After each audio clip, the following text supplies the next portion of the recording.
CoCoTALK is an unscripted live broadcast. Anything can and will happen. The views and opinions expressed by members of the panel and the live audience are their own and not necessarily those of the CoCoTALK show, its sponsors, affiliates, or subsidiaries. Open minds encouraged, sense of humor recommended. If any off-color comments were made, we're sorry. Hi, this is Dale Lear, designer of TRS 80 Color Baseball, and you're listening to CoCoTALK.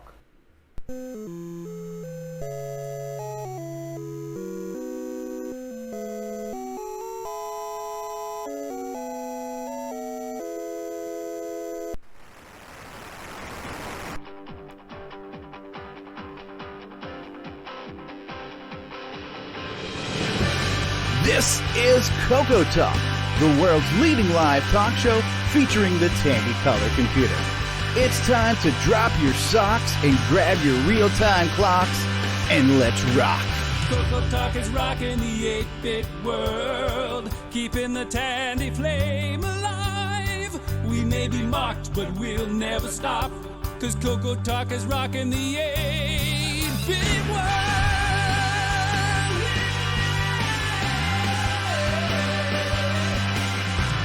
All right, everybody, it is time for CoCoTALK episode 119, the VCF West edition, live from sunny California. CoCoTALK is rocking the 8-bit world, keeping the Tandy flame alive. We may be mocked, but we'll never stop, 'cause CoCoTALK is rocking the 8-bit world.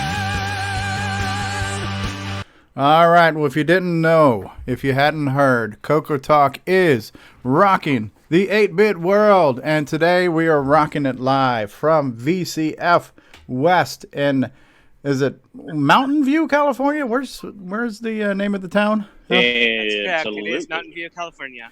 Hey, it's Mikey. Mikey, he likes it. How are you, Mikey? Good. My call sign today is Shaky Cam number 1. So if you throw it over to Shaky Cam, that's me. All right. So we have our choice of shaky cams today. And I see Rob Inman in the back. That's a great panoramic of the of our CoCo consortium there at VCF West. I would have to say this is probably one of the largest CoCo showings at any event outside of CoCo Fest, right? And there's Mark D. Overholser too. All right. I don't know where Tim is. Yeah, I saw Tim Lindner earlier. All right, so anyway. Yeah, thank you guys for putting this together. Before the show, Rob was showing us all of what he's done for our table. Oh, I see Mikey now. I see Mikey. I see you there, Mikey. So, hey, I see it. It's like there's way too many cameras here to keep. It's like, dude, I'm going cross-eyed. All right, how about we quickly just say hi to the panel? So we have Mark Bosley with us, our backup streamer and backup host of the show. Thanks for being here, Mark. Glad to be here. We have a stationary feed, a VCF West live feed. I think that one's just sitting there at the table giving us a great view of Mark Overholser's bottom right now. We also have from Arizona, a guy whose name sounds kind of French, Ron Delvaux is in the house. And hello. Guy who collects things, Brian Weasler's with us. The guy who brought us the 8-bit guy, no less. So, Ron Delvaux, you got some catching up to do on your celebrity bookings now. Well, let's see what we can do. See if you can get us the 16-bit guy and double down. All right, so. Yeah. All right, hey, we got some guys waving to us there. Yeah, Fletcher. We're waiting on Fletcher. All right, so an exclusive. We've got a guy whose introduction is so long that we'll just keep it short. Jason, the CoCo Man Reichert, is with us here today. Hello, Jason. Hello, and 2 shaky cams for the price of 1 today. That's right. How much would you pay? But wait, there's more. All right. We have a man whose name is so nice we must say it thrice. It's Nick Marotta, Nick Marotta, Nick Marotta. Hello. Good afternoon. Great to be here. It's great to have you. Shaky cam number 1, that's Michael Furman there looking at an Apple product. We have our news correspondent from Canada. It is L. Curtis Boyle. Welcome, L. Hello, everyone, and I guess welcome to VCF. Hopefully the people that are in the area can actually get down there to see it. Absolutely. And then we've got Rob Inman's with us. Hey, Rob. Hey, everybody. Rob, I want to thank you and Mikey and Tim Lindner and Mark Overholser for doing the CoCo proud this weekend and really giving us a great showing. And I can't wait till you show off a lot of the stuff that you have done right now. Yeah, we're excited. We actually have enough stuff where we could have easily filled out 3 tables. Yeah. So, that maybe that's next year. Okay. But thank you for Mikey for getting the ball rolling. Yeah. Getting us all here. Now we have the Thunder from Down Under, maker of cheap knockoff semi-graphics games. It's none other than Nick Marentes. Good day, Nick. Good day, everyone. All Ready right. for another show? Oh, yes. And if there's any indication of what the show is going to be like today, it would be Richard Lorbieski's profile picture here. The Dumpster Fire. Hello, Richard. Welcome to the program. Hello. Yeah, never disappoint. Another day, another dumpster fire. And last but certainly not least, we have a guy who optimizes code and makes heads explode. It's James Diffendaffer. Hello, everyone. You see what I did there? I did a little rhyme there, James. So you're like Nipsey Russell. I am. Yes. At no additional charge. At no additional charge. And the poet laureate of CoCoTALK. Yes, and today I am your guest host today. I'm filling in for Mark Bosley and Steve Bjork and L. Curtis Boyle, the regular hosts of the show. I'm guest hosting this week. I am Stevie Stroh. Welcome to another episode of CoCoTALK.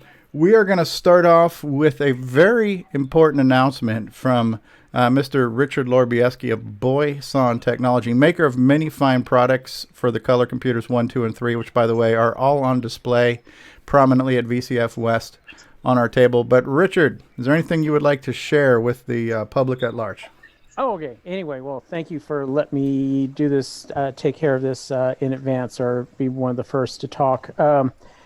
I've been going through a lot of things, and one of them is our house renovation, and it's been going on and off for a few years, but been trying to get things done here, and I've been trying to rearrange the house furniture and everything else, and it's becoming a dumpster fire, if you might say. But I've decided to make things better, I guess, so I don't disappoint a lot of people, because I've been really dropping the ball on getting product out and answering emails and stuff. But I'm going to be on hiatus until September 1st.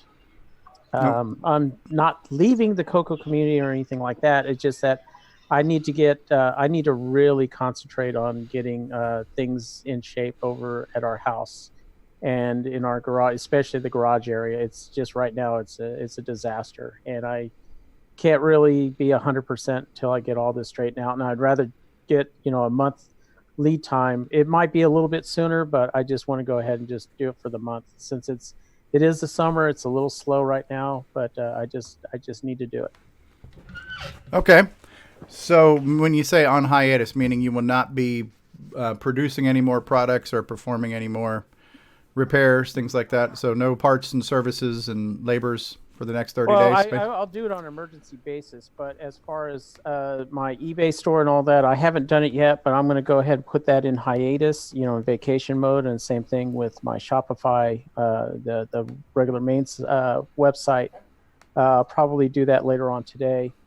But I just need time to get things organized and concentrate on that. I'm also working on expanding, actually. I have plans to build a workshop in our backyard. It's going to be a 12 by 24 area, and I'm going to be breaking ground on that in October, hopefully. So very cool.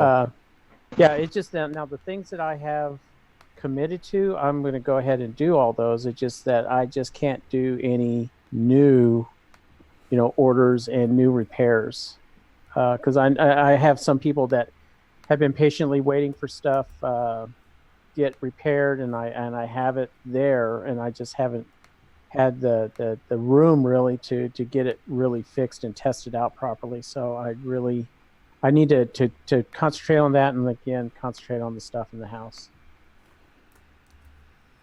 Family first, man. What shall we do then? Who shall we see? Like I said, I'll do things on an emergency basis if it's like a real absolute emergency, but I really need to get prepared for VCF Midwest. I was supposed to send out a lot of other stuff for VCF West, and I wasn't able to do it. And so it just kind of really bummed me out that I couldn't do that for them. I also have in the works, I had a working prototype of a real-time clock that I was hoping to demonstrate. I actually have one that actually works. Ah. Hey, Richard, what did you just do there 2 seconds ago? Because your volume went down and it went back up again. I noticed when I was listening to the audio replay that was happening with you a lot. Are you turning your head on a boom mic or something like that? Or it might be my headset. It's one of those microphones that you can adjust like I'm doing right now. Okay. I noticed when I was listening to the replay of last week's show, there were times where you faded out and then times where you came back in really loud. And right there just 2 seconds ago, you went from low to high. So I wasn't sure what that was, but well, Richard, listen, you got to take care of your homestead and you got to keep the wife happy, right? Happy wife, happy life. And you're, like you say, you're not leaving the community and you're going to be available. So I certainly appreciate all the services you've provided this community, and I'm sure a lot of us here on the panel and the community do as well. So thanks for letting us know. And so the shop will be back open September 1st, right? So that gives us time to save our monies. Yeah, it's honored before, and I really appreciate everybody's understanding and support, and throughout the almost 3 years since I've been around, and or at least active in the CoCo community. It's been I never thought that this would take off like it has. It's been a year since I released the Boomerang 2 Meg, and I've sold over 200 units, which is really way beyond I thought I would ever sell. I thought I'd sell like 100 of them, but 200 of them, and still going strong. It's really phenomenal.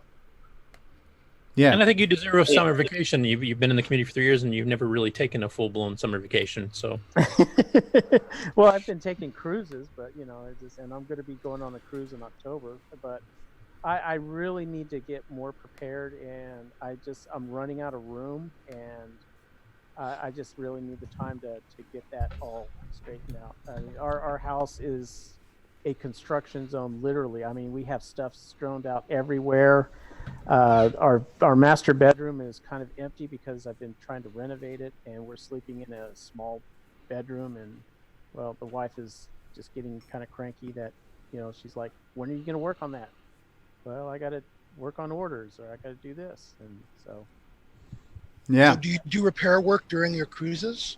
Do you bring a bunch of CoCo stuff with you to work on? I almost did, and I think it would probably be thrown overboard if that happened. I got this great idea for the Boomerang 3, honey. Let me just jot this down real quick. Hold on. Yeah. Sorry, honey, that Boomerang didn't come back. Yeah. And then Nick Marotta gets his CoCo 3 upgrade back, and he's going, "Why is all this kelp in here?" Smells a little fishy here. So what are we doing? Yeah, and there's a little bit of sand in here too. Your wife won't be participating. I'm really excited about doing the backyard extension, because I'll probably have it finished by hopefully again, this is scheduled by April. Hey Stevie, can I jump in for 1 second? And yes, we'll please. Go back to Richard. Yes, I got please. Tony Capolini. Hey, Tony Capolini, how you doing? Hold on, and then we will go back. Thanks, Richard. Tony Capolini, right here. Hey guys. How you doing, Tony? I'm doing good. These guys are doing great. It's a killer demo. Let me ask you something, Tony. Is this the biggest CoCo setup you've seen at a non-CoCo fest? Yes, I haven't done any CoCo fest since the original one. Yeah. But no, he's got an AirPod. Yeah, but this is a very good display here. A lot of new hardware, a lot of games. Very interesting. Cool. Hey, we appreciate you too, Tony, and I love seeing those pictures you brought back from the Color Computer Club with Steve Bjork on the Desert Rider and everything. That was awesome, man.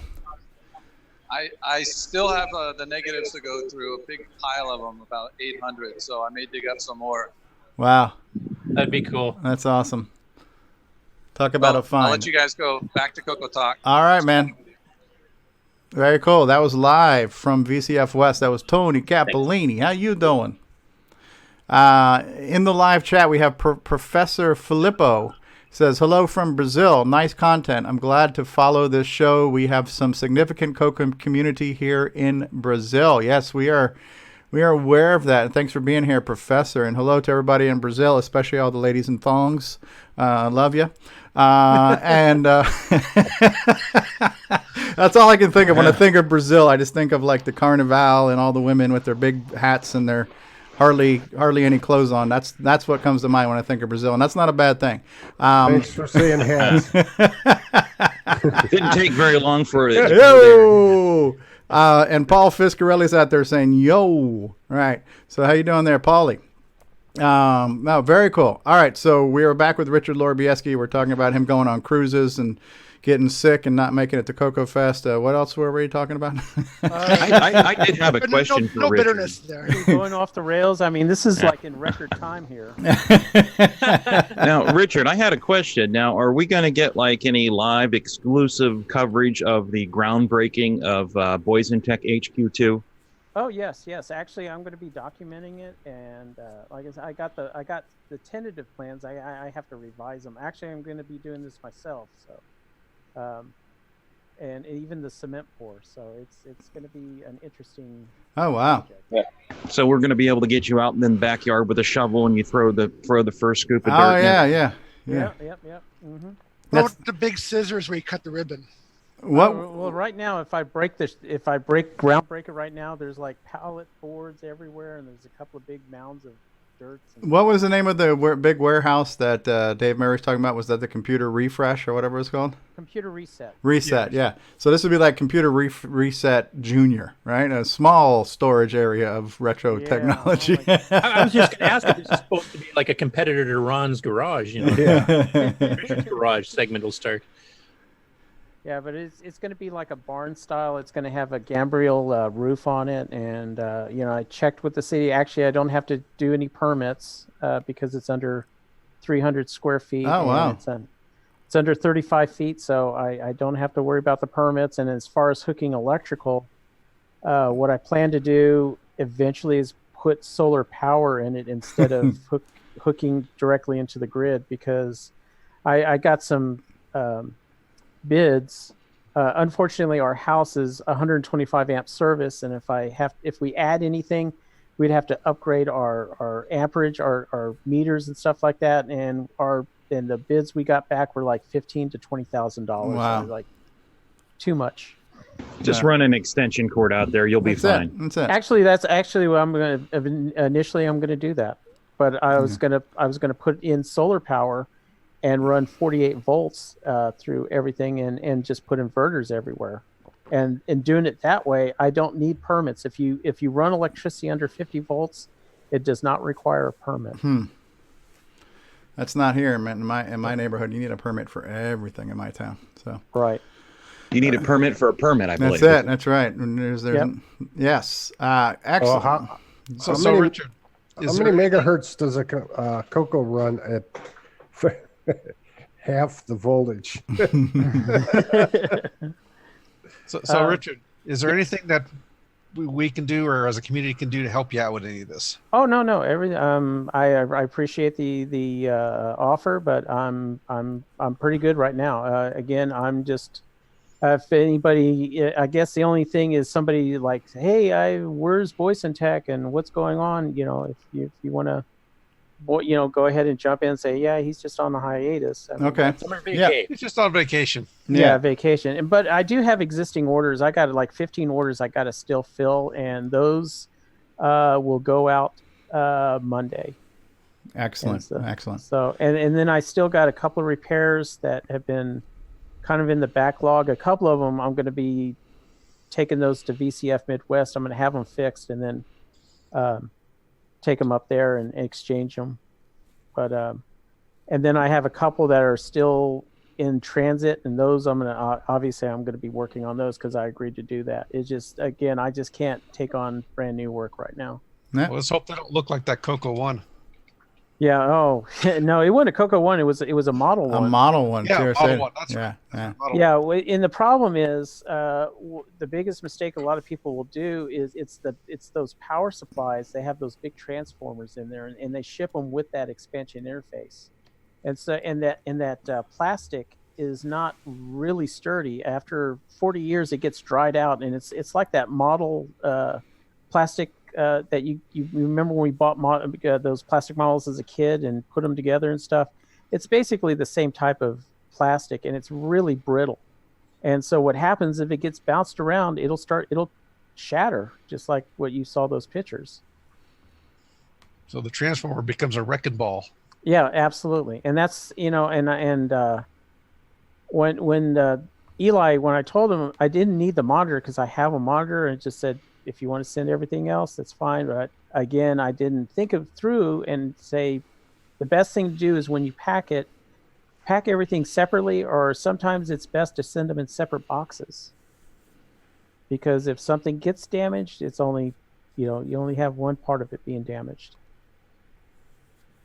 Very cool.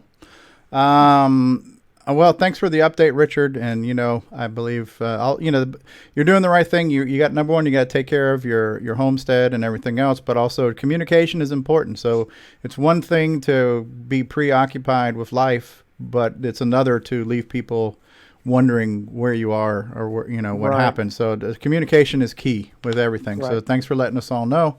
And we'll be here for you. I volunteer free of charge, one thought and one prayer for you. So not multiple, just one thought and one prayer, but those are on the house. I would. Can I turn it down? I'll pray for you, bless your heart. All right. Well, all kidding aside, I really appreciate that. Yes. Thanks for everything you do, Richard. For your Well, we have a lot to go over with the VCF West. So, but let's go around the room and see who else has anything else they want to update us with this week, and then we'll get into the main thrust of this show. Mark Bosley, any updates? No updates for me. Well, I want to say thank you for streaming the show for us last week, and for Steve Bjork and Curtis for doing the heavy lifting on the hosting, and everybody else for keeping the panel and the flame alive. Thanks, guys. Another great show last week. It was nice to be kind of part of it. I really liked that topic, CoCo memories. I thought that was a great topic. I think we could probably pull some more meat off those bones, in the future, too. That was a really good topic. Next one will be CoCo nightmares. Yeah, right. So, Moran Delvaux, we haven't heard from you in a couple weeks. How are things in your world? No, pretty good. If you get a chance, go to show us your color computer, because some people have put pictures of the units, the machines up on there, and it's pretty neat to go through and look at everybody's setup. Yeah, and that's a Facebook group, right? Yes. Okay. Check that out. That's pretty cool. Yeah, all right. I'm going to, for just a second here, I'm going to mute Rob Inman because it's coming through a little bit loud. I'll unmute you in just a second. So yeah, check that out on Facebook. If we have time later in the show today, we'll pull it up in the news segment or something too. But show that's cool. Yeah, show us your Tandy Color Computer is a very cool group on Facebook where people are sharing pictures. Cool stuff. Brian Weasler, any new books or magazines or other interesting things in your collection? I did get a couple things here. A game that I've been wanting to get for a little while, an ever popular Dino Wars. That's a good package there too, nice and shiny. Yeah, so that was kind of a fun one. I've been wanting to get that one there, and then I did get a couple books that I've been started thumbing through a little bit. Programming the 6809. Ooh. So it's kind of a rather thick book. Yes, it is. More than I can probably process. Is it? Yeah. And then, of course, it's companion to it. Well, maybe not companion, jokingly. It's a little book here. It's the 6809 Companion. Yeah, and actually, out on Facebook, about 15 minutes before the show started, I shared a picture of the preface of the book, and people can go out there and look at the Facebook page and read it. I just thought it was kind of an interesting little thing. They kind of talked about the 6809 and Tandy and its choice for using the 6809 processor, and it was kind of cool. The second paragraph, people can go out there and look at that one. Yeah. So, and this one here just kind of talks about just more assembly language and stuff. So that was kind of a fun little book to find. And then another acquisition there. I recently purchased a little-known product called the Boomerang. Oh wow! So yeah, so I'm gonna. Never heard of it. One of those. Never heard of it? Yeah. I'm gonna give it a test run. I've heard rumors about it, so okay. I'm gonna give it a go there and get that installed into my CoCo 3 that's over my shoulder here. So. Is your CPU already socketed? No, it is not, but I'll be taking care of that. So you're gonna do that yourself? Yep, no problem there. So, okay. So you're doing the 609 upgrade at the same time as the memory, I presume? What's that? You're doing the 609 upgrade at the same time as you're doing the memory upgrade? Yep. I bought the whole package there, so it has the processor and the memory upgrade and everything as a whole unit. So yeah, I think that's a standard feature now, right? Yeah, it's a standard. The Hitachi processor is included with the Boomerang. Yep, and then I also, I guess if you want to say in addition to that, I also did pick up a couple extra sockets and processors along with that. So okay, but, just for some other machines that I have. So yeah, I'll be desoldering and all that myself. So no problems. So, and then one other thing I just wanted to mention, over my right shoulder here, I built some bookshelves. Oh wow, look at that! So I got all those magazines that I shared with everybody. Yes, yes. There was that gentleman Mark, who I've been getting the stuff from, and it goes. You can't quite see it all there. It goes all the way to the ceiling. Wow. So all the magazines are in there, and then in the front of the magazines are all my my game ROM collection there. So you can see all that. But something I just wanted to, I guess, kind of share maybe on a sadder note. The gentleman Mark that was looking for a home for that stuff, and I reached out to him, and he's been very very generous with wanting the magazines and everything, and some of the books, because he just wanted to find a home for it. He really wasn't using the stuff anymore. He was having some changes in his life with moving to a smaller house. He's retired, and so he wanted to find a home for the stuff. And so him and I have been talking, and that's the items that he's shared with me, and I wanted to have them, displayed nicely. I've enjoyed using them and looking through them. Kind of flashback though, but unfortunately, I got a call the other day that his wife had called me. He had recently passed away. So it was kind of a little sad call to receive though. But she just, her and I talked for a few minutes, and I told her that I really appreciated his generosity, and she said, yeah, he talked about it. That he was very happy that the stuff was going somewhere where someone could use it and keep it going with it, because he would have hated to just get rid of that stuff. Yeah. So anyway, that's bittersweet. Yep. I think this has probably been a host discussion topic, possibly in the past on the CoCo crew or something. But just looking at your setup there with the shelves, you've got things arranged pretty nicely. I think maybe for a future topic, we should talk about how do we manage our crap. How do we deal with all of this stuff, these piles of what is this managing thing? I'm not familiar with that term either. Yeah, but I was, and when Richard was saying, look, I got things I got to take care of, I understand that. I've got so many projects. Like right now, my room has just got piles of things here of I got to deal with this, and I don't know where to put that, and what am I going to do with this, and so yeah. Organized chaos. Organized. Oh, I have unorganized chaos at the moment. So. Well, that's what I've been trying to do is to, some of the stuff I still have in boxes, but I've tried to get like a setup, and like you said, we can do it as a show topic sometime. But, yeah. I got a, well, let's see here. It's hard to do this reverse. I got the X-Pad, yeah, all kinds of stuff. And so, yeah, this is a whole 3 area. This is CoCo 2, and then and these would be great pictures to put on Ron's Facebook group. Show us your tandies, right? So, yes. Yeah. And I guess along that line, here I do have my CM8 up on top, the top shelf there. Yeah. And of course, as we know, the cable's not long enough to reach all the way down there. And I'd mentioned this on the Facebook. I reached out to Jason, and he made me a 3-foot extension cable. Wow. That I was able to use. So I used his Y cable.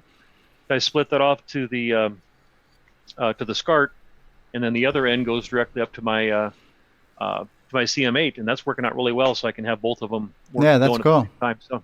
So yeah. So you've got a Wallaby, a switcheroo, and an extension cord. What are we going to call the extension on there? You got a name for that? Not yet. So far, that's just a custom thing, but it may become a product. Here's to come up with an Australian-sounding name. Here's a suggestion. How about the Longaroo? It's been That's done. how you speak Australian. Just add a roo to everything. Yeah, we have an Australian on the panel. Didgeridoo. We need a Australian snake. Get a snake name. Snakearoo. Yeah, an Australian see? snake. That was what I was thinking, something in that realm. And as far as like something, I thought a sound chip would have to be called like a didgeridoo or something.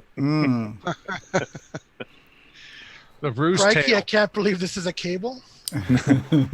Crikey. Yeah, let's call it the Look crikey. at the size of that cable. Crikey. This is a cable. The crikey cable. That's all right. I do have a 2 meter or 6 foot extension that I can't seem to hold on camera, but there we go. That I just did at one point, just kind of a test thing, and it's been sitting here. So I'm like, yeah, 3 foot, that's no problem. Yeah. Should be okay. Is there any noticeable signal loss as far as the picture getting a little bit faded out or anything like that? Any degradation, attenuation, anything like that? I haven't noticed anything. No, it's been a nice, clean picture and displays the colors proper. So Yeah, because this is all passive, right? It's just tapping into wires and wires tapping into more taps. Yep. Okay. Yep.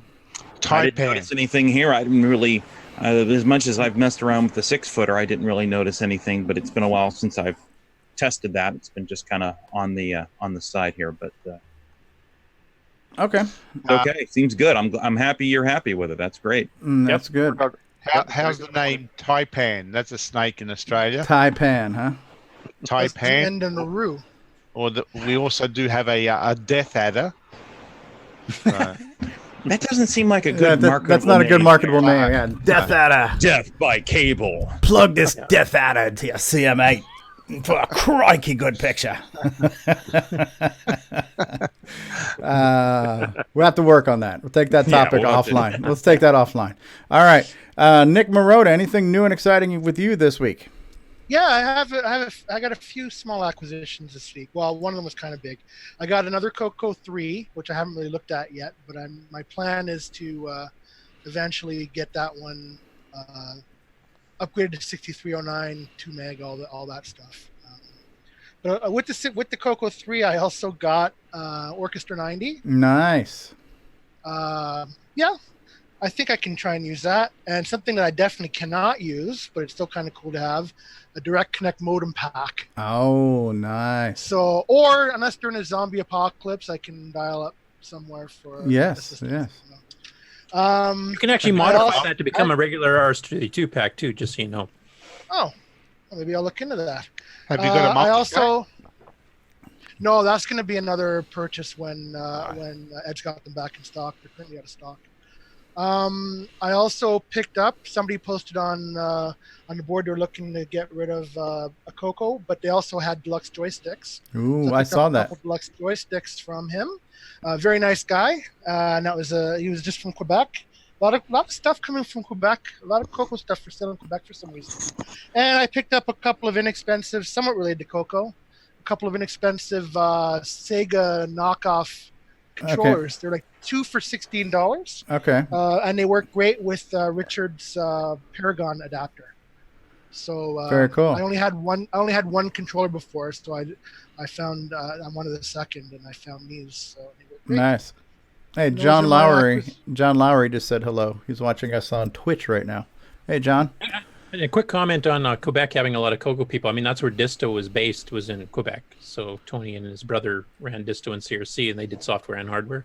Well, actually, most of the hardware for the CoCo 1 and 2 and 3 back in the day. All the 1 meg upgrades, 512K upgrades, the super controllers. So I think there was a pretty decent CoCo following in Quebec. Yeah. Wasn't that where the CoCo Do commercial came from too? Oui. CoCo If Do. you look on the used sites, a lot of this stuff, there's a lot of stuff coming from Quebec. All right. Cool stuff. Sounds like Nicholas has the CoCo purchasing bug. It's your guys' fault. I blame you. You're enablers. Yes. That's my story. I'm sticking. Yeah, to we're it. definitely not a support group. We're a bunch of enablers when it comes to purchasing CoCos. We're almost like alcoholics. All right. Drink up. Bring the keg. That's right.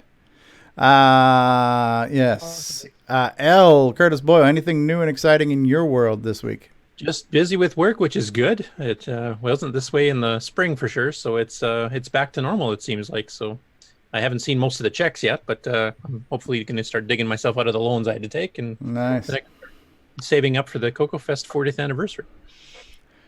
Very cool, very cool. And what about Nick Marentes? All I've got to announce is that I've got the next Gunstar blog update up for people to read. Yeah, so I saw the video with your friend. And yes. So yeah, maybe we can show that. Is that going to be? Are we going to show that in the news segment, Curtis, or you think we do a game on and talk about it? I'll tease it in the news. We'll show it on the game on. I think. Okay, we'll show the video and game on. Okay. We don't need to show it, just to let people know, and they can go see it. It's content. All right.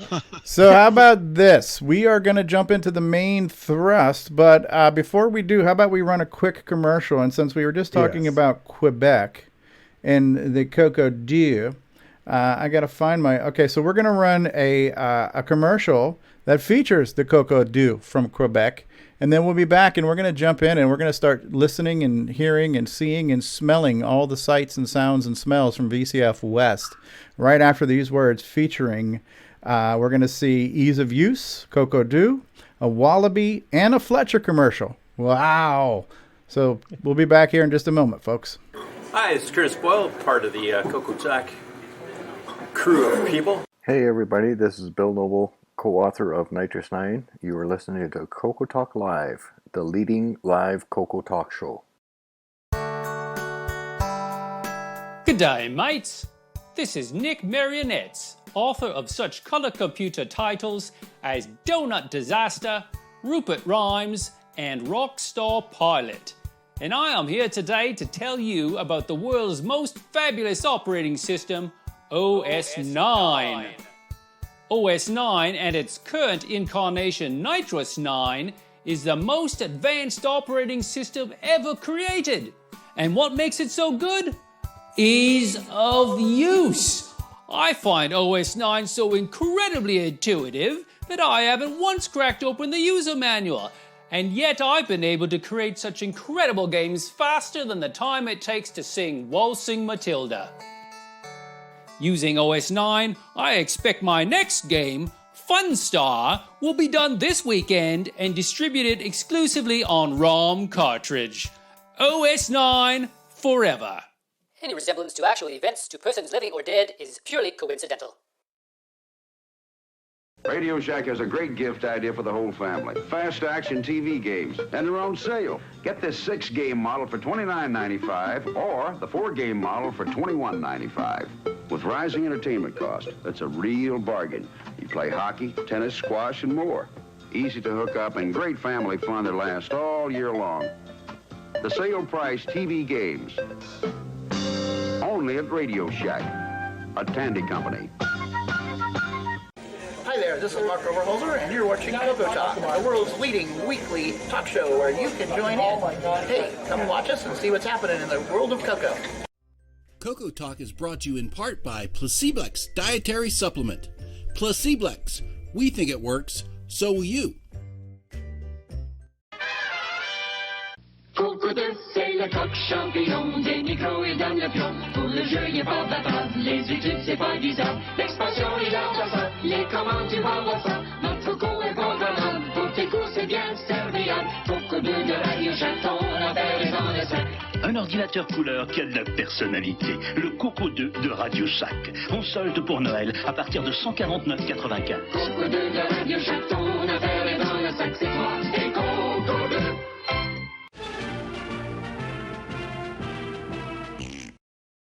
Hello, this is Grant Leedy with CoCoTALK. Got your CoCo 3 yet?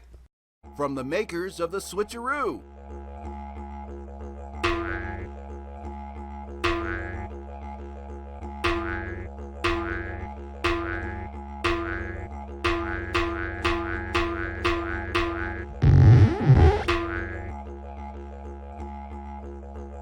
Wallaby cable, Color Computer 3 dual RGB cable. Get yours today at cocoman.biz. Fletcher, I don't need that report tomorrow. Great, JT. I need it tonight. But JT... Fletcher saved $300 on her office away from the office. Radio Shack's revolutionary Model 100 computer. It's a word processor, phone directory, and dialer. It even communicates with the office computer. Fletcher, how's that report? Fletcher. Radio Shack's Model 100. Save $300 and put it to work. You'll go far, Fletcher. You'll go far. We now return you to CoCoTALK. All right, we're back. I should also mention that we got a comment from Facebook from Evan Koblenz. He says, hello, Evan here from Vintage Computer Federation. Keep up the good work. So Evan became aware of the fact that we're going to be doing streaming from the event. And speaking of streaming from the event, Rob or Mikey, who should we go to and where do we begin? I see some people staring at us right now. Rob is currently giving a demo right now. Excellent. I just fixed the main demo fail, which was the CoCo Pi 3 that I had to fix it. Okay. So the old one is there in the case, and this is the new one. And as you can see, it's running Math Tutor right now. We're having a blast with the new Math Tutor. But Shaky Cam number 1 is active. I just finished fixing it. So there's Rob Inman. Do you want me to just sort of walk around the room and explain? Yes, but why don't what's going on, or what would you like to do? Yes, but why don't we start by showing off the CoCo table that you guys, CoCo tables, the CoCo arrangement you guys have put together for this event, because this is probably the biggest one I've seen. Rob is probably a little bit better at doing the actual demoing. Hey, can I ask you one favor, Mikey? Yeah. Okay, I noticed that. Well, besides seeing Rob's hind end, which is really nice to look at, but that computer screen right there that's showing the Zoom call. Can you switch that to show the show so we can see all the people in the panel watching and stuff? Sure, if I can figure out how to do it. You got to just switch cameras, but that'd be like, because I noticed a lot of people walking up to look, and they're like looking at themselves, I think. So it'd be cool if they walked up to that little screen and saw that the show was going on live, you know. And then we can wait back to them. Yeah, or ask Rob ask Rob to figure that out. But just I think it'd be cool if people walked up and they saw the actual show, the view of the show with the live chat and the panel and things like that. All right, so I will do my best to explain what we have going on here. Let's just start over here. We have the CoCo Pi 3, as I just explained. Yes. And it's running in attack mode right now, so it's basically just going through a bunch of cartridges and trying to run stuff, which some of them work. Oh, here's a favorite program. Color scripts it too. Color scripts it too. Running attack mode. Color scripts it too. Type harder. The next station that we have, this one is a Color Computer 3 with the 2 meg boomerang. And I think that's also got the Gimme X in it too. That one or no? No, this one does not have the Gimme X. This one has the Mega Mini MPI. Look at that. See here. Yes. And the other thing that we're demonstrating over here is we have Mark and David's yes, PS2 mouse adapter. Mouse adapter. Yeah. Sorry, it's just in a pile on the back. It wasn't really working that well. So the next station that we have is we have the CoCo 3 SPGA with the analog board. Okay. And it is currently running Nitrous 9. I can't demonstrate physics on here at the moment. I love how you have the little flyer with some information and a QR code. We saw before the show people were coming up and taking pictures of these QR codes. So people are this was Rob's idea. Yeah. Pretty much almost all of the hardware that we're showing is my personal collection. Wow. However, like all of the QR codes and the signs, that's all Rob's work. Is your last name Delvaux by any chance? No, mine are not like Box, but my little 10-foot room. This is even my entire collection, man. Wow. Okay, moving along. The next station is we're running Zork over here on CoCo VGA. Ah, nice with And, the 64 column mode. Yeah. Right. The other thing we have here is we have a Farfall Master Edition. So we also have that. That was actually a nice one for kids to play. Sound chip and stuff too. Yeah. Okay. Right. The Games Master cartridge. Mm-hmm. Essentially. There's Tony Cappellini. The last station, which we haven't, it's currently running Gate Crasher, but it actually has the Gimme X inside of it. So this machine is over here. It is connected to the monitors over VGA. There's nothing plugged into the RGB port. RGB port Okay. on the bottom of the machine. So that's sort of the overview of our station. There's Mark D. Overholser. Right. And what's the interest been like? A lot of people coming up to the table looking at stuff?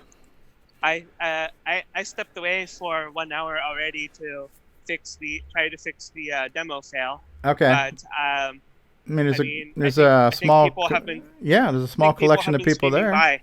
Yeah, this is great. This is great to have people see the many flavors of CoCo there are.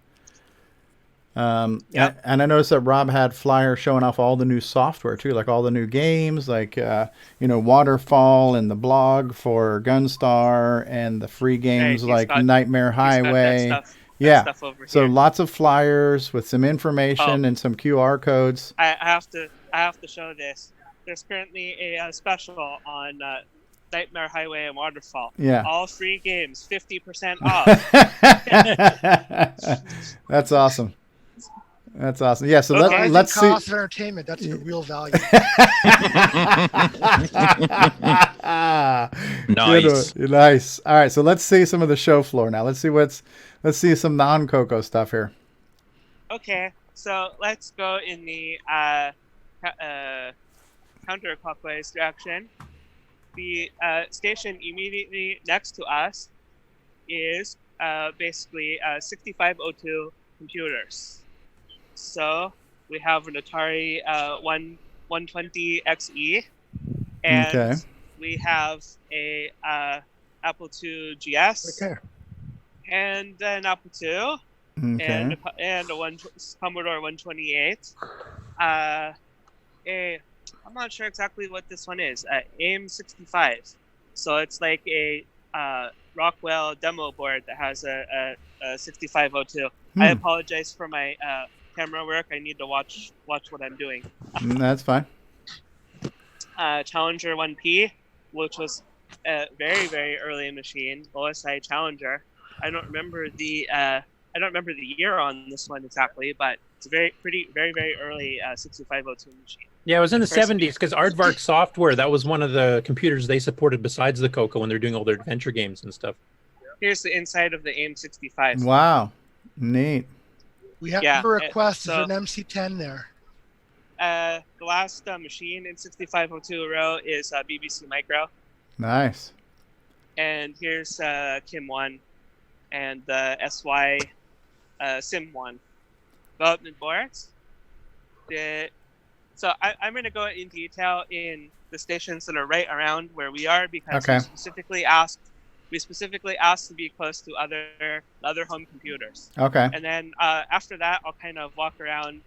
Maybe I'll go to the Apple I area, and then the rest of it I'll just kind of walk around. How does that sound? That sounds fine.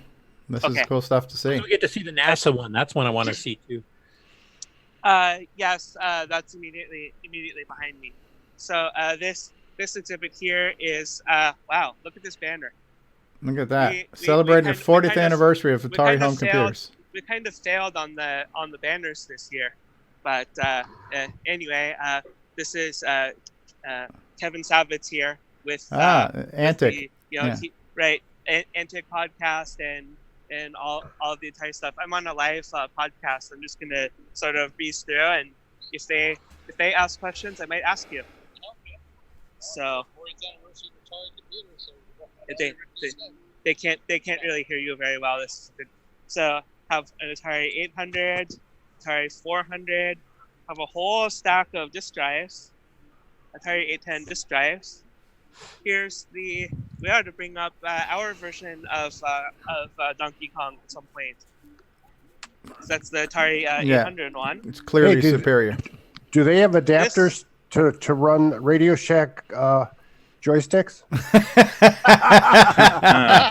my gosh! That's such a good one. I have to Ask him. Ask him. You know how the CoCo color computer joysticks, they're analog joysticks with potentiometers. So we have adapters that convert Atari joysticks to the analog ones. Somebody on here actually asked whether you can do the reverse. You actually hook up an Atari to CoCo adapter. That's a joke. Tell me it's a joke.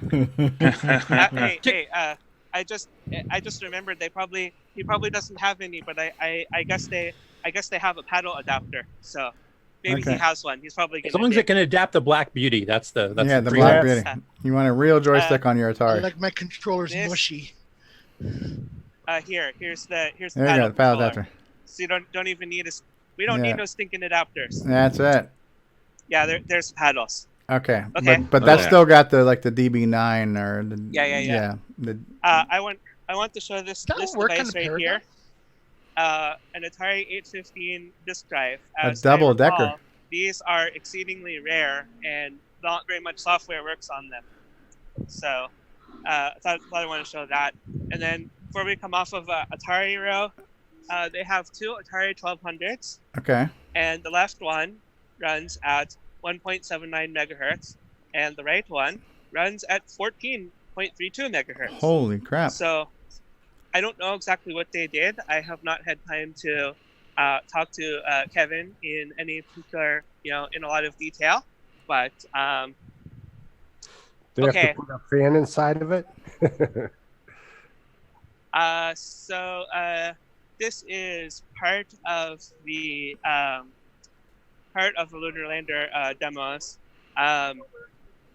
This booth is the guys on YouTube, which is Mark and Carl and Mike. This is their simulation station.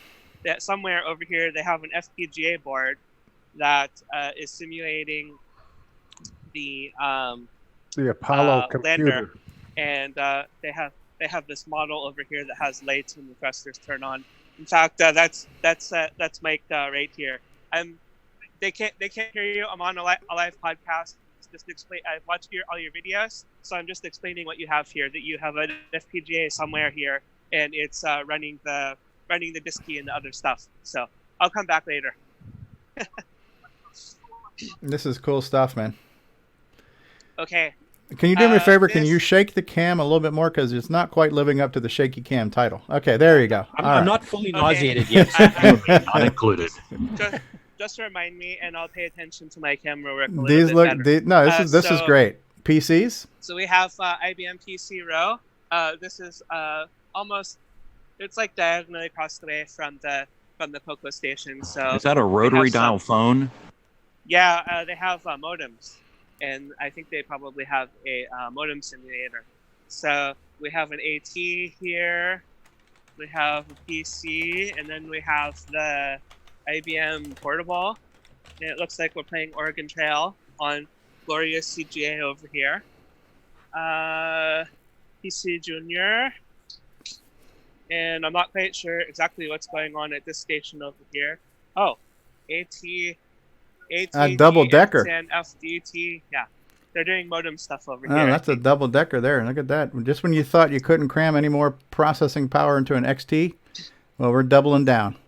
Those are probably 640K, huh? Yeah, didn't they make like an expansion chassis for the XT that was in a whole nother XT case, but had the whole second bus and everything else too, if you really needed to like expand the crap out of it? I don't remember that. Yeah. All right. So this table, somehow we have an Apple One and the ATC at the same table. I'm not, or these are two separate tables. These guys are wearing sports coats. Are they attorneys?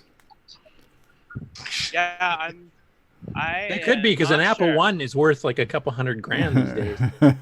The law firm of Dewey, Cheatham and Howe. What do you think about an Apollo guidance computer? I mean, that's what I have on camera right now. Wow. This is an actual Apollo guidance computer. Wow. Right. So they spent on the YouTube videos, they spend a lot of time working on these erasable memory modules, and they have fixed memory modules. The ropes, I don't know where those are, but they spend a lot of time working on these things. Wow. So was that powered by a 6809? 6809 made exclusively of NOR games. 10 to 15 years too early. Enigma machine here. Well, Enigma All machine. right, and now we're proceeding to. Hold on. Hey, Mikey. We got to talk to this guy in the cowboy hat. Get up there, ask him what his name is. He's awesome. Look at this guy. This is a guy I want to know.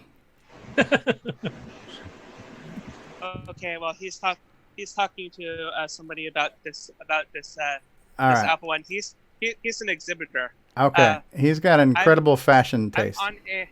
I'm on a live podcast right now, and they wanted to know your name. We can't hear him. Yeah. Give him the phone. However you're talking to the phone, give him the phone that way.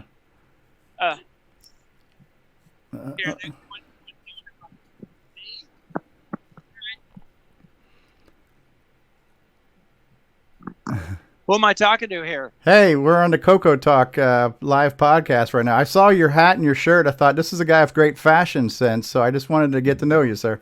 Yeah, well, I'm a local celebrity. Okay. I own Buck's Restaurant in Woodside. Okay. And so we're where a lot of the internet was born. A lot of firms got their start there, and we collect a lot of Arcania. And the other day, somebody brought me this here, and as you can see, Wozniak signed it. Wow. This is actually owned by Andy Rubin from Google, and he just thought I should have it for display, and I said, it's a good idea. Yeah. Is it a working one? Is it a working one? I've got stuff like the first vacuum tube that launched the electronic age from 1906 from Lee DeForest Lab in Palo Alto, and really hundreds of other items that are just sort of whimsical. But getting the Apple One is the finest collectible imaginable in Silicon Valley, so I'm really privileged he'd bring it by. Absolutely. There's a great fair here. There's over 10 here now. The world's highest density of geeks is here right now. Wow. I don't have a pocket protector, but they let me in anyway. I think you made up for it with a hat. What's the name of your restaurant again? It's called Buck's of Woodside. Do you is there a website for that you want to plug? It's called buckswoodside.com. Excellent. And we're where Tesla was founded, Netscape, Hotmail, PayPal. Are you Buck? And I'm Jameis, and Buck is our stuffed buffalo head over the bar. So yeah. How much did it cost? Which, the buffalo head? Yeah, it was just a joke because his name was Buck. Yeah. So that's very funny. Hilarious. Yeah. Oh, I see. Buck. Yes. Dollars. Yeah. There you go. Well, the origin of the name is I wanted to call the restaurant. This is 28 years ago. Buffalo Dick's. My wife said, we're not doing that. She said, maybe if it was in Boulder, Colorado. I said, no, Buffalo Dick's. And I was just kind of needling her. So we shortened it to Bucks. But the long version is Buffalo Dick's. Well, what about what about bison penises? Would that work or no? Well, we are going to open a new restaurant. We'll consider that. Thanks. Yeah. All right. Well, I'm going to turn you over back to the maitre d' here. Thanks for talking to us. Right. I love your fashion sense. So. You should. I really think we need to stop trying to name stuff.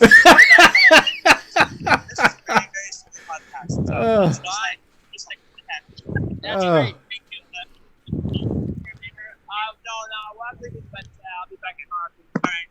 How cool is that? We just happened to stumble across the Apple One while we're at it too. Hang on a second. Donated by Andy Rubin yet?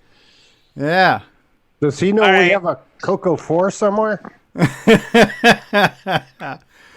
So we're in Apple One. I'm thinking of opening up a restaurant in Australia called Crocodile Crotch. So Crocodile Crikey. Crikey Crocodile. Stevie, you really got to stop trying to name stuff. It's just not working out. Which one of those motherboards gave blue smoke? Well, you guys were talking to, what was his name? Seamus? Yeah. I was talking to the guy who is the guy who owns this Apple One. I didn't talk to him very much, just a little bit. He's based in Canada. This is a Canadian Apple One.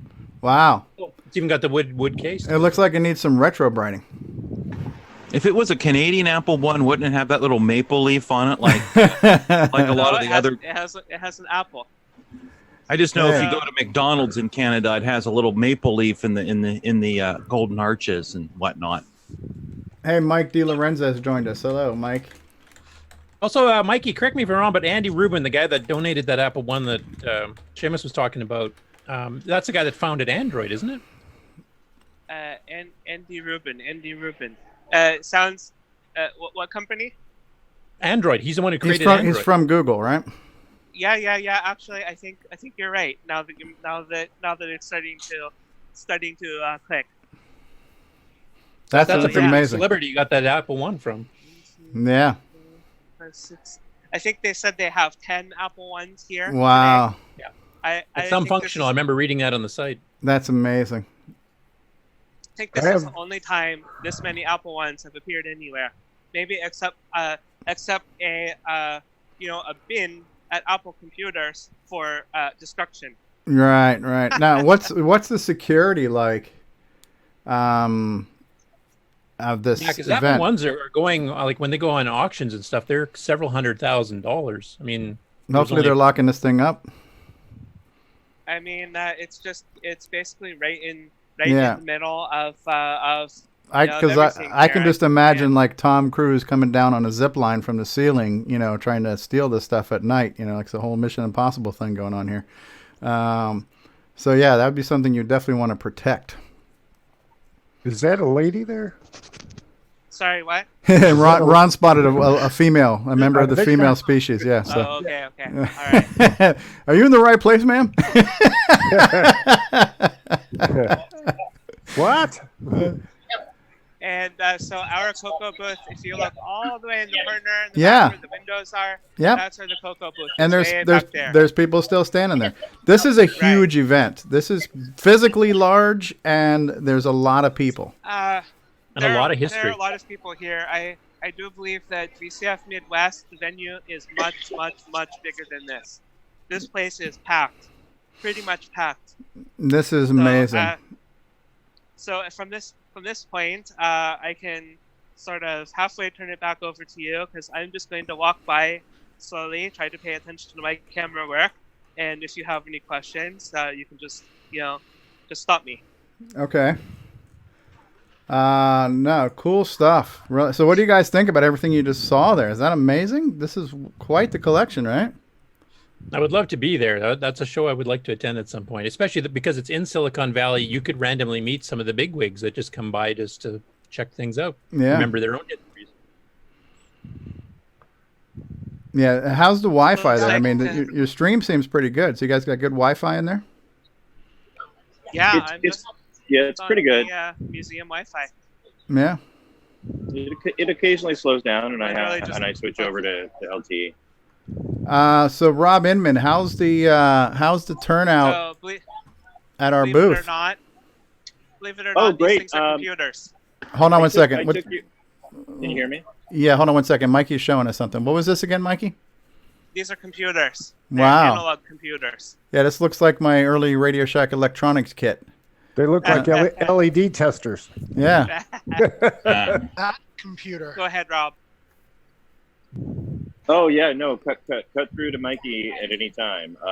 So what was your question? Oh, I was going to tell you, Steve, I took your idea, and this guy who's standing here with the hat has like been here for like 15, 20 minutes. He's just like he has a CoCo at home, and I gave him one of those Popstar pilots. Okay. After I walked him through all the different games and the whole Nick Morente's collection and what Popstar Pilot is and the transcodes and the memory upgrade. He's actually not going to be able to play it on his CoCo because he'll need a memory upgrade, but he knows where to go for that.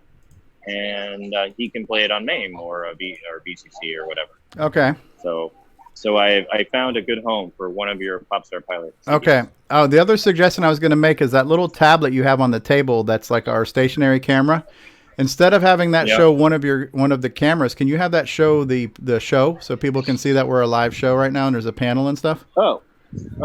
Switch the spotlight view to the CoCoTALK person. On the tablet? Yeah, the one that says VCF West? Yeah, is that the one? That's on Zoom, right? Yeah, it's also on Zoom. Yeah, I don't know how to... so find the one that's called CoCoTALK, which has got the show in it, and see if you can make that the spotlight. You might have to scroll a page over. No, I that's what I had. That's what I had going. Oh, you had it on that? Because to me it looked like. I just changed it now to the gallery view, but it was on. Okay, it was on CoCoTALK. Hey, there we are. On. I don't. Hold on. I gotta. I don't know how to work Zoom either. Trippy. Well, it was working. All right. But yeah, I will. I'll fix it. Okay. Okay. Eventually. Good enough. Just keep tapping randomly. Well, the fact that they can see there's a lot of us in the panel now too might make it interesting. Because before it looked like they were just seeing. They were kind of almost like they were looking in the mirror or something. Is what it looked like to me. The camera feed from the camera setting. Yeah. I try. I don't know how to freeze it on that particular image, but if I had to, I could just go over to YouTube. Yeah, or you can put it on long press, and I think it'll just spotlight a video. I did it once on accident on my phone when I was trying to watch it last weekend. So, anyways, no, the table looks amazing. What you did with all the flyers and the QR code showing off all the various platforms. I mean, I know it's impressive to see 10 Apple Ones. Don't get me wrong. But the fact we've got this much CoCo stuff at an event like this, I think, is probably an eye-opener for a lot of people. I noticed that there's a good buzz of people hanging out there, and there seems to be some enthusiasm and some interest. I see Tim's back. No, I would say, except with Tim Lindner. We need more enthusiasm from Tim. But just a little Tim humor. But I found something interesting. Okay, hold on. We're going to switch to Mikey. Okay, switch over. Somebody's heavy breathing alert. Okay, so looks like this is a Timex Sinclair station. So this computer is near and dear to my heart, even though the CoCo was actually the first computer I used and we had in our home. My dad bought me a Timex Sinclair 1000, and that was my computer. Which one do you think I used more? The Timex Sinclair 1000 or the CoCo? What do you think? Probably the CoCo. I think I would agree with you. But anyway, we have a bunch of Spectrums, the original Spectrum, and then some of the later ones with better keyboards. Hey, so all those games that they transcribed over to us, which machines did they play on originally? Those that there? The Spectrum. The Spectrum. Yeah, not the Sinclair, but the Spectrum. Yeah, this is a Timex Sinclair 2068, which is sort of like a Spectrum, but not really. And then it flips over to Amstrad, because after some point, the Amstrad Computer Corporation bought the computers, the Spectrum computer line from Sinclair. So CPC 464, CPC Amstrad 128K 464. You probably heard of this one. This is like a pretty common gaming machine. Now notice they've got green keys for their like tabs and shift and stuff. So that might be an Ed Snyder suggestion. Hey, can we get some green keys on our keyboard? Green match the screen. Yeah. Do we want to copy theirs? No. Okay. Steve, do you want to have a long discussion about keyboard colors again? Yes, please. I need to have a hard time sleeping. So. There's still more to see. I will go a little bit faster. There's a lot to see here. This is amazing. Thanks for showing it off. What is this? An oscilloscope. Retro shields for Arduino Mega. Basically, I think it looks like you put a 6502 onto an Arduino. It looks like what's going on. Yeah. Thank you. All right. So I'm at the farthest point away from the CoCo booth. So I'm going to make my way back. Oh, look at his food. Food. Huh? Hey, check his food out. So this station over here is all different kinds of media. Oh wow, David Every Lab would be single drooling kind. here. Yep. Oh yeah. You know, we'd have to get him a bucket because he'd be drooling so Yes. much. I see some Amdec cartridges and all kinds of stuff. Oh yeah, they have the 3-inch floppy disks. I think that those MSTAD machines use. I'm on a podcast, 8-inch. so Do they have the Exatron stringy floppies too that they used to sell? they asked if you have Exatron stringy floppy.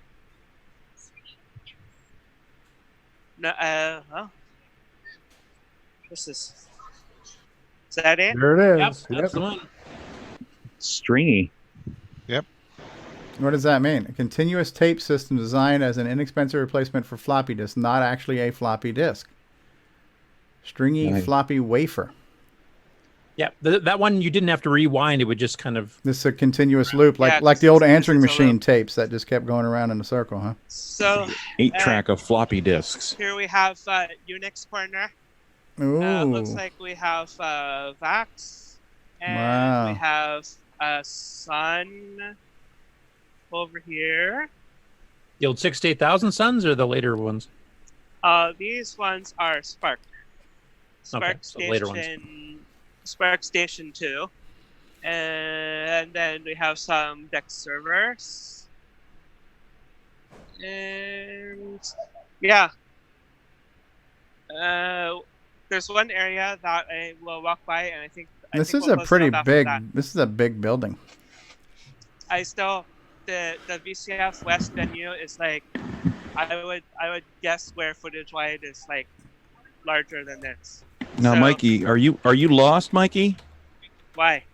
Are you? It's such a big venue. Do we need to send a search party? Let's see. The CoCo booth is this way. Did you leave a trail of breadcrumbs so you can find your way back? No, So. that's not the CoCo booth. That's an Apple One. I guess I'm lost. Anyway, here's Amiga. He left a Amiga trail of 2000. Apple Ones.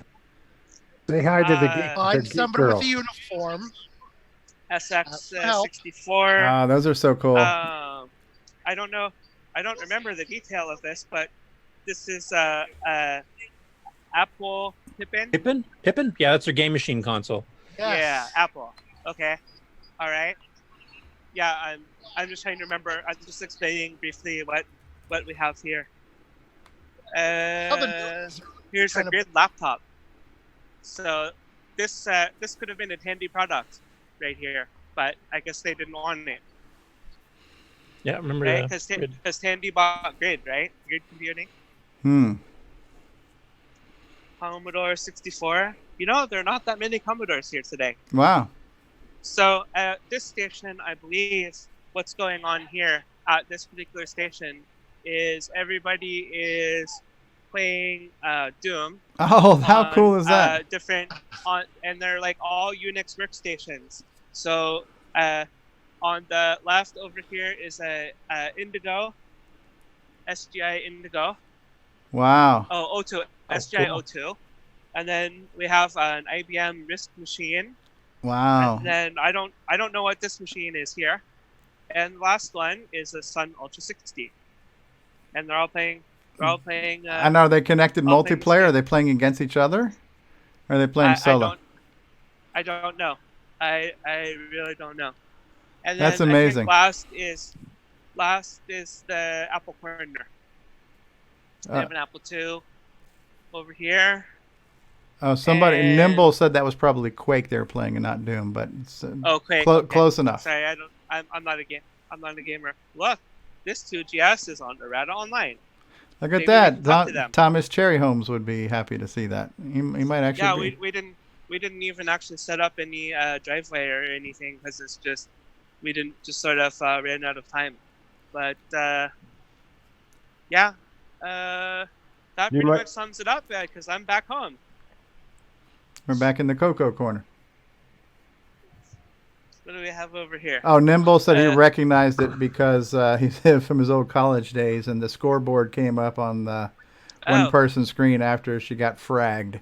So these are the Japanese computers. So okay. We have Sharp X68000 and NEC PC Engine? PC98. Oh, okay. Yeah. Do they have any of the FM7 or FM77s there, the 6809 based ones?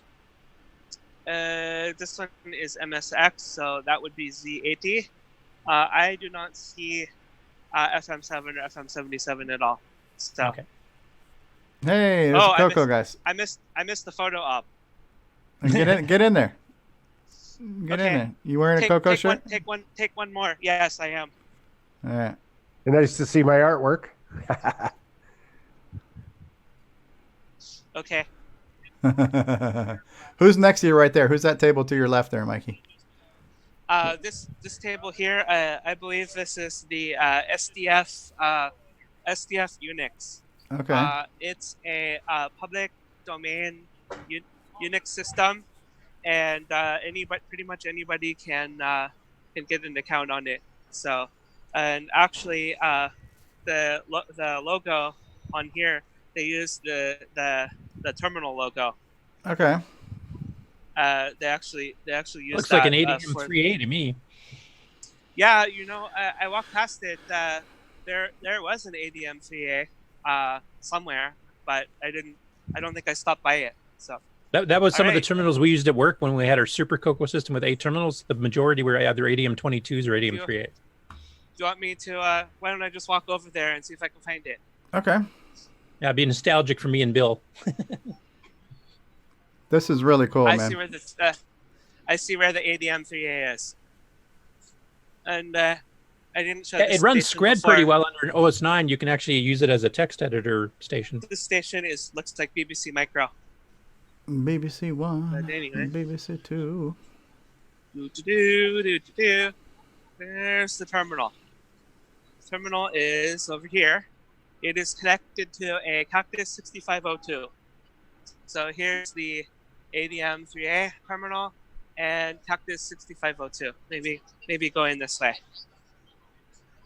That's better. Nice. I like all those little levers there. there. This is not an ADM3A. No, that's a televideo too terminal. It's a televideo.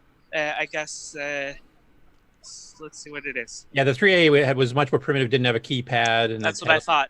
Televideo 900. But I mean, from a distance, it sort of looks like an ADM3A, but it's not. Okay. All right. It's similar. Yeah. Wow.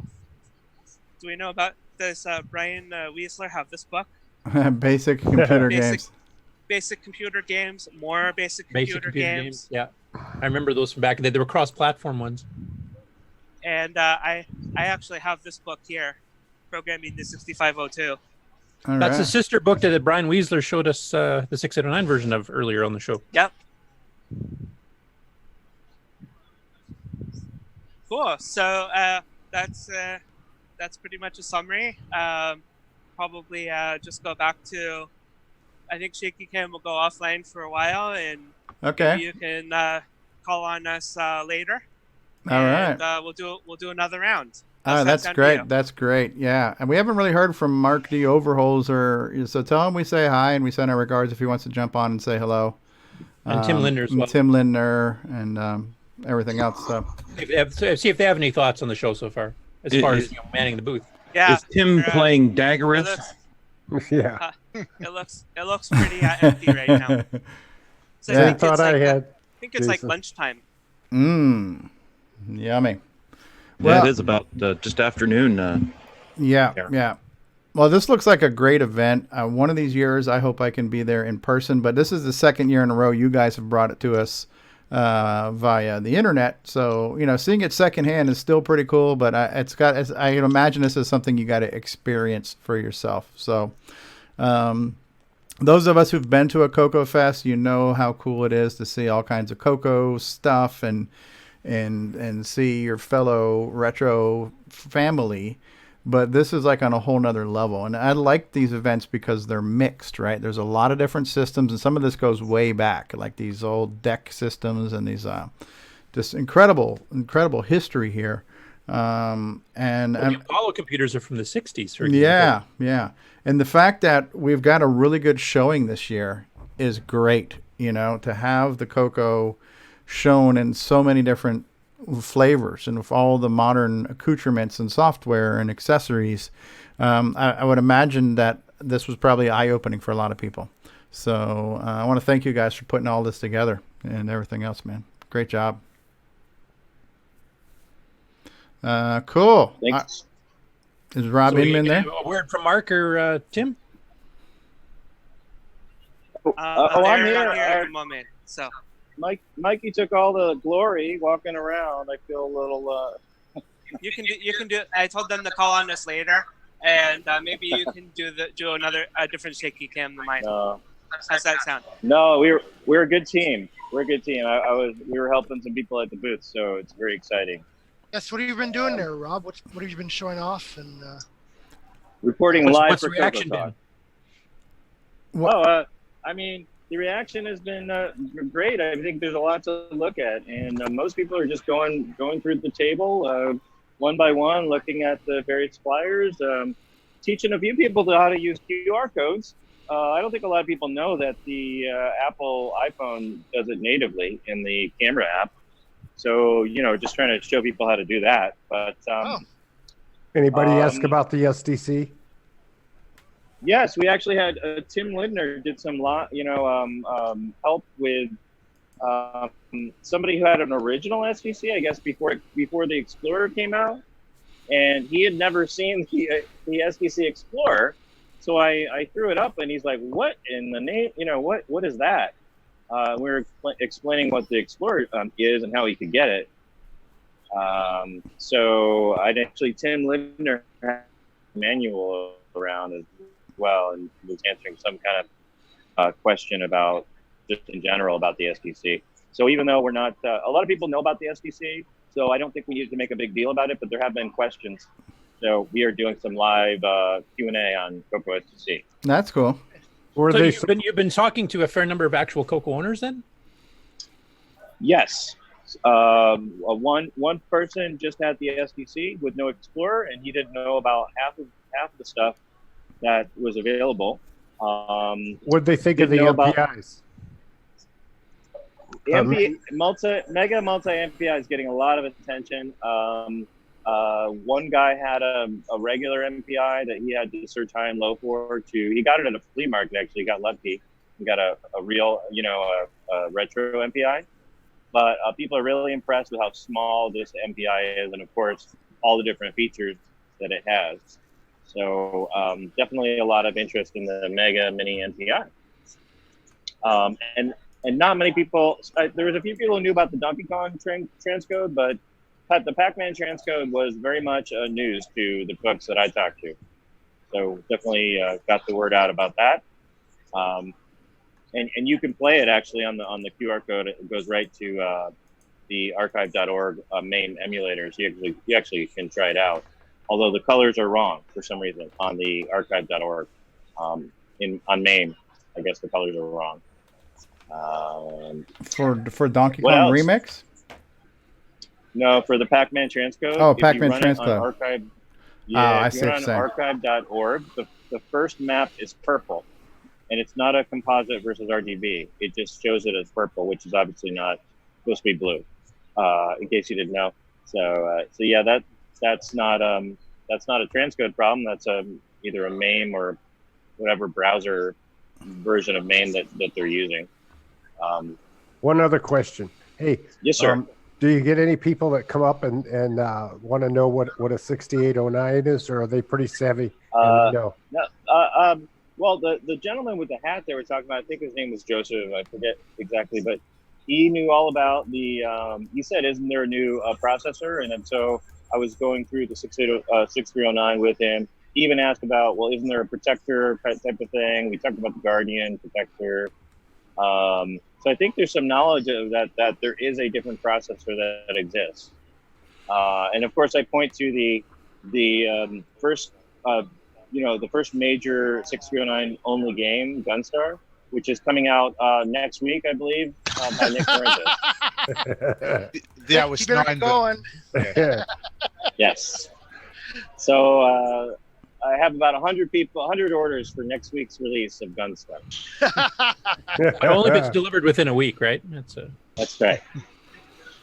Now, another question I have is, you've obviously had some CoCo people that have been learning about some new stuff they didn't know existed, et cetera. For the people that don't really know the CoCo, what has their reaction been to the booth? I think Rampage really got the most attention, and I'm probably going to throw that up again. I think we want to get I'm not filming. I'm filming myself. I think I'm going to throw up a Rampage so we can get a 3-player game going. Okay. That would be pretty fun. In fact, one kid was playing it, and I was with his dad, and I was like trying to tell them, just grab the other joystick. You can join in. You both can play at the same time. And they weren't. I think they were. They only spoke French. Ah. So I don't think they understood what I was saying. Oh, if you would have said "lay grab other lay joystick." That's right. It's not Pepe Le Pew French. CoCo do. Now, if you're speaking a French accent, excuse me, if you grab the joystick over there. And it's not English with they put in front of it. So apologies to the people from I did have to explain Dexter only runs with keyboard commands, so that was a little confusing for one guy. Well, you know what? Somebody told me if you press like Control J, it might turn on the joystick. Okay, I couldn't remember in the heat of the moment, so I just said use the keys. Yeah. But somebody was pretty, they remembered Dexter very well, and other than the sound and some of the extra levels, it looks exactly like the other versions of Dexter. So people were very impressed with that. Well, the other thing is a lot of people probably come by and ask you, aren't you one of the guys on CoCoTALK? Is it? Yeah. Well, Tony Cappellini, am I saying that right? Yeah, Cappellini. Cappellini. Tony's one who said, "Hey, is that Steve?" He kind of looked familiar, but I didn't quite, I wasn't in the headspace, and I was like, "Oh, guy knows what CoCo's on." He's like, "Is Stevie on?" And say hi to Stevie. So Tony knows CoCoTALK, but I don't think the other people do. Haven't gotten a lot of attention from my 8-bit guy promotion, but I was going to ask you that. Yeah. So no one's really mentioned it. So, but I'm working it. The fact that you've got the little screen there at the table too, you should just mention, hey, this is our show and we're live every week and we talk about vintage stuff every week. So if you're only vintage once a year, why don't you join us every week and, geek out with us? Yeah. So exactly. So I'm really trying to point people to the Discord and the Facebook links. So as well, was right. That'll get them more connected. And it does say every week. I even put it in Pacific time so that translate it for them. For California. Yeah, translate it to Californian. Yeah. See, you had Eastern time, but you see what I did here. 11 a.m. Pacific time. Yes. That's right. So, have you had to punch anybody for saying Trash 80? There was one guy who kept bringing that up, and he kind of went on about it a little bit too long. I'm going to be honest with you, but anyway, it's all good. We're feeling good here. We're lovers and we're not fighters. That's right. Here at VCF West. Except when the Donkey Kong showdown between platforms comes up, then take no prisoners then. But. Yes.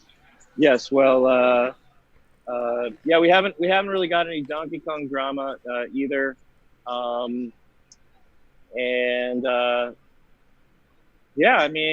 there's so much you can show. That's why we laid out a lot of visuals so that people can point to it. I think tomorrow we'll probably show up Cersei's Island.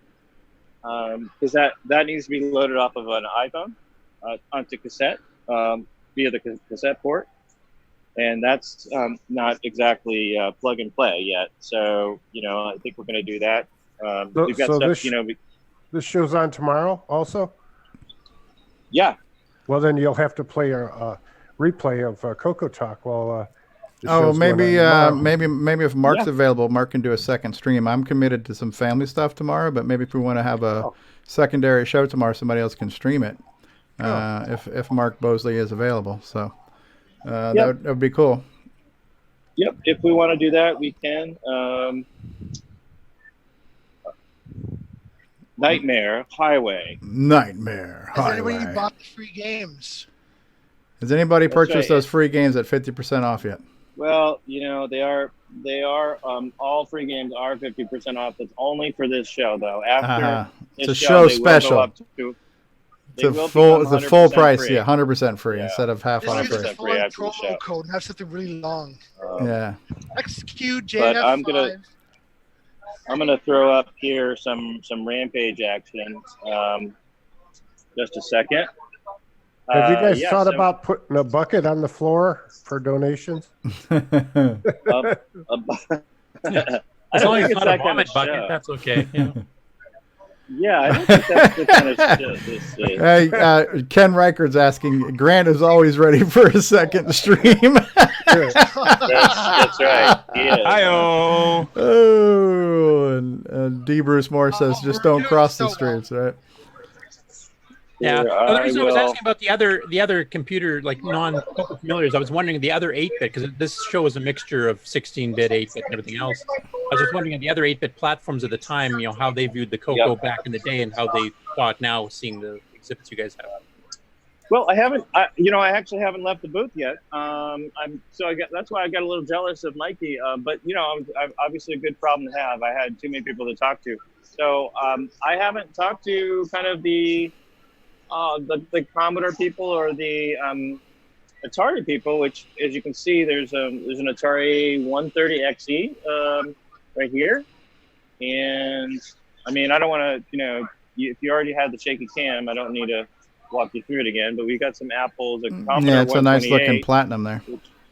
Which we Bill Hurd is actually one of the keynote speakers here.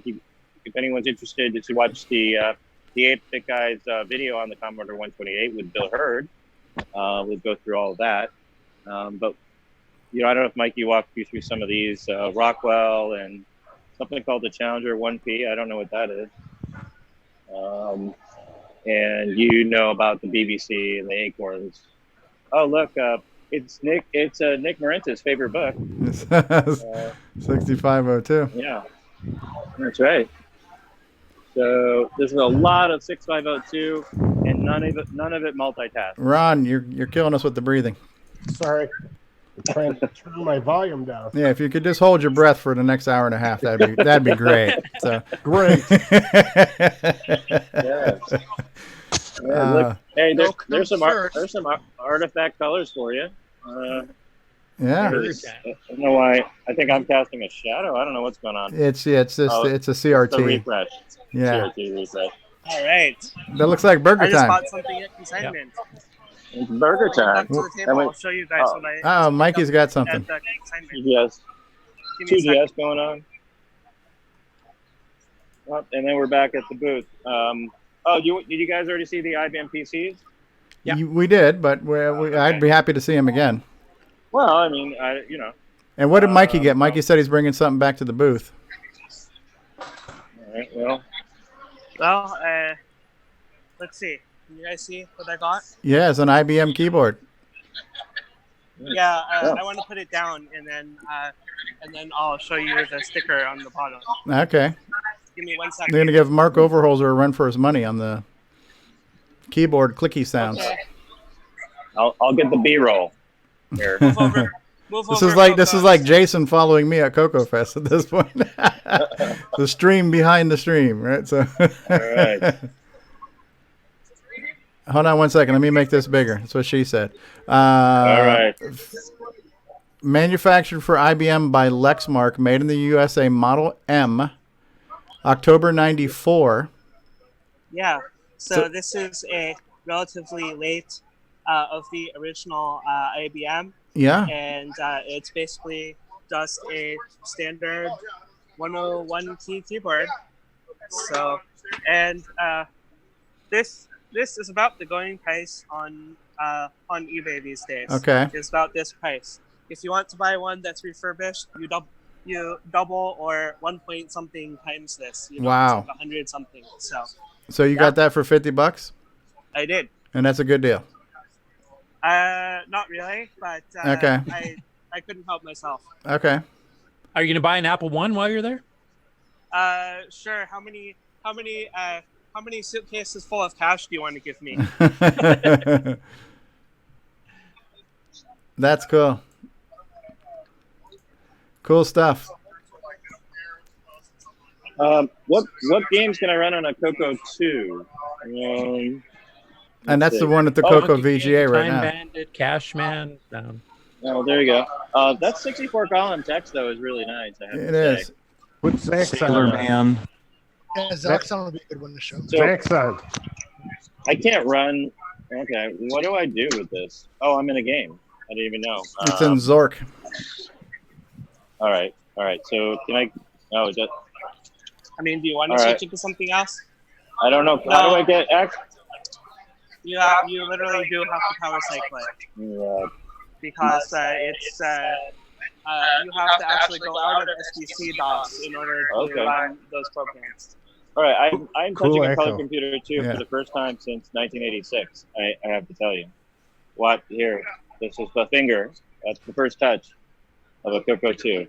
Are you okay? I think so, but I'm looking for where's the down arrow? I don't know. Jeez. Okay, it's over here. Okay. What should I play? Oh, Android might actually Sailor work. Man. Oh, We're you guys thinking want Zach's Sailor Man? on. All right, What's Sailor Sailor Man. Sinistar? No, that's not going to work. Sailor Man. Sailor Man will work. Sailor Man's You want got the a French good. version? 4K, yep. Should work. French or regular? We'll just That would be Lay Sailor Man, right? A Popeye ripoff. What kind of music do you need? Free or? I don't know. We have to. If it is blue, we want to hit the clear key. Wait. Oh, We don't have to. Oh, we have Digraph. FPGA technology, including scanline. CoCo VGA. Does Digraph have an You attract still have mode? to pick one. It does. Dagrath does have an attract mode. Digraph might be good too. That's a little red though for orange, but okay, I'll take it. Yeah. Oh, look at that sound. That Pachoo. 6-bit DAC. Pachoo. When does Big Fat Guy Eating a Sandwich come out? I That's don't level know. 2, Stevie, so you've never seen that. We can arrange That's usually on CoCoTALk. if you want. If you really want a big fat guy eating a sandwich, I'll eat my lunch. Hi-oh. I'm in the wrong joystick port, I think. But anyway, I don't even know what. Yeah. Oh, it's supposed to be in the right joystick port. Okay. This needs some WD-40, by the way, on the joystick ports, whoever's CoCo 2 this is. But okay, now it's working. Popeye the Sailor Man. You know Popeye? Oh yeah. You can take over for me. Anyway, do you guys see this big gold cabinet? No. Learn a program on the CoCo thing? Yeah, but it was a gray box. Yeah, so that's a CoCo 1, the original one. Yeah. So we have here a color computer 2 and color computer 3. Yeah, it was the white on 2. Right. We got so much sound coming through here right now. So I could run the most extended. All right, I just muted Mikey because it's good. All right. And who is this now? I can't unmute you. Are you muting yourself, Rob Inman? I was muting myself because I thought I was the one. No, I just muted Mikey because he's talking to somebody. We can't see what's going on there. Oh, okay. I thought he was talking to you. But yeah, okay. So anyway, this is something called solid state Monopoly. Okay. On this machine. IMSI 8080, which is the first 8080, right? Okay. It's one of the original home kit computers from like 74, 75, somewhere in there, like the Altair. It was a competitor to the Altair. Yeah. Is that the one they used? The screen shows the original War Games. I don't know. This screen shows the original demo script created in 1978. It's running on the same machine as it did in 1978, and it's doing, I guess, what the roles are going to be. So, yeah. And then, does it control this? Yeah, it was actually. It was in the movie War Games. Okay. Okay. Okay. Oh, so that's this machine is controlling this board. This is just running on something else. This little display, or so the display is hooked up to a video board. Okay. On the inside. Okay. And the inside is here just to demonstrate that what happens on the machine is still working. Okay. This is an old machine too, but the inside is not connected to the game. Okay. Okay. So I'll have to. I know you guys can't hear, but at least you can see a visual of kind of the. Wow. Okay.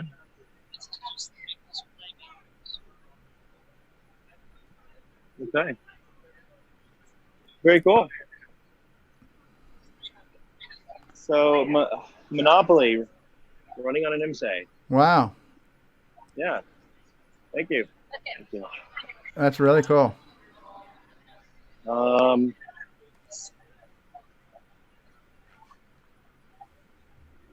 So you guys saw the typewriter stuff, and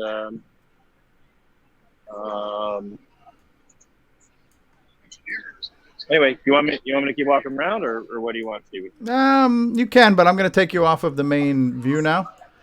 And maybe we'll do a little bit of maybe we'll do some news of Curtis. I don't know if Curtis is ready to do the news or not, or sure.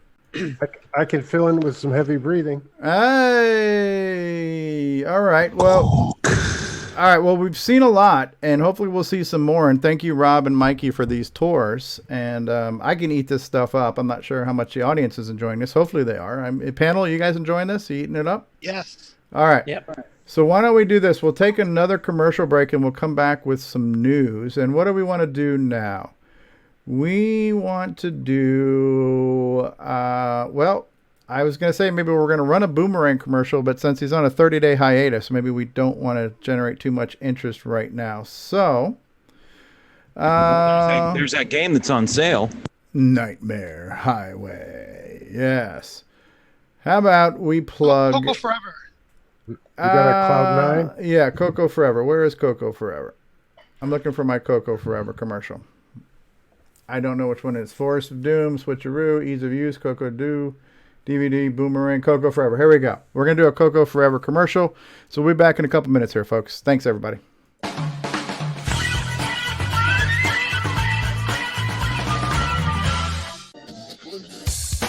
have you got your CoCo 3 yet? Hi, this is Rick Adams, author of Temple of Ram and Shanghai, and you've tuned into CoCoTALK, the nation's leading live talk show featuring the Tandy color computer. What's going on, everybody? Original Gamer Stevie Stroh here, and if you're a fan of vintage computing and retro gaming, then you're going to love our retro swag shop at 8bit256.com. There you will find custom designs by Instagram artist Joel M. Adams. You can get I'm a Coconut, CoCoTALK, and other cool video game images on a t-shirt, coffee mug, or mouse pad. So if you love retro, then head on over to the retro swag shop at 8bit256.com today. Tell them the Original Gamer Stevie Stroh sent you. The Radio Shack TRS-80 put the world of color computing into your home. Instant loading program packs turn any color TV into an exciting game arcade. And there's more. The color computer is an educational aid, a home management tool, an up-to-the-minute electronic information service. The programmable, expandable TRS-80 color computer from $399 only at Radio Shack, the biggest name in little computers. Hi, I'm Bruce Moore, and this is Jacob Moore, gotcha. And we are the Forest of Doom guys, and the CoCo Forever guys, and we are CoCo Fest, and we love Stevie Stroh. Imagine a different world. A world where Tandy Corporation has the upper hand. Where the CoCo surpassed all competitors. And all you have to do is travel back in time without making a single mistake. CoCo forever. How does it feel? I'm still You definitely earned this office. Yes, you're too kind, and thank you. You want to grab some food before we head back and look at that alt reality OS9 module? It's only 40 years past due, but yeah, sure. How does it feel? I'm still believing.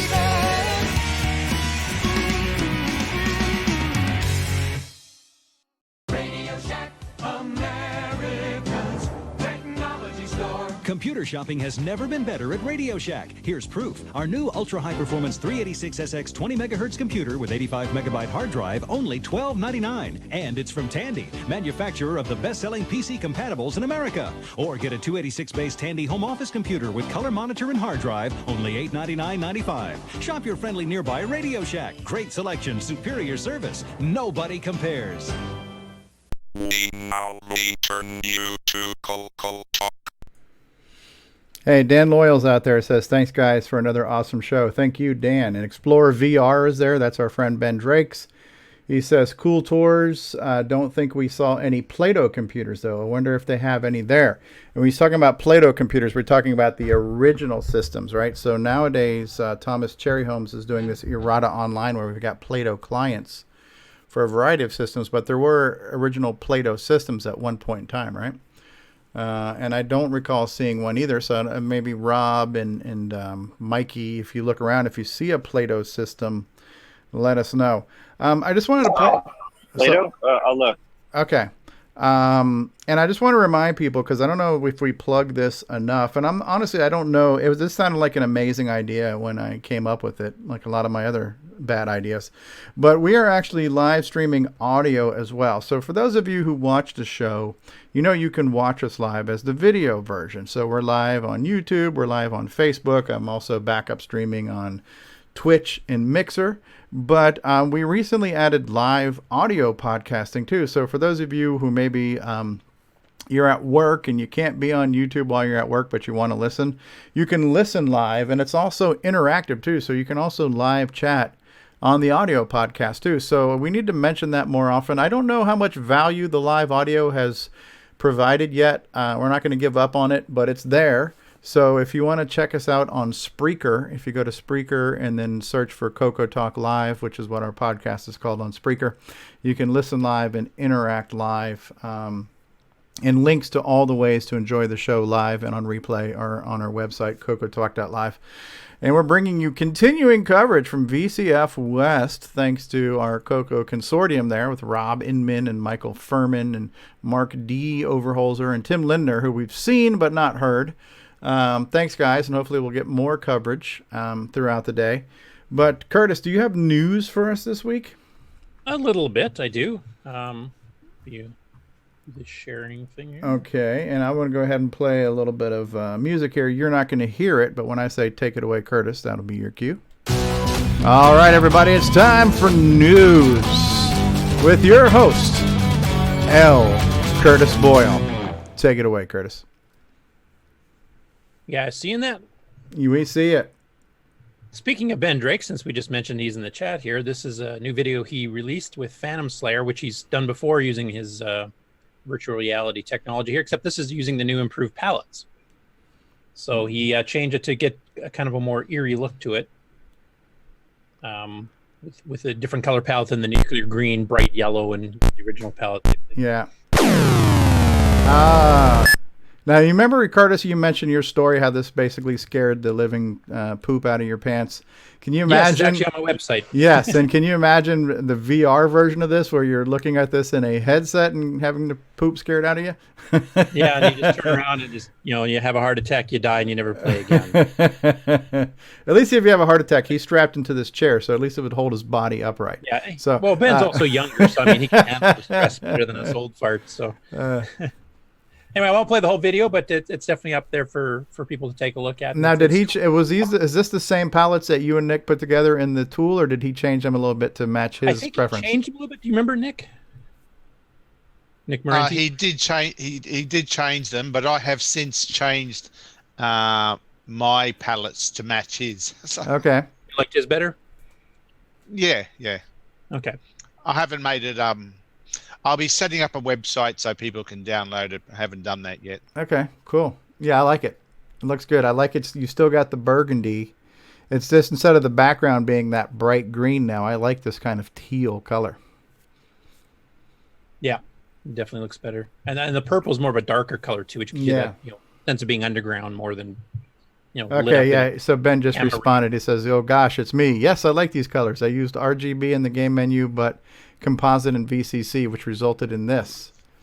This is accidental, is what you're saying. Ah, okay.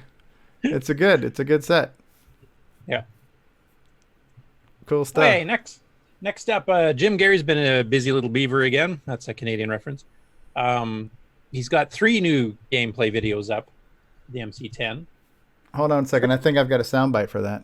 MC10. All right. Well, you can't hear it, but okay.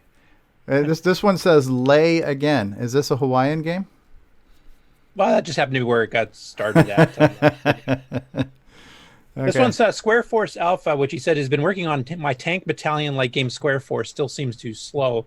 I'm not familiar with Tank Battalion, so I don't know what to compare it to. But okay, there's the explosion. Okay. Is this kind of like the Tron tank game where you're going through a maze and shooting things? Well, there's money getting as well and stuff, so I'm not sure exactly. Oh, so is it maybe okay, I just saw him shooting something. It looked like a plus sign. Yeah, so he's shooting at them. Yeah, plus collecting the money, yeah. Avoiding the tanks, I think, so. Can you turn down the YouTube volume just a bit? Yeah, I was just about to ask you if that killing was me, yeah. Oh, that's pretty cool. Yeah, so you've got the tanks moving around. You have to how many shots does it say? Do you have a finite amount of shots? Okay. So picking up the... I don't know. This reminds me of Cave Hunter a little bit, right? So in Cave Hunter, you have to avoid the bad guys and get the gold bars, right? So interesting game. Yep. And it just shows what you can do with, low-res graphics, but still have something playable. At the end of the day, a game is about the playability more than anything else. Exactly right. That looks good. Good job, Jim Gary. The next one he did is a game called Shop Steward. You are the shop steward at a small firm producing consumer durables. Oh, this is really good music. Did he have a sound chip? That's a 1-bit sound, the MC10, believe it or not. Okay. Now, he mentioned in his notes on this one here, this is actually a port from an Apple II game. Okay. That was written in Integer Basic, not the Microsoft AppleSoft Basic, but the one Woz did originally. I'm going to need you to turn it down. That's hard to hear you over the music. Okay. I actually had it turned down in this case. Yeah, it's really loud in the mix, but yeah, we get the idea. So for those listening at home, this is not actual MC10 music. This is something he edited into his video. Okay. It's kind of a simulation style. A simulation. Okay. Buy low, sell high. This third one is called Dungeon of Death. Oh, I like that name.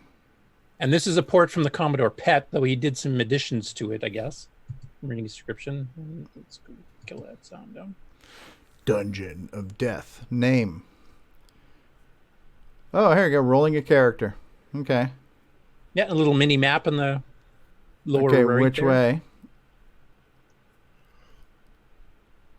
What is that? That's updating the map. I think he just moved. So it's... I see. Okay. Monster options. Fight, evade. This has got a little Forest of Doom feel to it, huh? Yeah, a little bit. Or Jim Telling Guard the on a mini Dwarf. scale. Yeah. Or Asfi or something.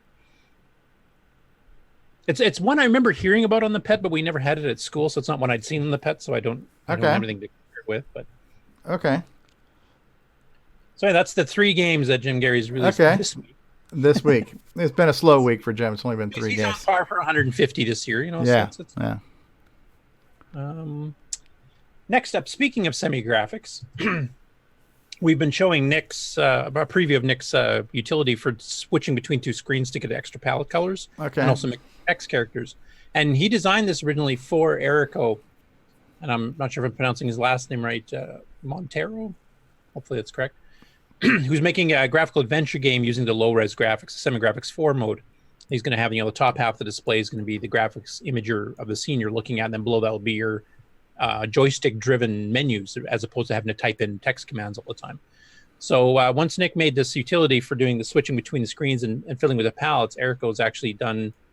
He's been doing all of his draw mock-ups and stuff in Photoshop or something, and then this is one where he's actually doing the mixing with colors to see what the colors will look like, so he kind of can pre-plan his scenes and what color mixtures he wants to use. Now you still have to take into consideration flicker, etc., which you'll have to try on the real thing to see if it's if it's too contrast between the 2 screens, it'll start to flicker like mad. But definitely Dev has some pretty decent color mixes in there. I'll just zoom it up so it's a bit easier to see. He doesn't have text mixing in here because you couldn't really do that in Photoshop. But I don't know, Nick, if you've discovered some pretty interesting things like making little globes and Space Invaders and Galaxian type things, just using text characters. So we showed that last week. Yeah. Actually, I was going to ask you, Stevie, since you weren't actually live on last week, what did you think of that little demo for your Cosmic Aliens type thing? Ooh, I didn't see it. I only listened to it, so I didn't see the show. Oh, okay. Nothing like supporting your own show. Thanks. Yeah. Well, I did. I listened to the podcast version because I was commuting. So I know I'm just bugging you. Yeah, but you should check it out because that is something I think you would be interested in for Cosmic Aliens. Okay. Next up. YouTube stuff. I love it when Nick Marentes takes a side project because he just comes up with all kinds of cool stuff. You should make a full-time side project thing, Nick, because you come up with a lot of good stuff. Pretty soon Gunstar is going to be the side project, I think. Right. His breaks are more productive than some people's busy time. Yeah. And if you're wondering why Rob Inman was trying to get the advertisement to say that Gunstar is going to be out next week type of thing, the reason is all these side projects that it never happens. This is Retro Arcade Gaming, who we mentioned before. He does the comparison videos, so he's done a new one here, and he's starting to restrict. Like he was usually doing multiple clones for multiple platforms before. And I think it's too overwhelming. When he tried to do the Pac-Man one, he stopped at 100, and there was tons he didn't cover on any of the platforms, just because there's so many of them. So I think he's starting to restrict it. He's trying to pick what he thinks, in his personal opinion, what is the best clone.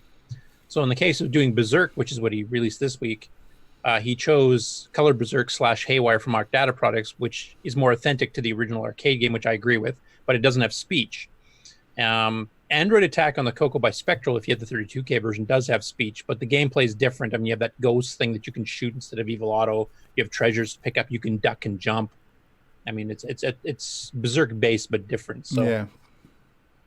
I have no idea how loud this is going to be. So up first, we are going to take a look at the port for the TRS-80, released in 1981 by Mark Data Products. Initially entitled Berserk with an S instead of a Z, the game was later renamed to Haywire to avoid lawsuits. There are actually a couple of clones for the TRS-80, including Robot Battle, or you may see it as Android Attack, and Monster Maze. But I find the Mark Data release to be the closest in gameplay to the actual arcade game. There is no in-game speech, but it plays fairly similar to the actual arcade game loud. in terms Turn it of down a little gameplay. bit. The fire rate is a bit slow, which makes it a bit difficult, but I believe that's probably an emulation-specific issue. Better. Here's a look at Berserk, also known as Haywire, for the TRS-80 color computer. Okay. With artifacting, so now it looks like he's doing it in MAME. We've got the right artifacting. Yeah. And I can hear the floppy drive spinning up on here too, so it sounds like the floppy's spinning constantly in the background right now. Give me a glitch on his record. But anyway, there's a comparison here with Commodores and Apples and all kinds of machines, including more modern ones too. So. Yeah, this is definitely this was an impressive game. Yeah, one of the earlier clones because it came out in '81 originally, so it's pretty early in the CoCo's life. One of the early artifacting games, if not one of the earliest. Yeah, cool stuff. Okay, next up, just a quick mention here. I haven't had a chance to fully listen to everything on it. I kind of skipped pieces on it, but the CoCo Crew podcast number 50 was dropped this week, so the monthly edition of that. So you guys can go check that out. Like I said, I haven't listened enough. I've listened to chunks of it, but I haven't listened to the whole thing yet, so I don't want to try to review it or anything here. Okay. Unless somebody else will do later on, but just to mention that. Sheldon McDonald has been working with the GMC cartridge, and this is his Q MIDI studio player. Now, he does a few things in this video. He's demonstrating 3D printing a cartridge case for it. He's also modified it from what the original one is, in that he, and I think you mentioned this, Stevie, because you've seen it before too, where he's actually hooking it up through the cassette cable, so you can use audio on and audio off to shut the sound on and off instantly without having to do, shut voice 1 off, shut voice 2 off, etc., which is cool. And then he's also got the option where you can change the length that the notes keep playing, so you can kind of get echoey effects, or you can get the notes instantly chopping off. So I will probably be skipping through here in little bits. So many plays here. I love Facebook. Not buffering. What's going on here? I don't know. What baud rate is your internet connection at? You at 300 baud?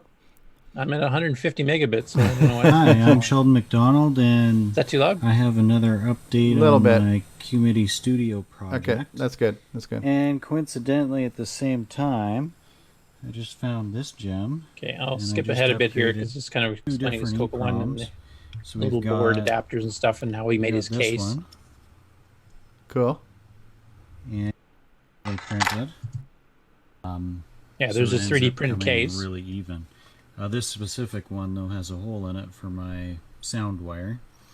But nice I looking the case. same model. Yeah, nice color too. A rather unique one. It's a sort of a gold. Yeah, pretty good looking cartridge. Looks pretty smooth too. It's pretty neat having two colors on it, the two-tone. Anyways, so basically, what you're going to find in the QMIDI Studio cartridge is going to be the Game Master cartridge wired in to output the sound back into the audio jack or the cassette port. So I've been doing a lot of work on this.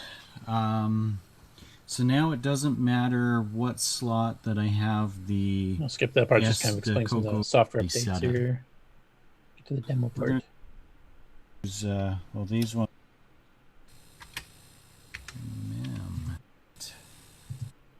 I was explaining so I'm going his to CoCo go memory. To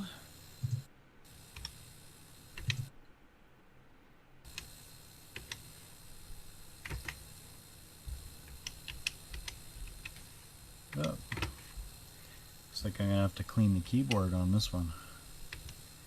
You apologize for the RF interference too. Okay, so my audio program is in fact running. I can type audio on now. Oops.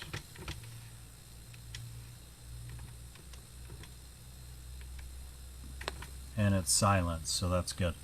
So that's showing me that the software is good. It's going. So I'm going to look at music on. Drum. This one is automatically going to start playing because that's how I saved it. It kind of overwrites some settings. That's cool. So what I've done differently on this one, I've made it so the player itself controls how long the notes are held, so you can actually change that with code. So if I this is a cool feature. 32021 and 0, this will make it so the notes get shut off instantly in the song. So without having to reprogram the song, So you can have the actually short, set how long short bursty it notes, or has you can have the notes, extended and you ones. can probably, maybe each song will sound better by changing that. This song sounds pretty good with a setting of 6.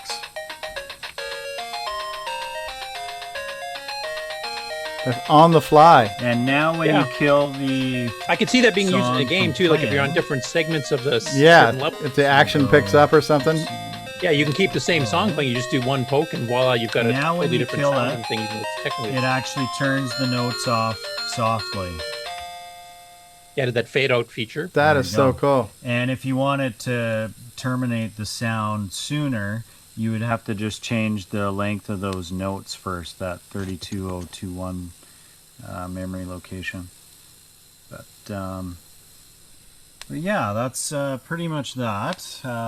I got a pretty bad RF reception here. I'm gonna have to. Maybe I won't play the whole video. It's on Facebook. Yeah, but it's yeah. interesting. It's got a lot of cool features in there, and some stuff I wouldn't have thought of.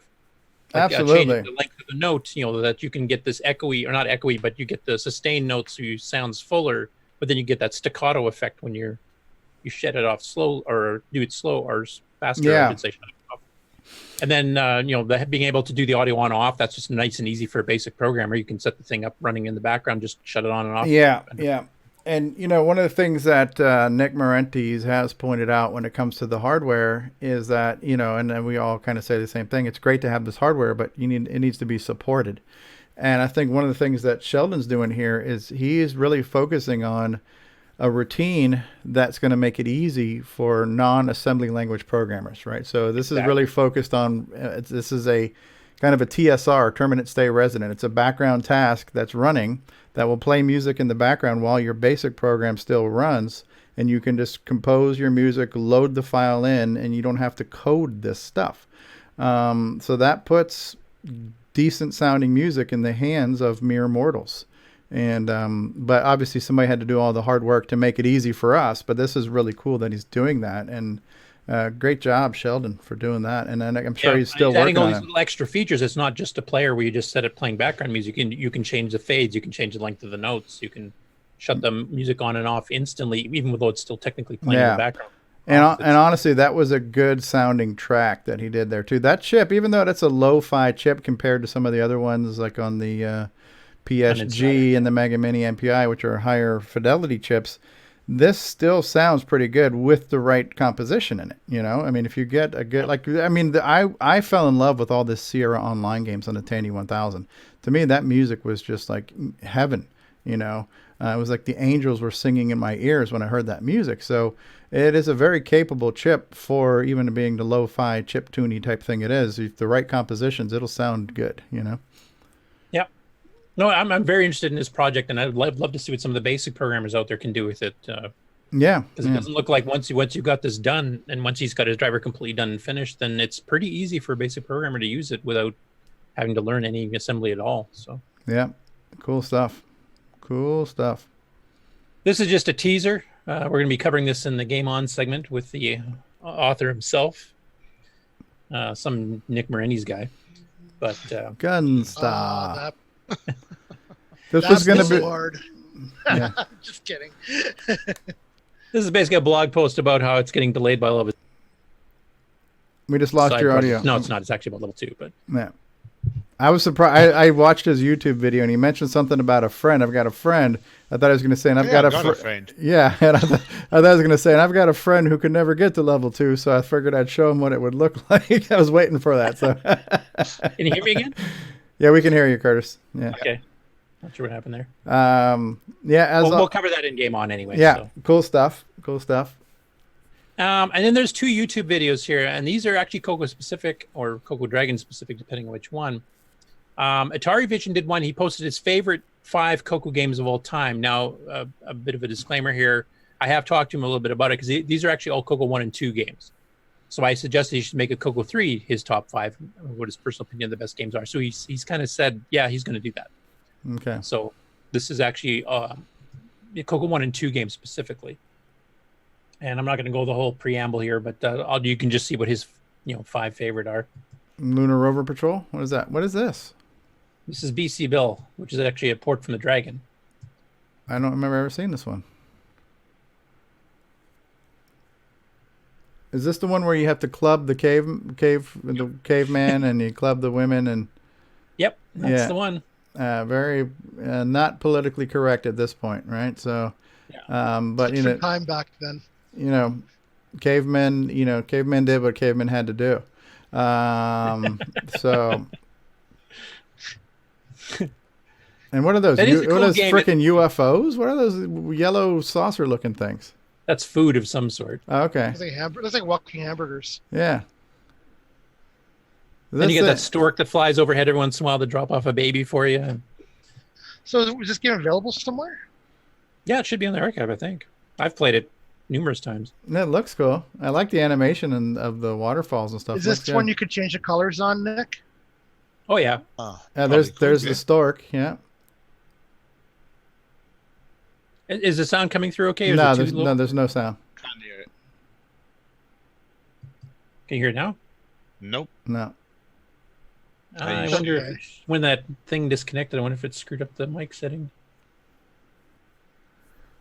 No, but it looks cool. All right, so move on to the next one. This is cool.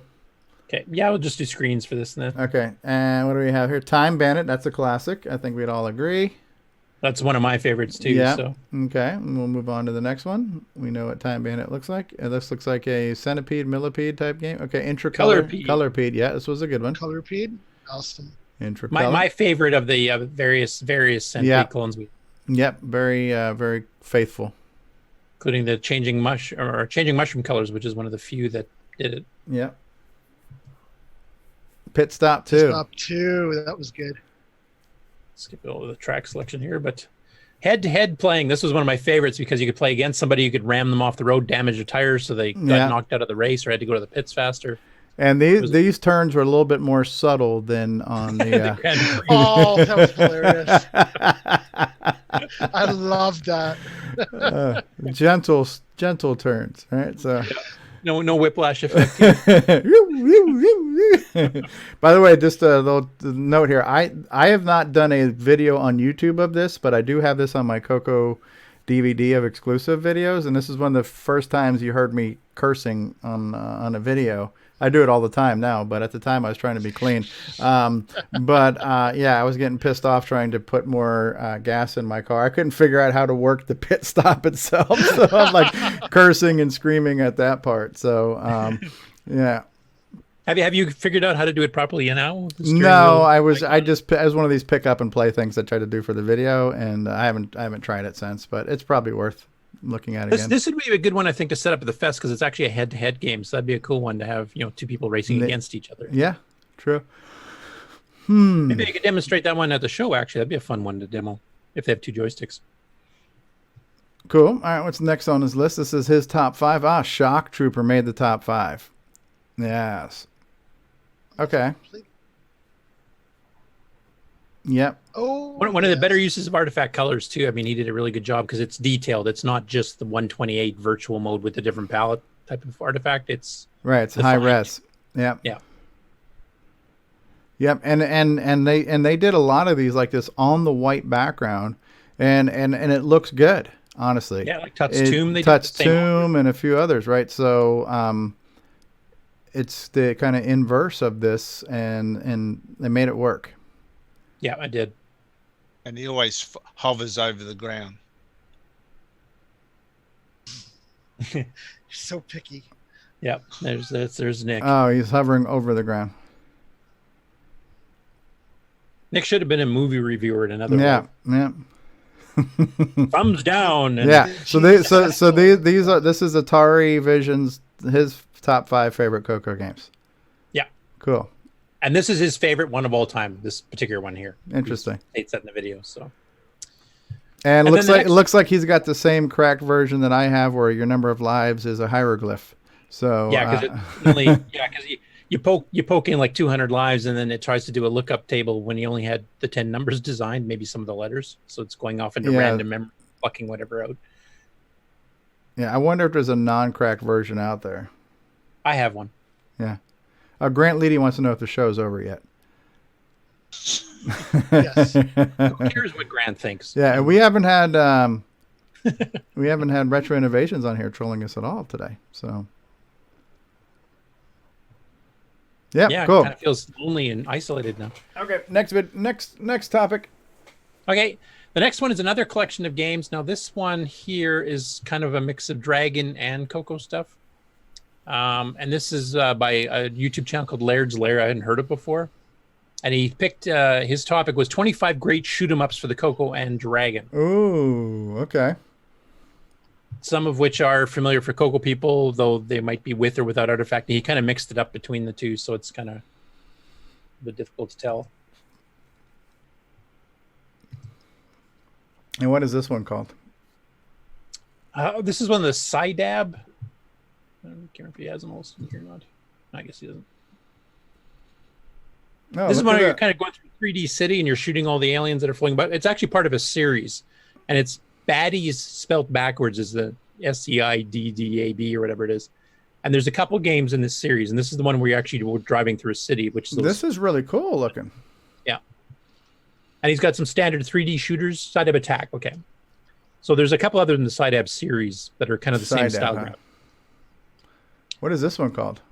This is a scramble type clone that was for the Dragon specifically, which is why it's picking non-artifacting palette. Yeah, that looks good though. Nick's favorite palette setting. Yeah. This is known as the Poo-Yan palette. You can stop at Yan before Yan. If you ask Nick, I think you just stop after the first syllable. It's the Poo palette. Poo. Huh? It's the Poo palette. That looks good though. Yeah, not bad. It's fairly smooth. The speed is air good. attack. Air attack. Yeah, he did it different. He actually does the game first, then he puts the title screen.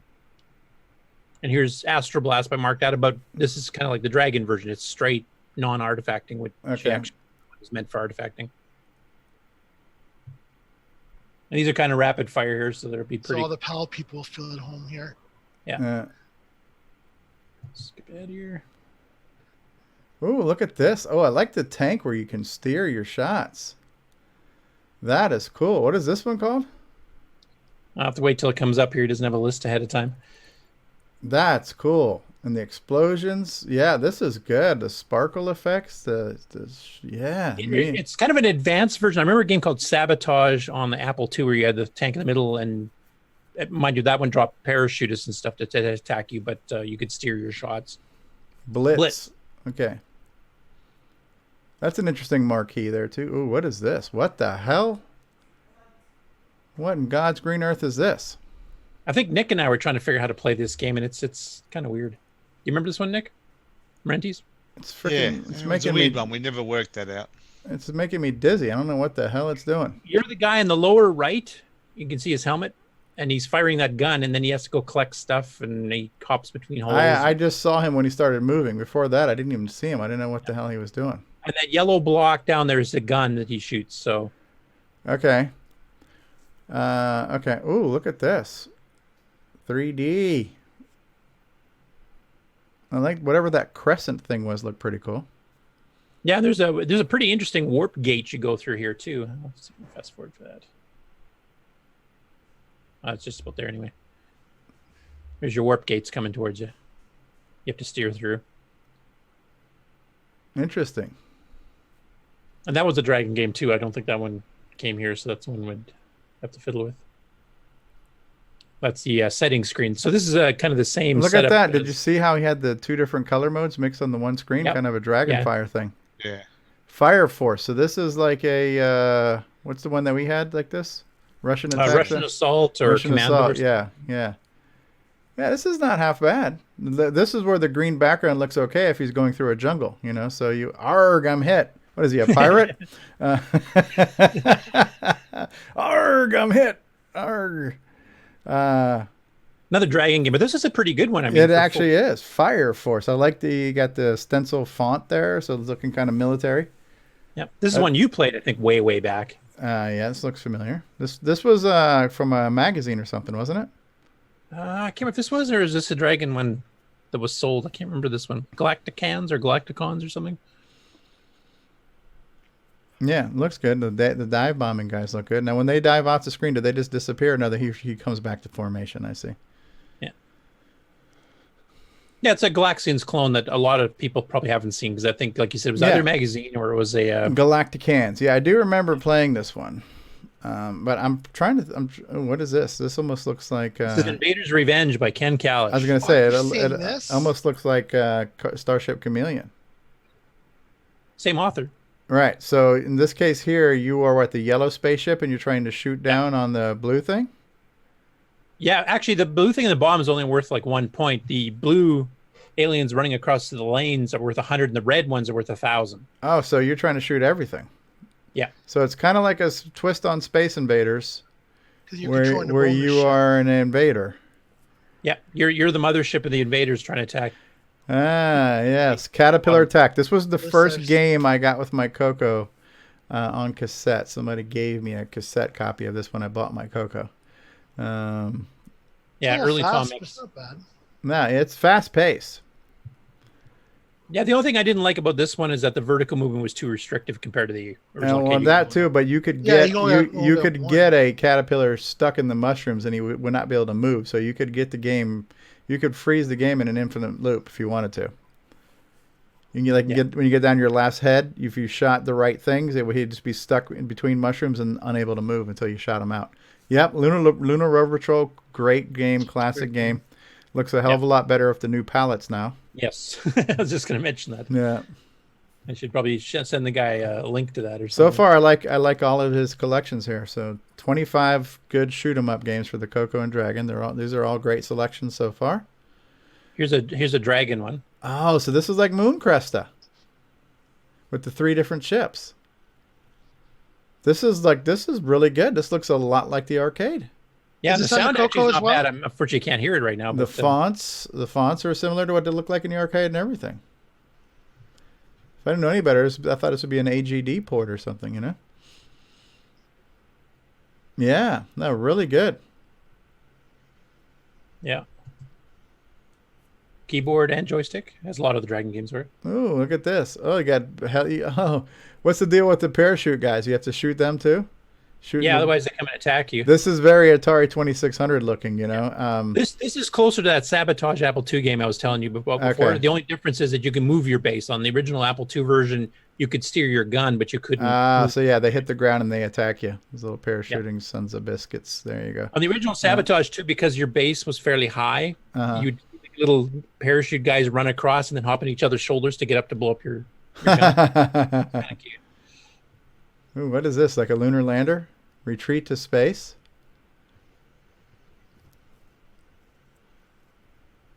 So what is he doing? I don't know. This is one I had not seen before. So for a minute, I thought it was like a lunar lander style game. But look, it's got the gravity of lunar lander. Okay. Yeah, but it's got some stuff to shoot too. So okay. So I don't know if it's like a space shoot 'em up that just happens to have gravity effects that makes it a lot more complicated, or a hell of a lot more complicated. Yeah. Planet Conquest by Craig Carmichael, huh? Interesting. Ah, yes, Polaris. Still, out of all the missile command clones we had, and there's a few missile attack and defense and a few others. This is by far the best. Yeah. Now I wonder if this was the version that changed colors too. Because the one patch version was stuck on the original color set. In the original, every third screen, I should say, it changed the palettes and you went through all of the colors, both modes. Yeah, and a lot of different variations of those colors. Polaris, TRS-80 Color Computer presents Polaris. Oh, this is neat. Looks like a Defender style game. Sort of. It's loosely based on Defender. It's Protectors by Tom Mix. Okay. Pretty cool scrolling. Yep. Looks good. I'm not sure if I should be fast forwarding these, which is pretty quick anyway. So yeah, Tom Mix Software presents Protectors. Yeah, cool. By Ron Beatty. What is this? Is this Quasar Commander? Yeah, the very first 3D space game we ever had. Yeah, on the CoCo.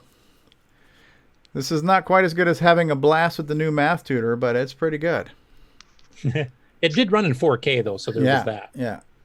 Yeah, I mean, to me, anything that had a TIE fighter looking spaceship, it was good enough for me. You know what I mean? So, and the author Robert Kilgus, I mean, he did a ton of 3D stuff, Dino Wars, skiing, Quasar Commander. So he actually must have known math, as I would say. Yeah. What the hell is this? This is one I had seen before. I think this is a dragon one too. If I This remember looks correctly. really good with that blue background. Now here's the thing though. You see how clearly we can see the contrast between like the navy blue and the kind of maroon red. This only looks this good now with modern digital displays and emulators. On the old TVs, the red and blue, they didn't really pop. They didn't really contrast each other very well. Yeah, when you had red on blue or blue on red, it was really hard to really see one from the other. Oh, yes. What was this one called? This is like the Robotech. This is like the Robotron clone. Super good game. Is he running this in a double speed? Because that's freaking fast. No, that's how fast the game was? Yep. Save the people. Oh, too late. Yeah, Intracolor, I think they had mostly hits. I'm not sure. Maybe they had one or two misses, but almost all their games. The one Grand Prix game with the whiplash steering was the only really bad one. Yeah. Oh, there's the brains. Cool. Intracolor. Yeah, so this is a different Berserk style game. Yeah, this is Android Attack, formerly Robot Battle from Spectral. Yeah. This one actually did have the speech. I can't remember if he's running. This is the one that said "coward."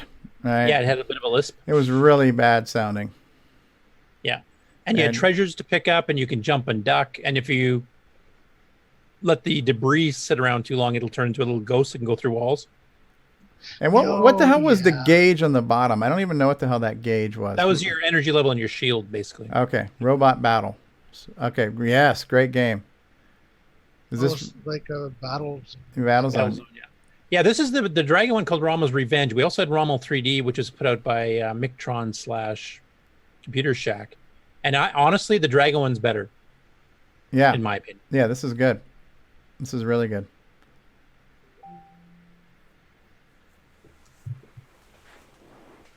It's got the saucers and everything else too, which is cool.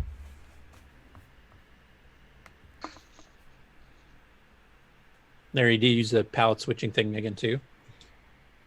Oh, Scramble. Yeah, this is Scramble with a K. With a K. Lawsuits. They got away with that. Apparently. How come Berserk didn't get away with the S? Hey, Tony Capolini's met somebody at VCF West that he said we might want to talk to. He's got some type of the retro shield thing that Mikey was showing off. He's got one for the Arduino that does a 6809. Oh, okay. How much is left in this? Because this is actually my last. Yeah, I don't know if this would happen now or if this would be for a future one, but that's just cool that he made that connection. Okay, nice Space Invaders clone. This is no Nick Marenti's game, but still pretty good. Yep, this is Color Invaders by Spectre, which I think was the first Space Invaders clone we had. Oh, Rob Inman's trying to get in. Nobody's watching the panel here. Sorry, Rob Inman. Oh, I'm watching the show. So. Yeah. Actually, I didn't get a pop-up. Usually I get a pop-up. Yeah, I remember this one. The Force. Yeah. The Force. Yeah, what a crock of... But because it was a fake Star Wars game, I still loved it as a kid, but this is a crock of crap when it comes to what it actually is as far as the game. And it's actually a clone of an arcade game, too. Yeah. So. An old black and white one from like 78, 79. So. Yeah. Yeah, the funny thing is, as far as an official Star Wars game in the arcade, the Atari Star Wars, that Vector game, that didn't come out to like 83 or something, right? After Return of the Jedi, if I remember. Yeah, so before then, Whirlybird Run, great game, great Scramble. My Scramble favorite Crow. by far, Scramble, and the fact that on cassette they crammed all 5 levels into 16K just amazes me to this day. Yeah, scrolling is great, the speed is good. Yeah, great game. Yeah. And that's it. That's a great video. Do we have the links to that? We should put the links in the description. I should have done that. I did post the link. The text file with all the links. Okay. So when I edit this later and you want to watch the replay, I should have the link to that video. Unless you want, if you can copy and paste it now and put it in the live chat, just for those watching. That's a great video. 25 good shoot 'em ups on the CoCo. And not only is it probably worth watching, but a lot of these games are probably worth playing. And so cool. Those were all CoCo 1 and 2, which is good. Yeah, and Dragon. Right. Okay. So Curtis just posted that in the YouTube chat. Cool. And what I'll do is I'm going to copy and paste that. And yeah, the show notes I posted in Discord earlier actually has the links for all the stories in there if you wanted to. Okay. I'm going to post it in the Restream chat so it'll make its way over to Facebook too. Or it should. Okay. There we go. All right. So that's showing up on the Facebook stream too. Anybody watching us on Facebook, if you want to grab that, you can check that out. Cool news segment. All right, so we have a game on segment, right? I believe so. Okay, so what we'll do is we'll take one more commercial break, and then we'll come back with a game on. Hopefully, Rob Inman's back, and then we'll see if we have any more sights and sounds. Rob or Mikey, can you guys hear us?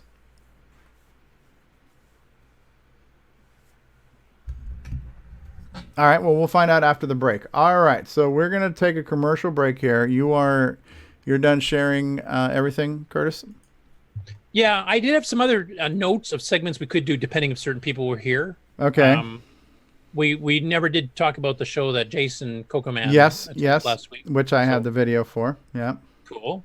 I was hoping that one of the guys that actually has one of Ed Snyder's new keyboards, like Paul Shoemaker, Scott Wentz, if one of those people were on it, it would be lovely to hear what they actually think since they actually have it in their hands. How does it type, etc. I don't think anybody in the panel has one yet, though, so we'll skip that till later.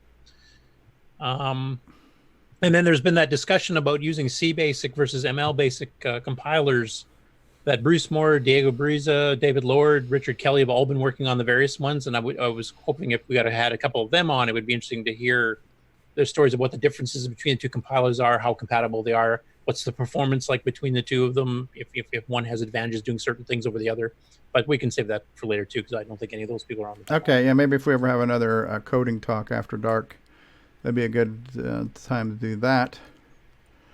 All right, so we're going to go ahead and take a commercial break, and then we'll be back, and then we're going to hopefully have our Game On segment with Nick Marentes, and hopefully have some more footage from VCF West, and then we'll, I do have the video from Jason from the event that he was at. He told me what it's called, and I forgot. Jason, are you still there?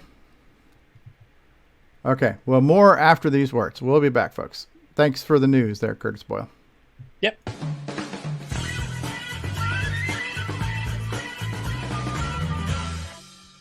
Radio Shack, America's technology store. Right! This Christmas, Tandy has a very special offer. A family color computer pack to take away at a very special price.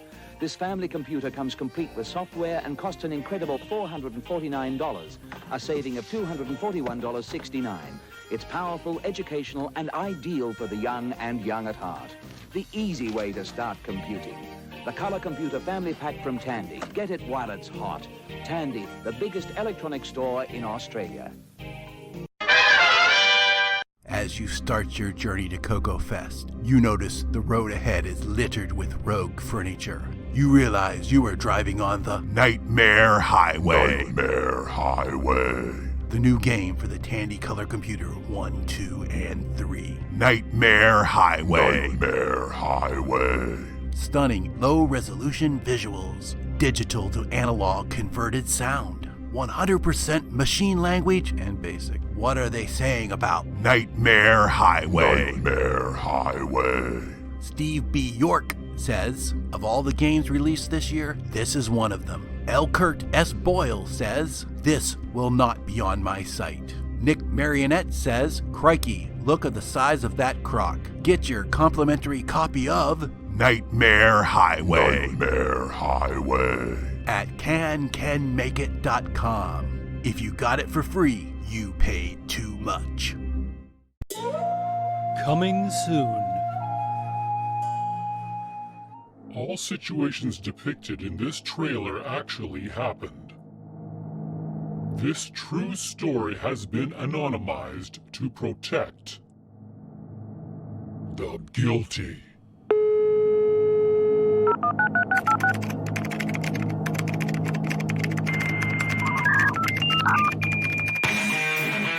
Starting in the dead of winter, a group of bored teenagers blew stuff up, learned code cracking, learned phone freaking,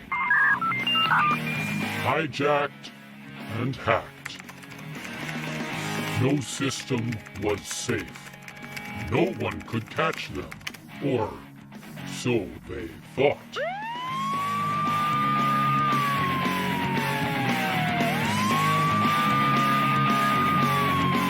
A true story at the dawn of the internet. System hacked.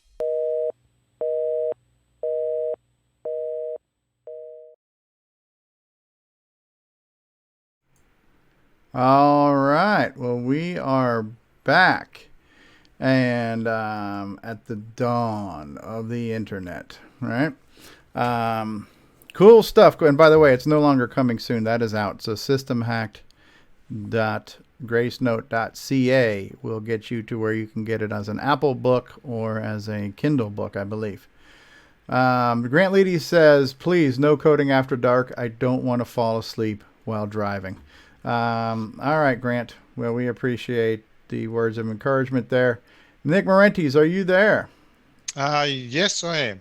All right. Well, we're going to do a game on intro here, and then we'll go ahead and are you going to screen share? Or are you just going to talk? Well, I was just going to talk. I don't know if there's any need to play the blog video. I could just say what I've done, I guess. All right. Well, let's go ahead and do the intro, and then we'll get into our game on segment. All right. All right, it's time for Game On with Nick Marionettes. We're going to talk about making games, playing games, all that good stuff. All right, Nick Marentes, take it. Which, by the way, I have the Gunstar video up because this segment is showing this screen. So should I go ahead and play it?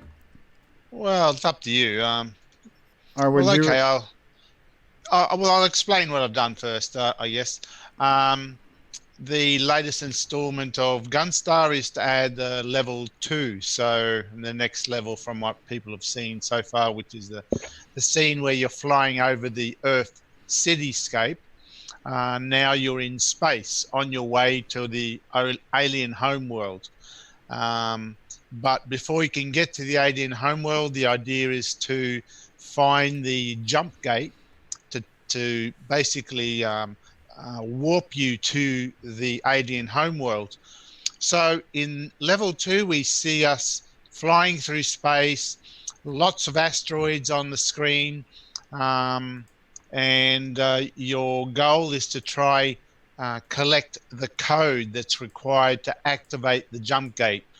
So I guess the jump gate is an alien technology, and for you to use it, you've got to work out the alien code to warp to the alien homeworld. So much of level 2 is spent doing that. I guess we could play the video and just... Well, I am playing it right now. So I'm playing the video, but if you want to do your own voiceover and not the video voiceover... That way okay. You are. Okay. So we know it's you. Well, play the video. It's probably better, yeah. All right, well, I'll do that. Well, just give us a quick crikey, and then we'll go ahead. Crikey, you're going to play the video. All right. Nice loading bar. Very good sportman. Was it a week's worth of work? At least. Okay, so this is the title page. Gunstar, The Battle for Earth, designed and programmed by some idiot from down under. Hey, and he's a good friend of mine. Got that right. Here we are, we're starting the game. Prepare for battle. That's cool. Stars, asteroids. The main goal in this level is to activate the Stargate to get to the alien home world. So the green boxes you see at the bottom of the screen is where you have to construct the alien code. There's 3 alien glyph characters that you've got to construct, which will then grant you access to the gate and warp you to the alien home world. Coming down the screen are several green boxes, and as you shoot those green boxes, the characters, the alien glyphs in those boxes change, and you've got to get the character in those boxes to match the character that's flashing in the bottom boxes. Once you match them, it activates that number and moves on to the next one. Once you've got all 4 characters, it then switches to the second coded number, and then after that there's a third coded number. So there's 3 alien codes that you've got to clear as mud fulfill that's cool. to activate the jump gate to the alien home world. Excellent. And you can see a little bar graph to the left of those windows, and as you progress, they're changing from red to green to let you know how far you've got to go to unlock the code. Okay. It's a little tricky. I'm still trying to fine tune it. It's that's a good idea. It's a little bit complicated. I'm trying to simplify it. You've got in this level, you've not only got to work out the codes, you've also got to avoid aliens which are flying around, shooting at you. You've got to be careful not to collide into asteroids. So there's a few things to keep you busy. But eventually, if you persevere, you will get that code, and that will then allow you access to level 3, which will be the next level I'll do after this level. Okay. And that's about it for now. I've tried to create a parallax star field in the background. That looks good. And your asteroids in front of it. That looks good. It's not too bad. It's fairly smooth. Yeah, you can see me there. I'm shooting, and as I hit each of those green boxes, they cycle through the different alien characters or glyphs. And it can get pretty hectic at times. Yeah, I like how there's something else to do besides shooting the aliens, which you've already done plenty of in level 1. That's right. Level 1, you get plenty of aliens to shoot. This one, you've got the goal of actually working out the code to get to the alien homeworld itself. Are there less aliens on this level? There are a few less because the screen is very congested with asteroids, and you're pretty busy trying to work this code out as well. So I thought I don't want to overtax the player, so I'm just going to have to keep playing this and trialing it, try to make sure it's not too complicated or frustrating to play. But it's not too hard. Once you work out the pattern or the technique to gather the codes, it can be done fairly easily. And that's it for this set. There you go. Yeah, so that's it there. So as you can see, I've got the asteroids moving around there, and of course the asteroids, you can't hit them. The strange thing is that you can't be hit by the asteroids, but of course the aliens can just fly all over them. That's that seems unfair. Hey, it's fiction. Yeah, they're on a higher plane, right? So they're flying above them. Also should mention, if you go to the blog entry on Nick's site there, he has redesigned the layout of the screen for that level a little bit, so the more up-to-date ones on the website. Yeah, I have done some changes. So this level is just a matter of me playing it just to work out what parts are too complicated and all that. So I've done some changes already to that version on the video, and it'll probably continue as I like the whole idea of having to cycle through the symbols and match up the symbols. Now, if you wanted to be a real a-hole, you can make it where if you picked up one wrong symbol, it would reset the whole pattern, and you'd have to start over. Stevie, you're not that good. I did think of that, but then I going by the feedback with Popstar Pilot. No, or even the Mastermind mini game in Gatecrasher. That was too confusing for some people. So as it is, I'm thinking you can stop developing right now because I'm never going to see level 3. Yeah. Stop at level 2, I think. So yeah, it's quite a skill trying to work the correct and difficulty level of a game. But back in the day when we were all young and had better reflexes, I probably would have made the game harder back then. But the feedback I got from Popstar Pilot, is no. We're a bunch of old farts now playing these games. Cataracts, arthritis. We can't do this stuff anymore. And Stevie shouldn't be able to provide feedback on level 2 of any game. Right. He wants to make it harder. These are the same. These are the same people that need those guardrails put up when they go bowling too, so they don't get a gutter ball, right? So, you know all about bumper bowling, don't you? Yeah, so it's coming along. I'm about to take another break from Gunstar to do another project at the moment, so that'll probably be another week delayed before I get back into it. Terry Steen says that these aliens should have reconsidered their defense system completely. So, I mean, it wasn't an alien dialect, so that was a security through obscurity. Because who speaks alien, anyways, right? So, Oh, well, these aliens are a bit dumb. So. That's okay. It gives me time to get my 63. It's like Nick Rhoda saying the Death Star had the same vulnerability twice. You'd think if the exhaust port was the Achilles heel, then why not do something about that exhaust port? So, that's right. Not to mention the fact that the Empire have bad shooters. I mean, the number of lasers that they fire at Luke, and none of them hit the target. Yes, laser. Ken Reichard is asking if this will be released in time for Christmas this year. Oh, it's a Radio Shack Christmas. I think I'd rather aim for the next CoCo Fest. Yeah, I don't know. Well, you could do like what Kenner did with the Star Wars action figures. They weren't ready in time for Christmas, so everybody got a cardboard cutout with pictures of what the action figures would look like and that they'd get eventually.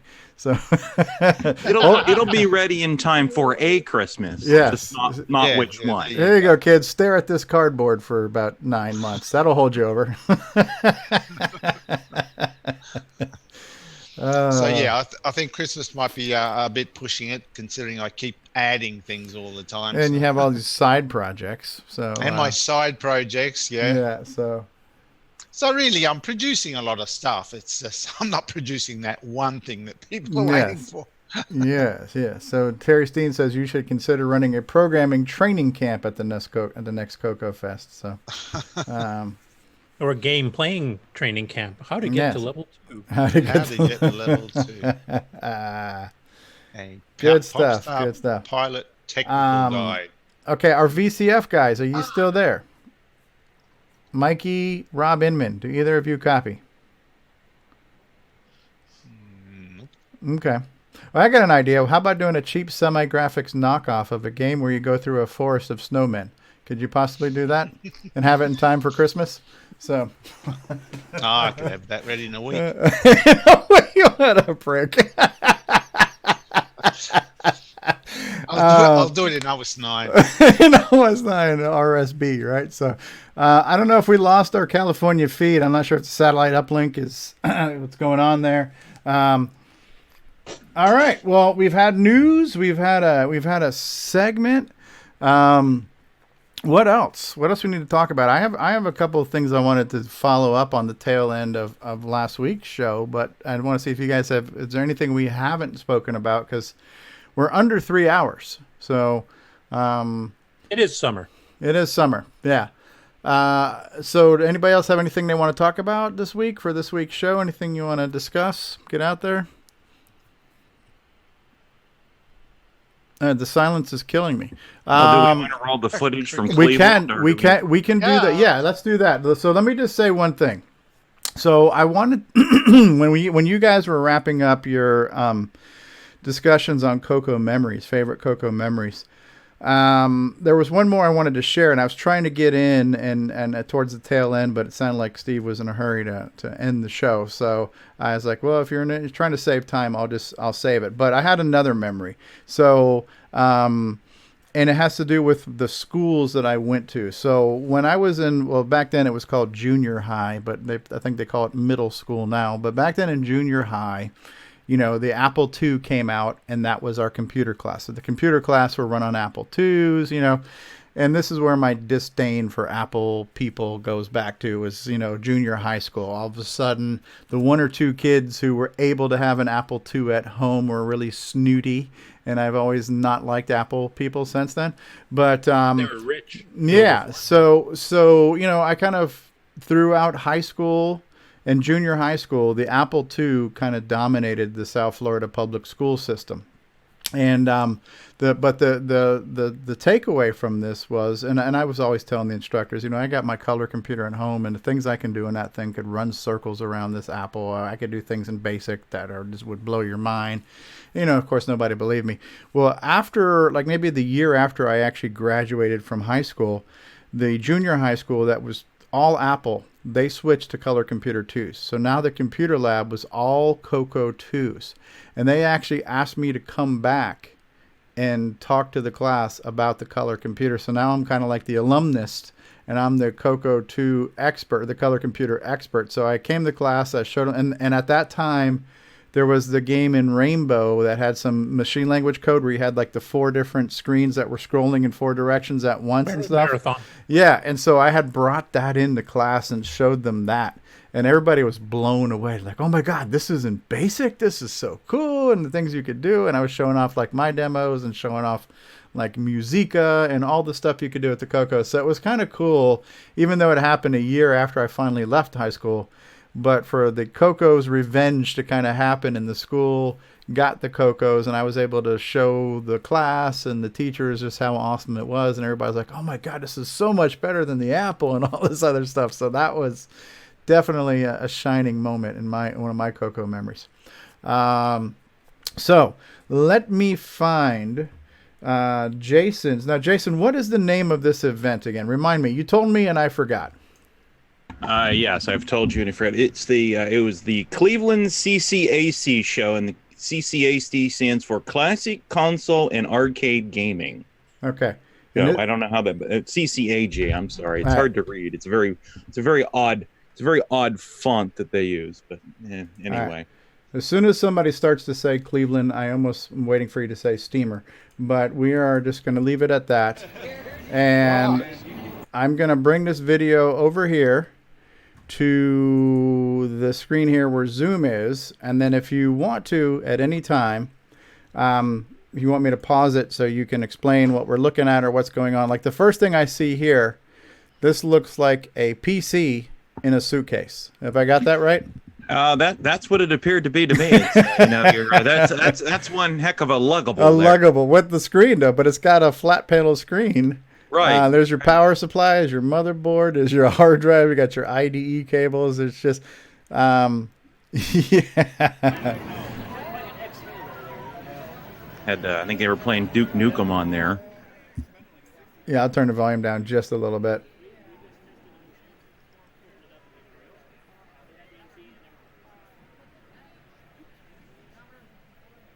Yep, man, that's a PC in a case. In a suitcase.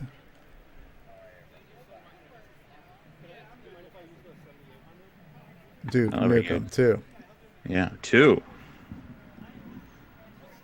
There's a Nintendo 64. I think this was the testing table for the organization that put this on, testing and repair. Okay. So there's some 5200. The Atari 5200, a Sega Genesis with the Genesis 2 with the CD, Sega CD. Mm-hmm.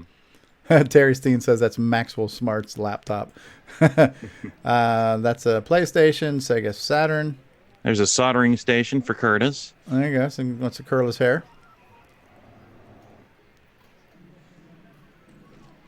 Yeah, this looked like a pretty large event too. Some upright arcades there. Yeah, this was like a indoor soccer indoor soccer complex, complete with fake grass. I don't recognize that marquee. Pac-Man, Space Invaders,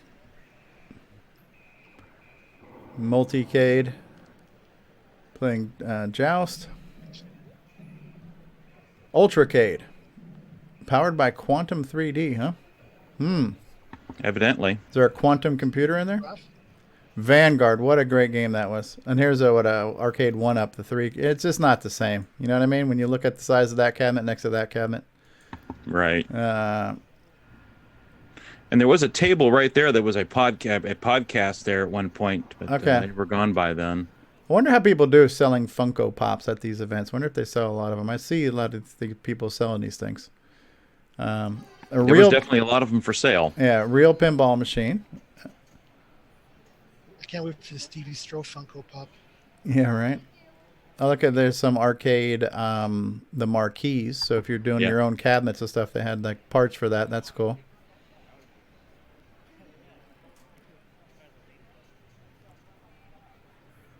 So lots of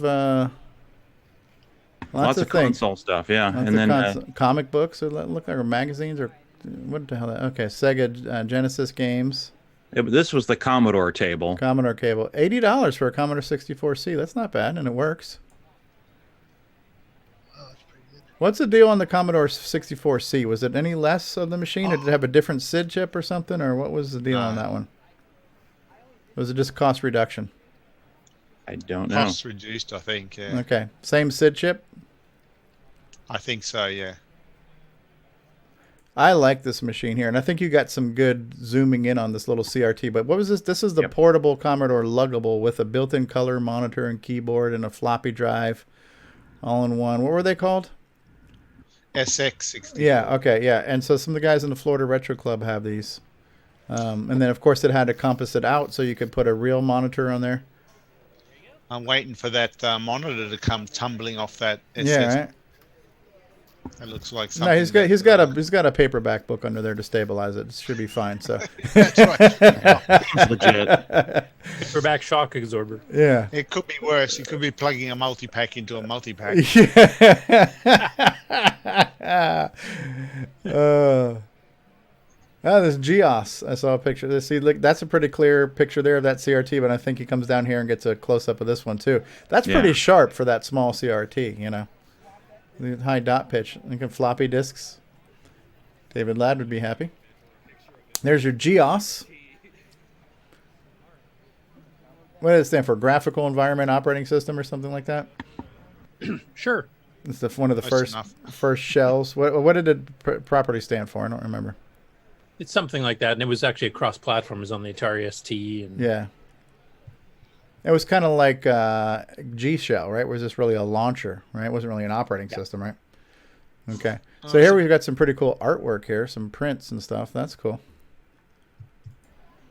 A good mixture of stuff, you know what I mean? Yeah. So this is stuff you don't see at just CoCo Fest, you know. So I like to see some of these other type events to see a mixture of different things, different systems and artwork and collectibles and stuff like that. So it's kind of cool.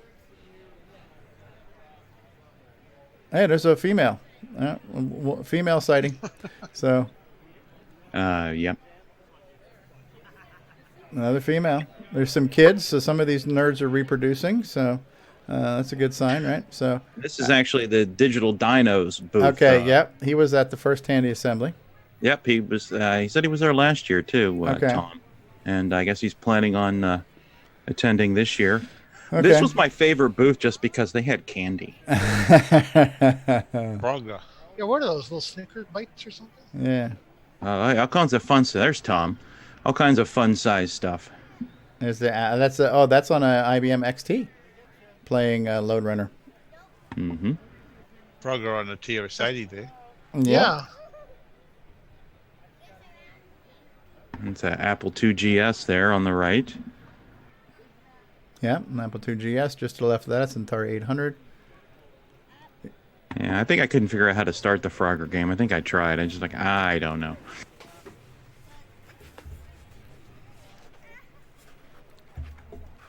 A little orange button will fix it.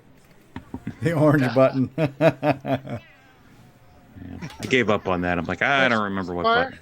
Space bars usually. Okay. There's your Atari 800 playing Galaxian or something like that. Look like some type of space stars in the back. Yeah, look kind of Galaxian-ish back there. More candy. Candy. Oh, it's missing a keyboard. I'm missing a key there. Ah, yes. Ed Snyder, where are you? This is my favorite booth because, they have candy. Yeah. Yeah, that's a good looking Galaxian on that Atari. Gyrus. Yeah, there's Alex Kidd on the. Oh, that's at Games. Okay, that's an original bread box Commodore 64, huh? I do believe, yes. Yeah, so this is the at Games cheap ripoff section. Yeah, those are. Yeah. Okay, see right there? That's a Vectrex. You just passed a Vectrex, like way too quickly. We'll circle back to that later. So 64 PS. A lot of different systems represented. Yeah, all kinds of stuff. Yeah, there's Super Nintendo cartridges and all kinds of stuff.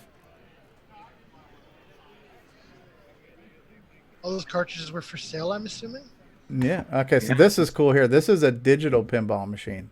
So that whole thing there, that's like a flat panel, right? Like an LCD? I do believe so, yeah. Yeah, so this whole thing, this is like a MAME cabinet for a pinball machine. So it can virtually be any pinball machine you want. It's got the bumpers and everything else on it, you know? So one of the guys in the Florida Retro Club has one of these. I was supposed to go see it at an after party, but I was a little too burned out after the thing. Yeah, no, that's really cool. Stone Age Gamer. Okay, so this is a guy selling cartridges. Okay, that's cool. Oh wow. Sega Genesis cartridges. Yep. Okay. Yeah, this makes my mouth water here. I would love to. I'm still on my wish list as a Genesis to have a physical Sega Genesis. I think I have a box full of them somewhere. Now this is cool here too. The CoCo. You guys remember these? Yeah, I have a Pac-Man one. Yeah, I have mine. I have a Pac-Man one that doesn't work, and then I acquired a Frogger one that doesn't work. Now there's a group on Facebook for these where somebody has basically taken this shell now, reproduced the shell, and so they're making like little mini MAME cabinets out of these things with basically a Raspberry Pi and an LCD screen. So they're taking this shell and making it look like all different types of cabinets and making it kind of like a multicade. That's cool. Yeah. So, and this is something that would appeal to me because the thing that's smaller than this, they had them that they're selling for like $20 a piece. They were called the tiny arcades, but they're like really small and not really, that practical to play on. And they're $20 a pop. And they only really had 1 or 2 games unless you hacked them, right? So to have something like this where it's basically a main cabinet and you can play, virtually everything, and it's a decent sized screen, that to me is a little bit more playable than those little ones, Yeah, that's the Pac-Man that I have, but mine doesn't turn on. And one of these days I'll maybe open it up and see if I can figure out if it's just crusty contacts or something. Got some Ataris. It was at TI-99 there, and I found out later from someone that the tan ones like that have some problems with like copy protected games, and the desirable one is the silver and black silver one. Okay, now that's the Bally Arcade. Yeah, Astrocade. Astrocade. That's pretty uncommon to find physical copies of these in the wild, I would imagine, right? And I saw several of them there. I had never seen one in person. I'd only heard of it, so there were several at the show. Yeah, there was a handful. Like they have Wizard of War on here that was almost spot on, like the arcade version. So this was Bally, who makes made a lot of games, made arcade games. They made this console, and I don't know why it didn't do weller than it did. And it was kind of overshadowed by the Atari 2600, which graphically didn't seem to be as good, but maybe it came out too soon and the world wasn't ready for it. I'm not sure why it didn't take off. But I've seen some YouTube videos of a number of games for this thing, and they look really, really good for the platform.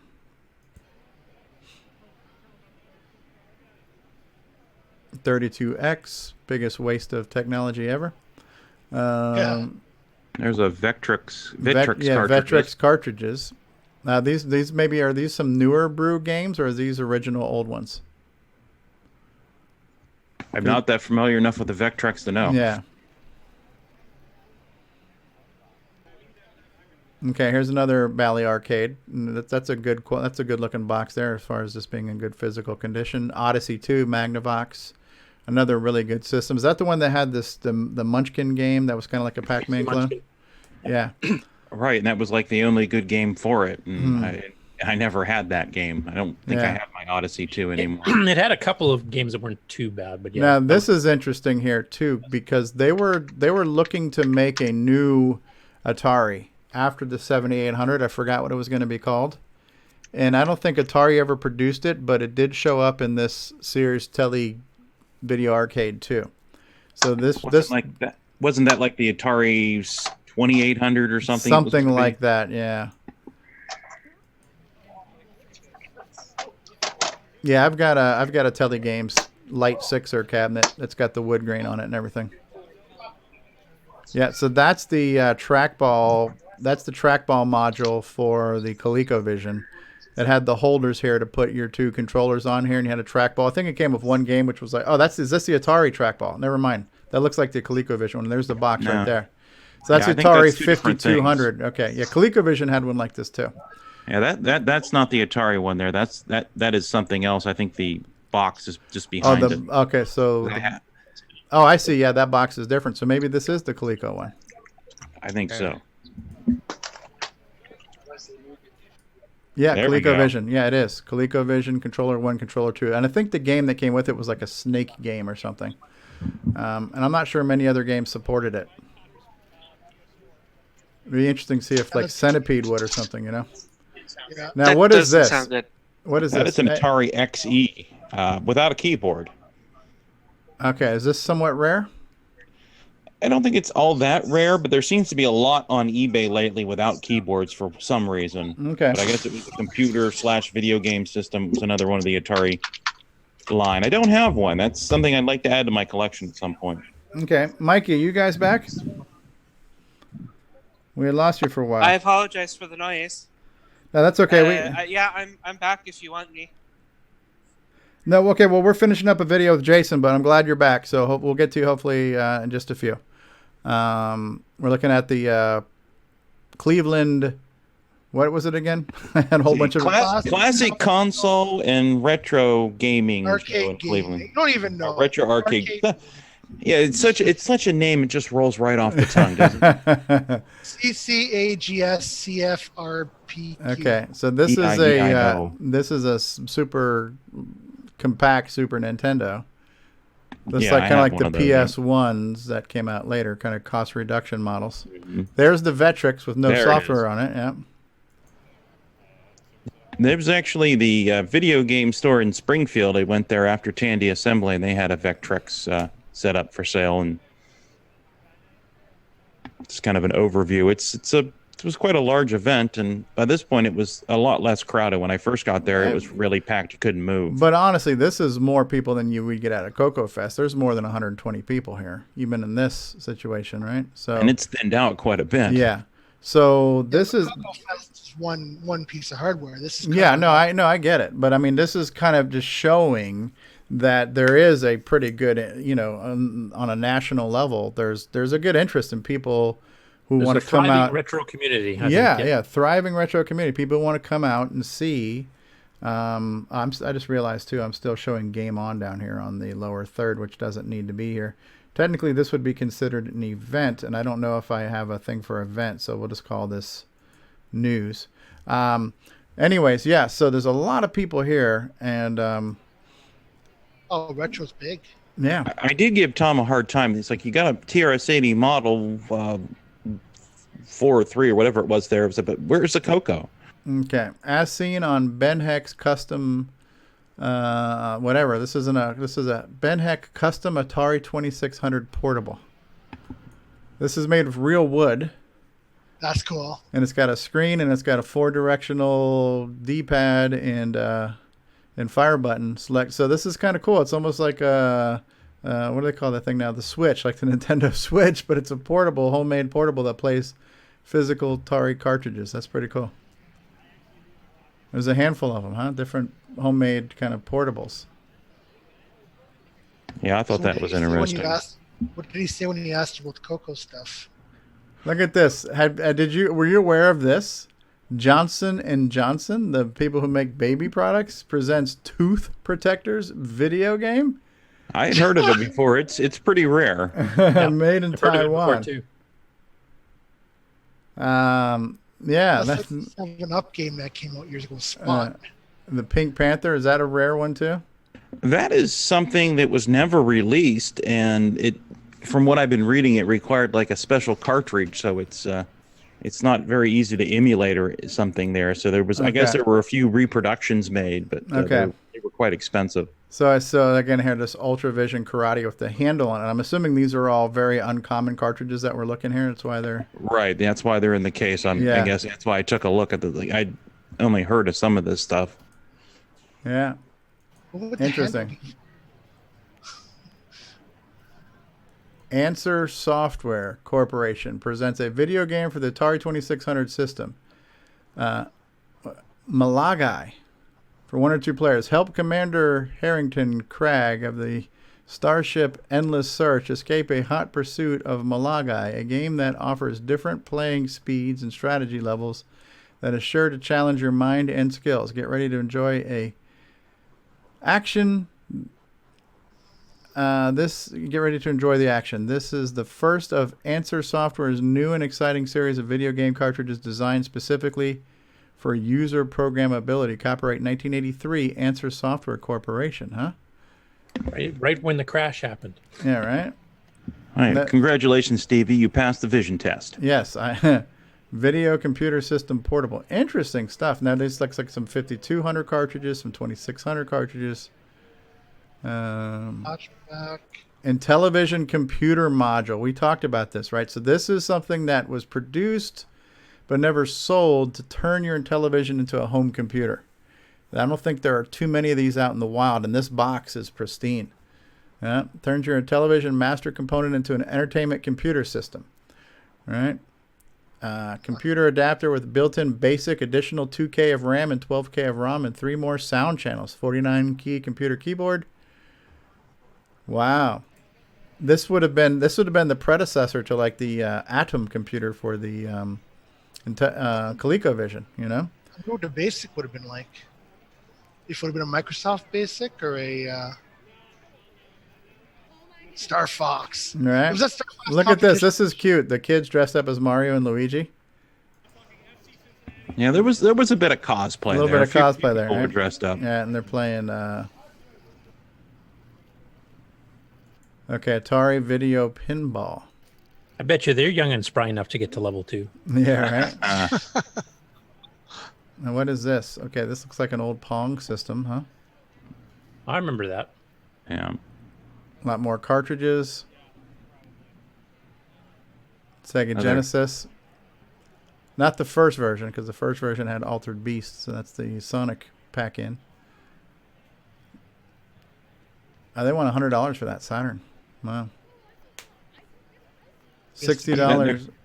There's an Atari clone right there with that yellow Post-it note. That's the Gemini, or yeah, that's a Gemini. It was made by Coleco. You know, since they went ahead and made the adapter for the ColecoVision to play the 2600 games, which was really just an external 2600 clone, since it was all off-the-shelf components, and they made they made a standalone unit also.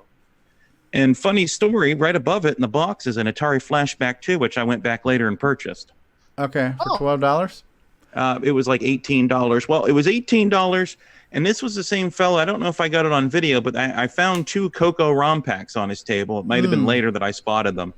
He had color baseball and football, and I ended up buying color baseball in the Flashback and for like $20. Now, is the Flashback 2 the one that actually had the physical cartridge slot in it too? Because there was one version that did.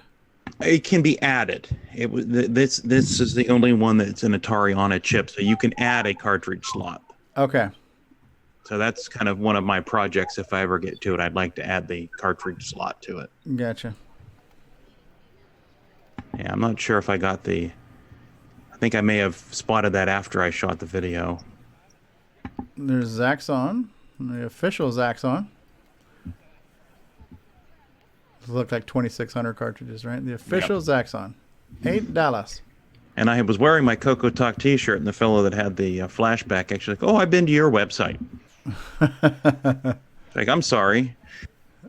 Do you want your money back?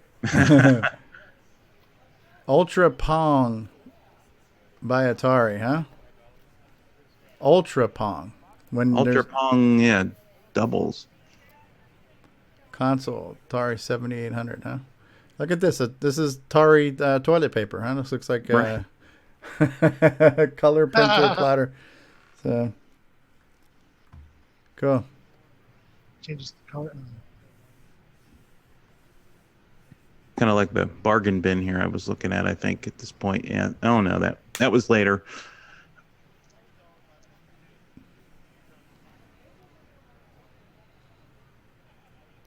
Yeah, pretty big size event.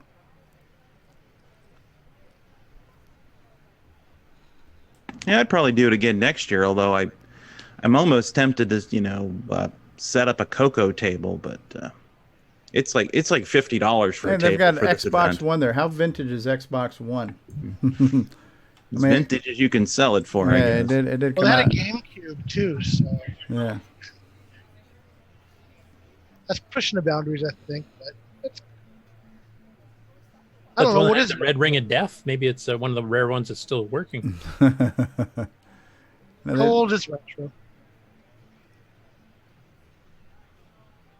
Okay, 2600. Oh, Odyssey. Is that the first Odyssey? The Odyssey 1? With the overlays that went on your TV screen? It sure is. Yeah. Yeah, from 1972, I think, way before the VCS. Now, why are these so expensive? This because Star Wars, the arcade game. What console is that? Are these like aftermarket games like New Bruce, Home Bruce? I'm not certain. I just thought it was odd, like this Miner 2049 and a Tiger Vision. Never mind. That's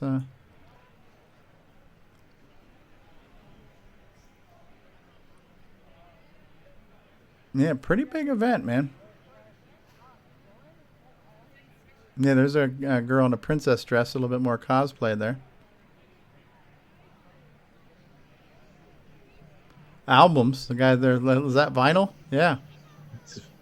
At least 9 pieces of vinyl. 9 pieces of vinyl. 9. 9, 9, 9, 9, 9, 9, 9, 9, 9, 9, 9, 9, 9, 9. Yeah, there was a power cord speed bump there. More arcade stuff.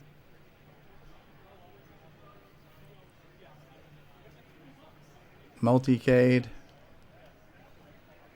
Cleveland's largest tech Super Bowl tournament.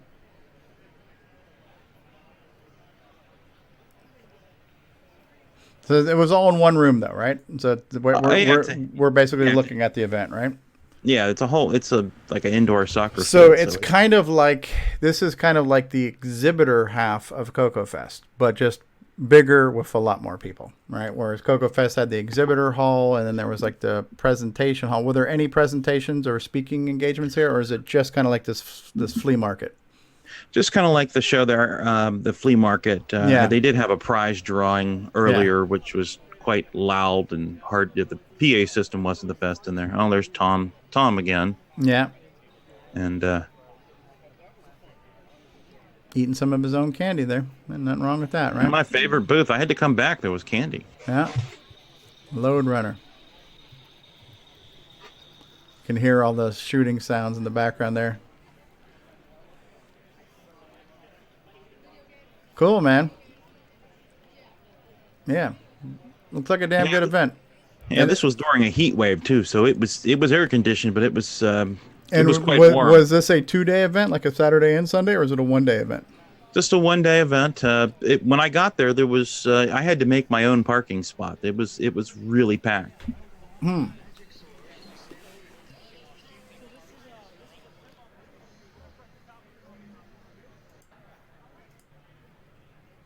I just kind of skipped ahead just a little bit here. Yeah. Okay, I think we're just kind of going back out into the test area, and I just kind of ended where I started on the on that cool. luggable. Very, very cool. That was neat, Jason. Yeah. So that was, unfortunately, you were there live when we had the 8-bit guy on, so you kind of got bumped.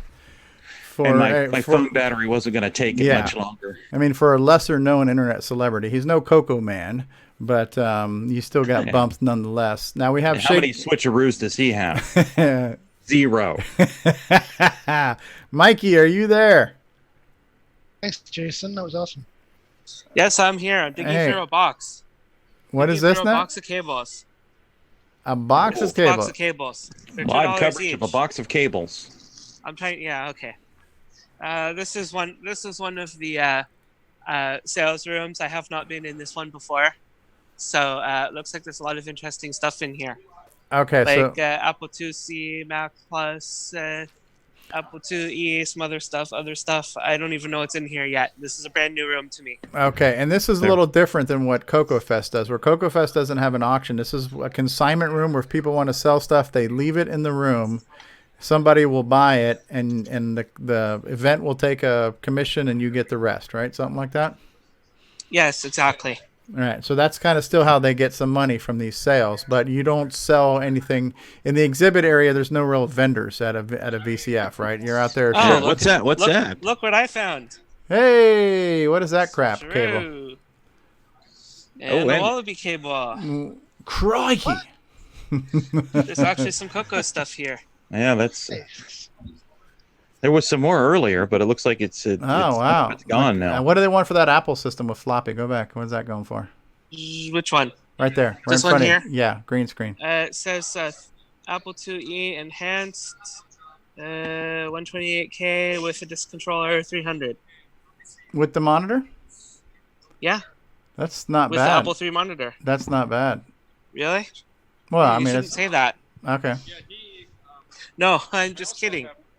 You shouldn't say that because I'm thinking about it. Okay. Oh, no, that's terrible. It's way too expensive. They should be ashamed of themselves. At least you don't have to have it shipped. All right. Right, but I probably can't take it home. Yeah, Mrs. nice. Might have an issue with Mrs. Mikey. So, Mikey, how many? How much for that power strip down there? How much do they want for that power strip? Okay, I'll pay attention to the camera. How much for that carpet? And rare. What are these chips here? It's a miscellaneous chip bag. It's the mystery chip. Looks like that one's sour cream and onions. Don't know. So, Mikey, is there more than one of these sales rooms, or is it just one? Yes, there's another one over here. I bought something from the other room. Let me make my way over here. So I bought something from this room before. So here. That's where you got your IBM keyboard? Yeah. These look like Atari or Commodore drives? I can't tell. It's Amiga. Amiga, okay. So, yeah, so is it a 1581 or something? I don't know. Is that still powered by 6502 and serial interface? Or? No, I don't know. It just says external normal floppy drive. That's a PS2 keyboard. Yeah, is it Keytronic? Yes, it is.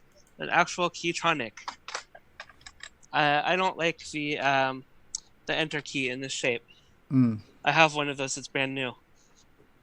I got it from Halted when they closed. Okay, this is a what brand monitor? PC Junior. Is it color? Color display? Yep. What is it like a CGA connection? It's got like the little No.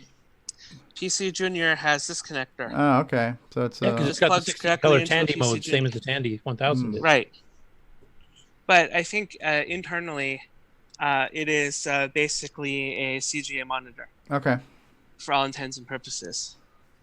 So, okay, what's this thing? So in the main floor area, nobody's selling anything. There's not like a Jim Brain out there selling parts, right? There's no vendors, so to speak, at a VCF. That's why the badge actually says exhibitor. So everybody's just showing off a computer, not necessarily products. Here's a $75 box, 50 and 41. If anybody wants one. What's that say? Single floppy disk? Yeah. For Commodore. Turn it around here. Oh, well, I need to turn it around. Whatever. Sorry. You know, it's still upside down, but you're doing a good job. Yeah, right. That's a 1541. Here, let me fix that. So the unboxed 50 and 41s are. Now that one is 75, and whoops, that one is 75, and these are 50. Okay, I'm getting vertigo and now you're still upside down, Mikey. We're looking at the floor. Oh, There you go. Okay. Yeah. Mac Classic. PC Tower. RPC Mac, yeah. Yeah. Or one of the clones, maybe. What is this, pray tell, down here? Black CRT. Is that a Next or something? It is. That's a Next. Wow. That looks pretty cool. Actually, you guys are close enough. It might be from Pixar if you're lucky. I don't know. Want me to flip it over? Sure. If it's Pixar, you might have some early drafts of Toy Story on there or something. I doubt it.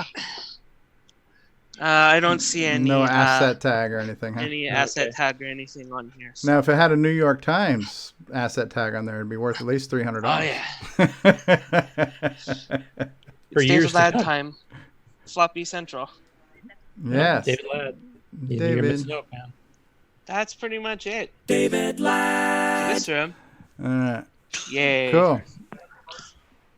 I'm gonna walk over to the back to the other room. So how's the traffic been out in the main hall there since we were off doing other things? It sort of went down a little bit during lunchtime.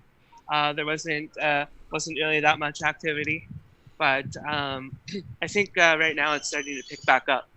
So, also, where are the speakers? Is that in a fourth room somewhere? Or? No, if I go into the door that I'm walking up to here is the main exhibit room, and if I just come in here, they have the stage in the back.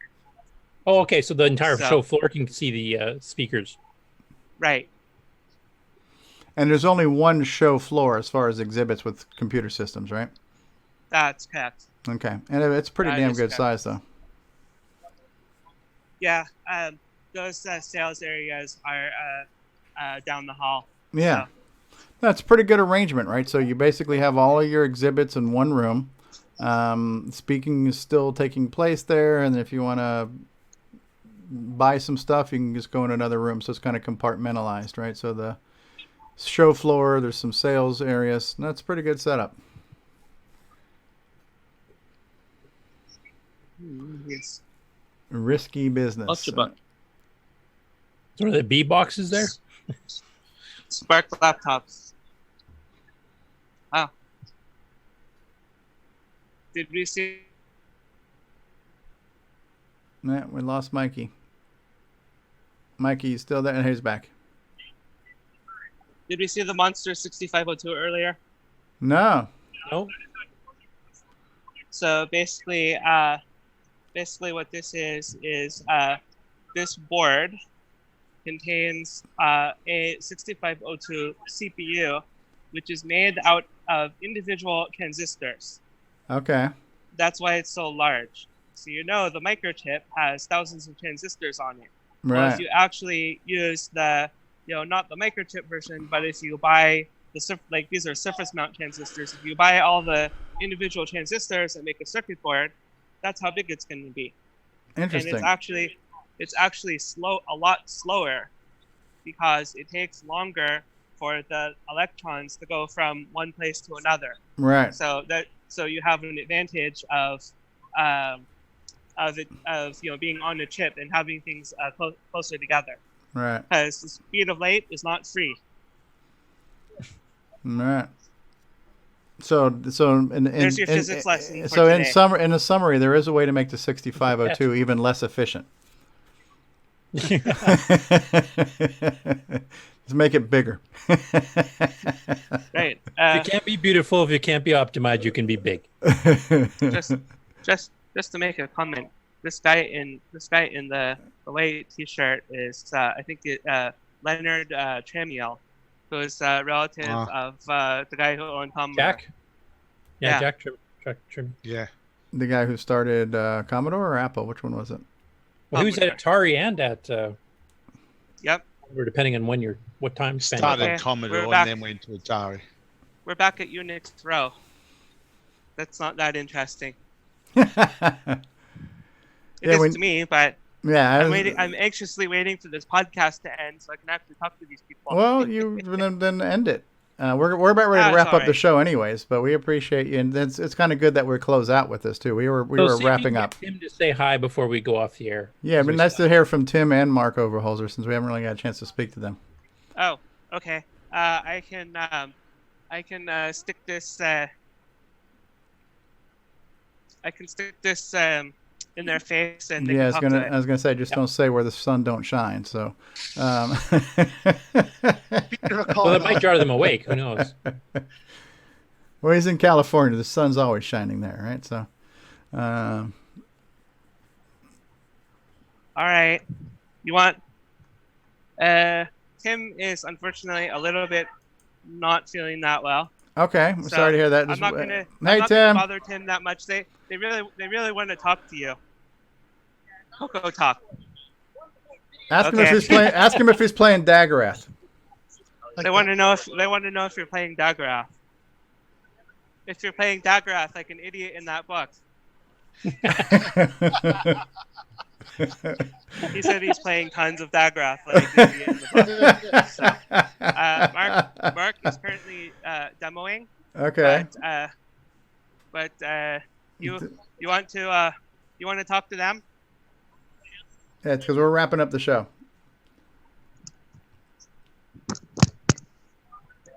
Hello, Mission Control. Hey, Mark D. Hey, Mark. Hey, what's up? Hey, can you see us okay with those visors?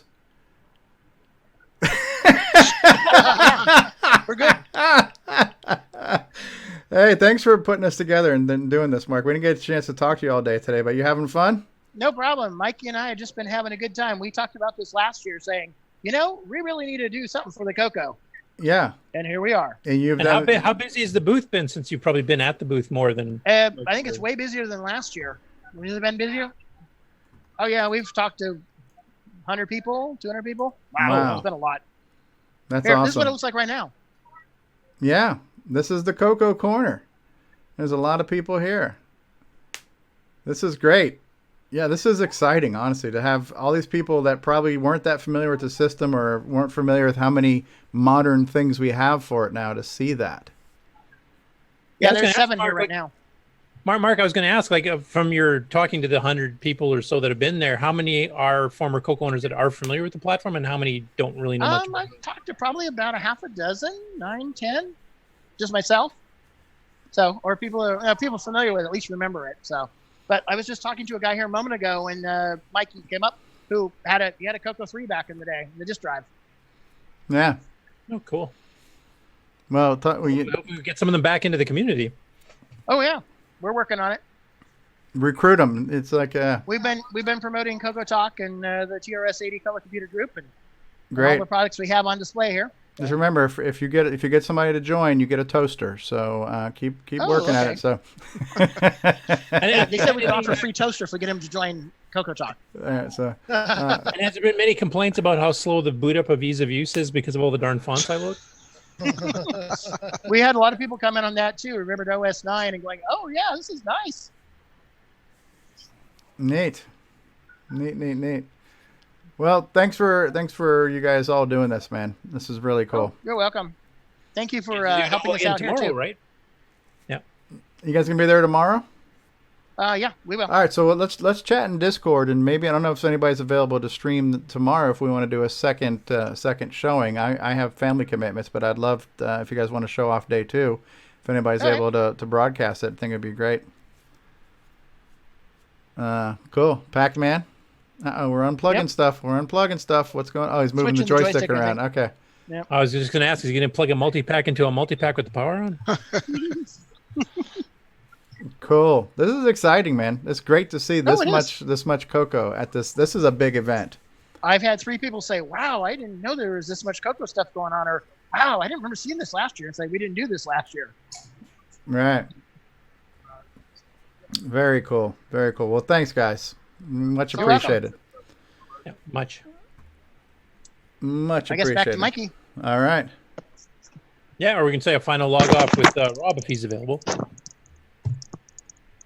And Paul Shoemaker just joined us at the tail end of the show. Hey, Paul. Mikey, he likes it. Yay. Hey, how far? I haven't been on camera at all. There you are. Hey, Mikey, how far away is this from your house? We had one demo fail. I'll tell you I'll answer your question at the end of the story. Okay. Raspberry Pi was our only demo fail. So at 9:50, I got in the car, drove home, and got there at 10:20, and then got back here at 10:40. So about 20 minutes. Wow. With no traffic. Wow. Very cool. Very cool. It's very convenient. Backup Raspberry Pi. Yeah, that's how I was able to, since almost all of the hardware that's there is mine, all of it is, that's pretty much how I pulled that off. I basically emptied out my, I guess it's about a 10 by 10, office room. It's basically empty now. There's nothing in it. Have a party in there. Cool. Hey, Paul, can you hear us? Paul Shoemaker?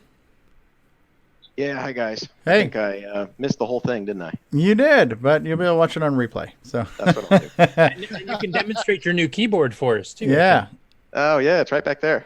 Yeah, and your game was showed off too. There's a little flyer for it at VCF West. Oh, cool. Yeah. Maybe somebody will buy one. You never know. Yeah. Ooh. We need to put on a Speed Racer. Yeah, right? Oh, yeah, because there's pole position on the Atari 400 there. Right. Speed Racer is an awesome clone of this game. Yes, or you could say this game is an awesome clone of Speed Racer, depending how you look at it, right? So. Or you could put on Grand Prix and say, can you steer around a corner this fast? Morocco. Cool. John Lowry just joined us. Hey, John. There's our Apple One again. John, are you drooling? Yeah, see what those we've are. got on here? I'm sorry. Do you see what I have on here? It says Apple One serial number 101. That's crazy. Yeah, you better hide that because I want to steal it. Yeah, everything here is legit. There's no reproductions, right? These are all. That's crazy. That's. Well, I've seen some of those sell for like upwards of $1 million. It's insane. Want to see more? there's like 10 of them. There's 10 of them here. Jeez, peace. That's just crazy. $10 million. That'd be a worthwhile theft, wouldn't it? All right. Yeah, hell yeah. There's 2. This one is signed by Woz. Wow. We'll drop Stevie in on some wires. Yeah. Full of Tom Cruise. So I have a card for this. Preserving the history of all Apple One computer. Where's the S? So there's 70 Apple Ones in the Apple One registry. Okay. Yeah. Boy, oh boy. I could retire on just one of those. That's really cool. Yeah. Yep. Yep. This one looks a little bit incomplete. What do you guys think? Is that it's a complete, an original? It's a complete board, I believe. Yeah, it doesn't have chips in it. Oh, it's missing. Yeah. And John, were you on earlier when we found out the one Apple One there's actually Andy Rubin's original? No, I didn't realize that. I was, in and out because I was at work, and I have the video up, but I can't pay attention. Right near the beginning, we were talking to somebody that runs a restaurant in Silicon Valley, and I guess he mentioned Andy Rubin, the guy who created Android, lent him the Apple One for the show. His own one. Wow. How cool is that? That's insane. What are those big-ass blue things? Are those capacitors? Yeah. Yes, they are. I mean, yep.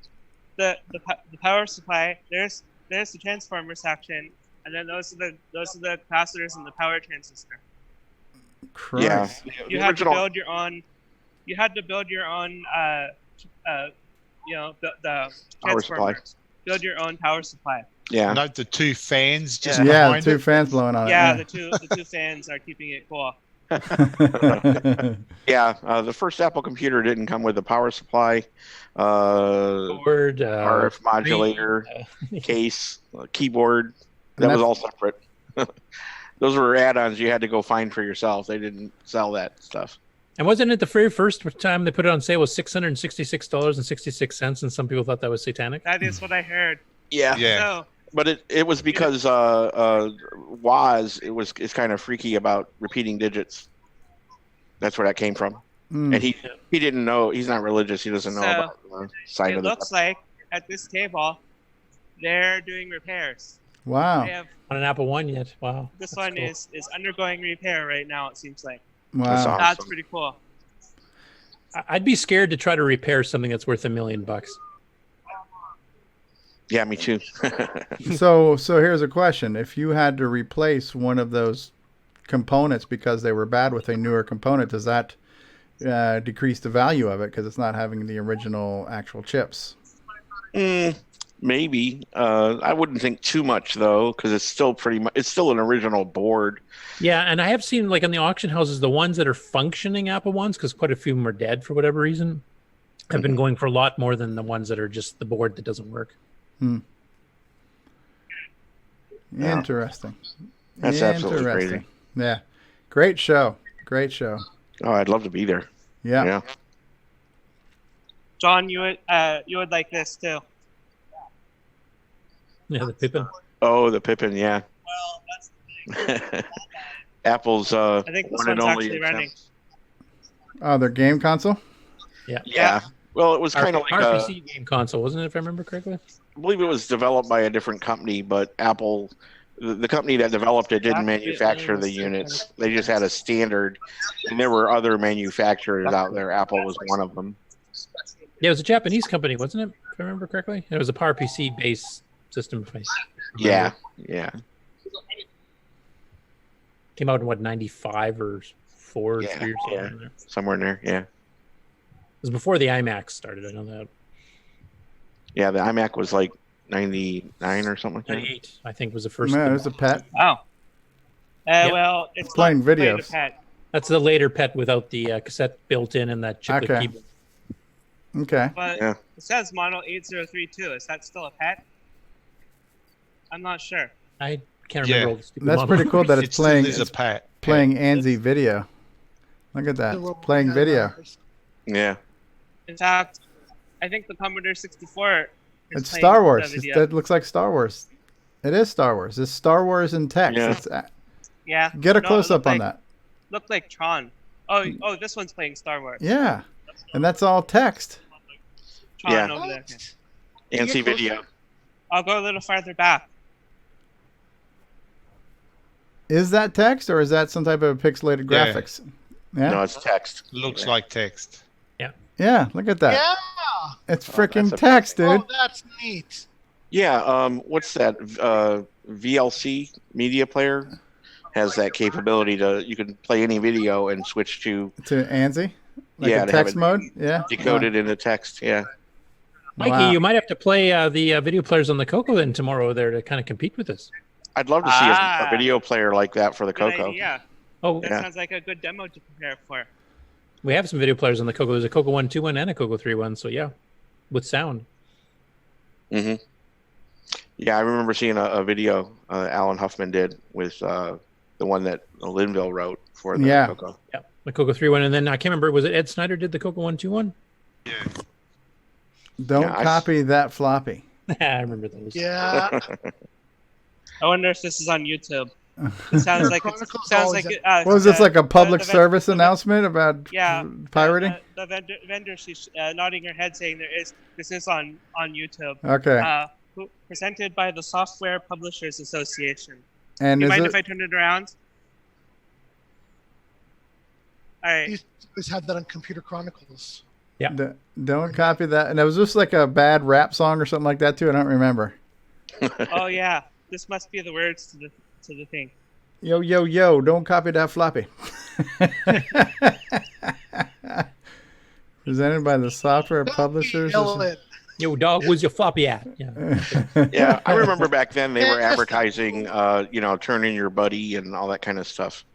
That was their thing for a while. Was Yeah. to just try and convince people that it's a bad thing to do. You're a rat. But hey, Yeah. Yeah. everybody knows that snitches get stitches. So Here's a Twiggy. A Twiggy drive. Played too much GTA 5. yeah, wow,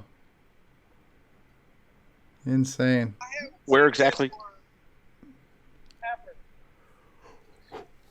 Where's this located at? Mountain View. Vintage Computer Festival. Mountain View, is in California, Mountain View, right? California, at the Computer History Museum. Oh, Mountain View. Yeah. 3D printed VCF floppy disk. Oh, they don't. They're out. They don't have anymore. They had them earlier. Ah, neat.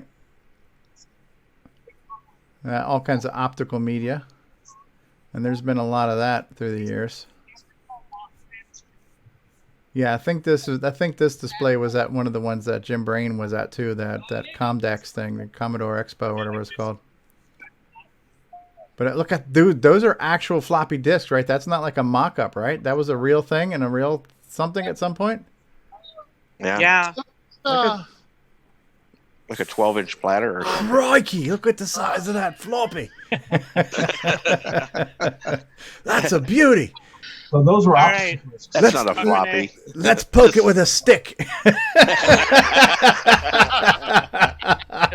It looks like there's a big crowd back home in Color Computer Land.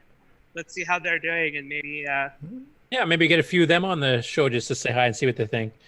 Yeah, get some feedback from the public. Who's operating our shaky cam? The problem is we don't have.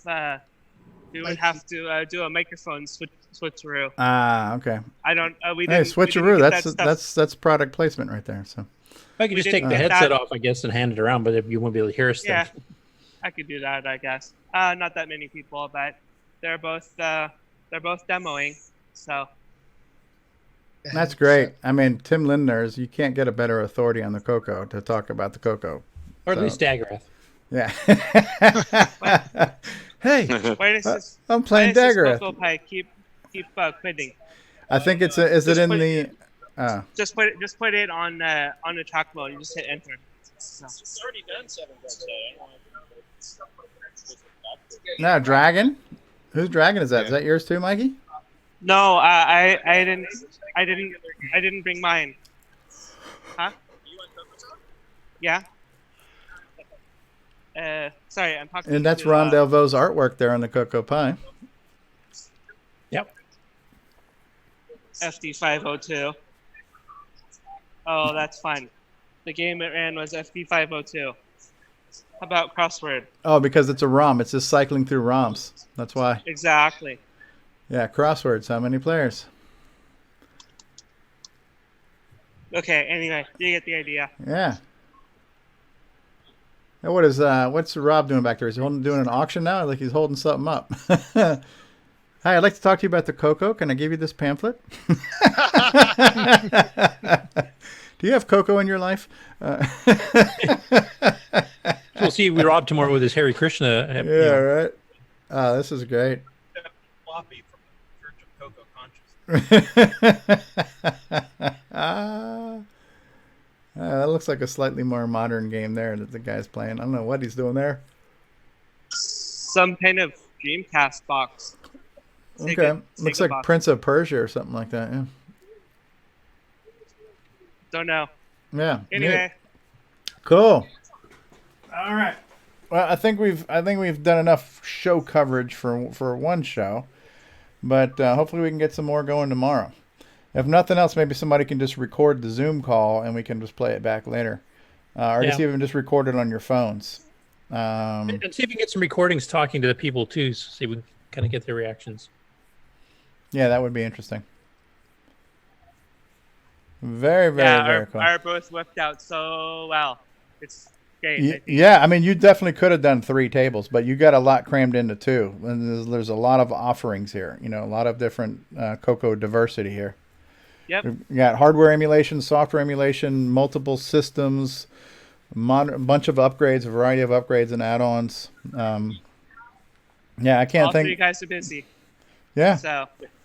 Yeah, the only change I would have made is I would have ran G Shell in the 80 column mode, but that's me. Really? The L, I mean, really? Yeah, the L in L. Curtis Boyle stands for loser. Oh boy. Good Sailor Man. Sailor Man. CoCo VGA. Yeah, it's a great thing to have in a track mode, you know. Mm-hmm.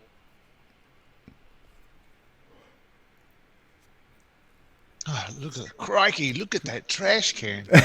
Crikey. It's trash can. Come over here.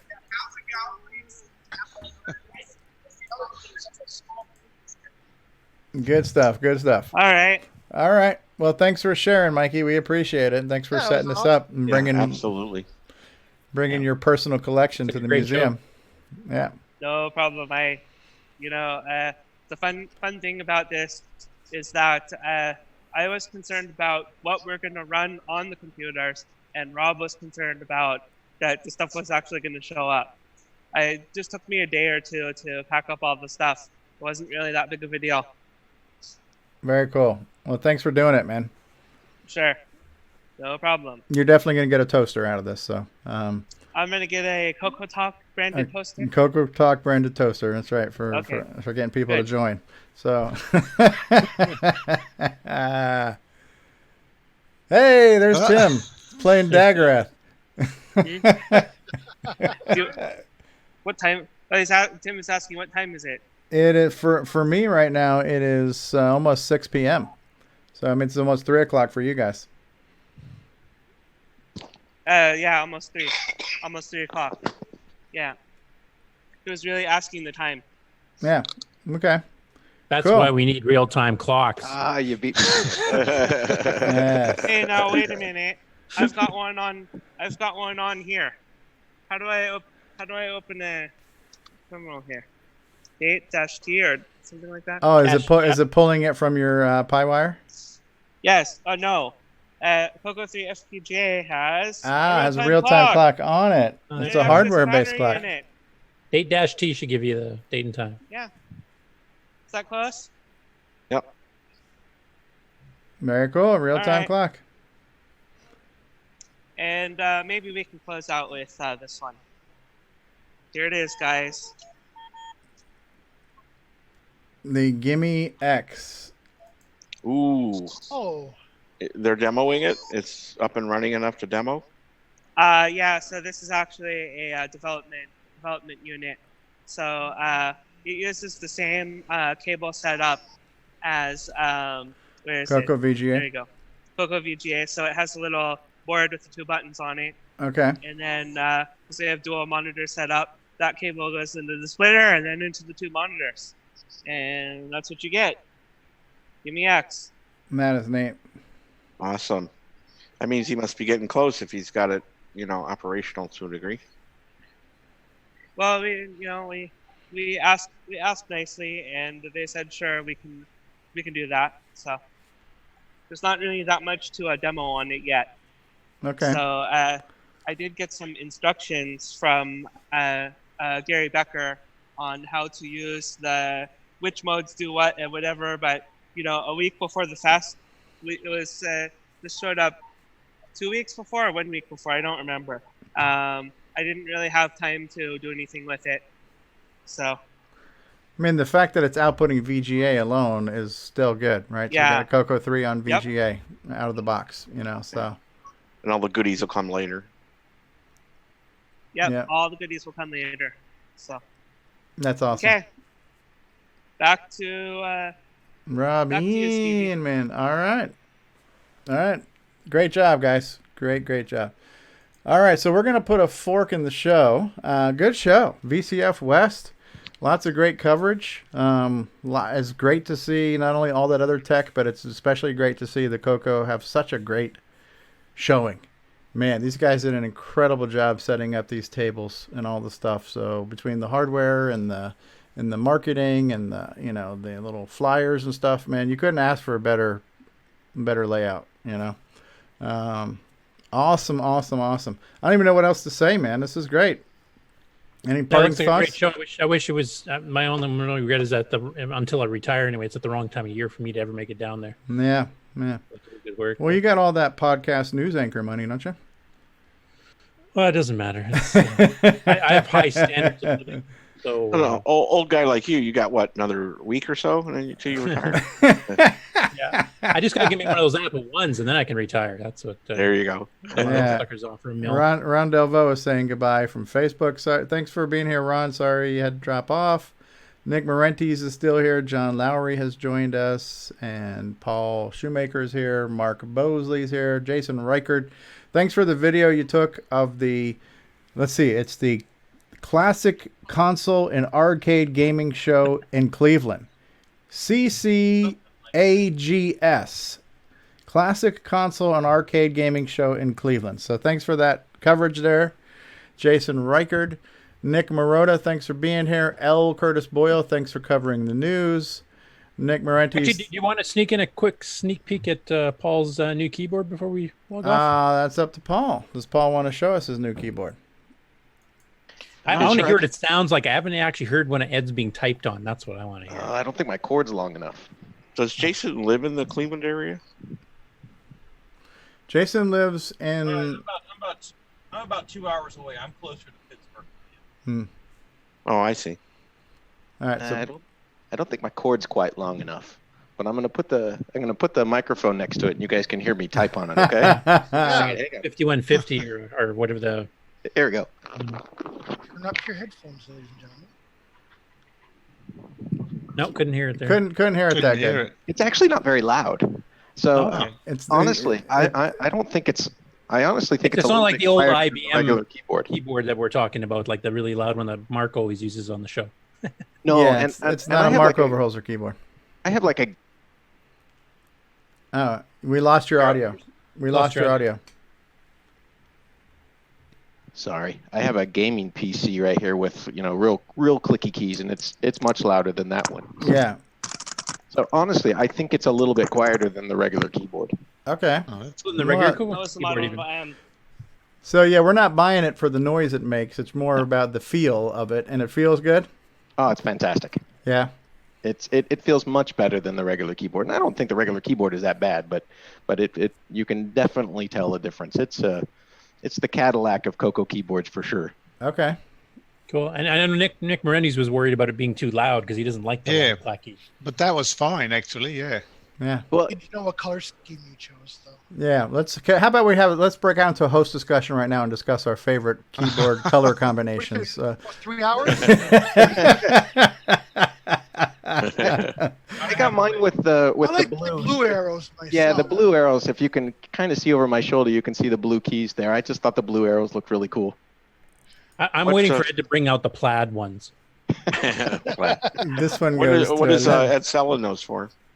It's I think it's $130 out the door. I think it's $120 for the keyboard and like $10 for shipping. At least that was their shipping cost for me. It's not bad at all. That's a great price for that. Yeah, that's all original parts. It's not like it's brand new key caps. It's all brand new key switches. So it's literally a physically brand new keyboard. And so the parts and the time. We saw the video of him having to do the laser engraving. So this is time consuming. So he's lost any labor. There's no labor profit in this. You know what I mean? The amount of time is spent to make this. It's covering cost of materials. He's probably got hours and hours and hours of labor. Even at a penny per hour, it's still not adding up to the $120 price tag for this thing. So I agree.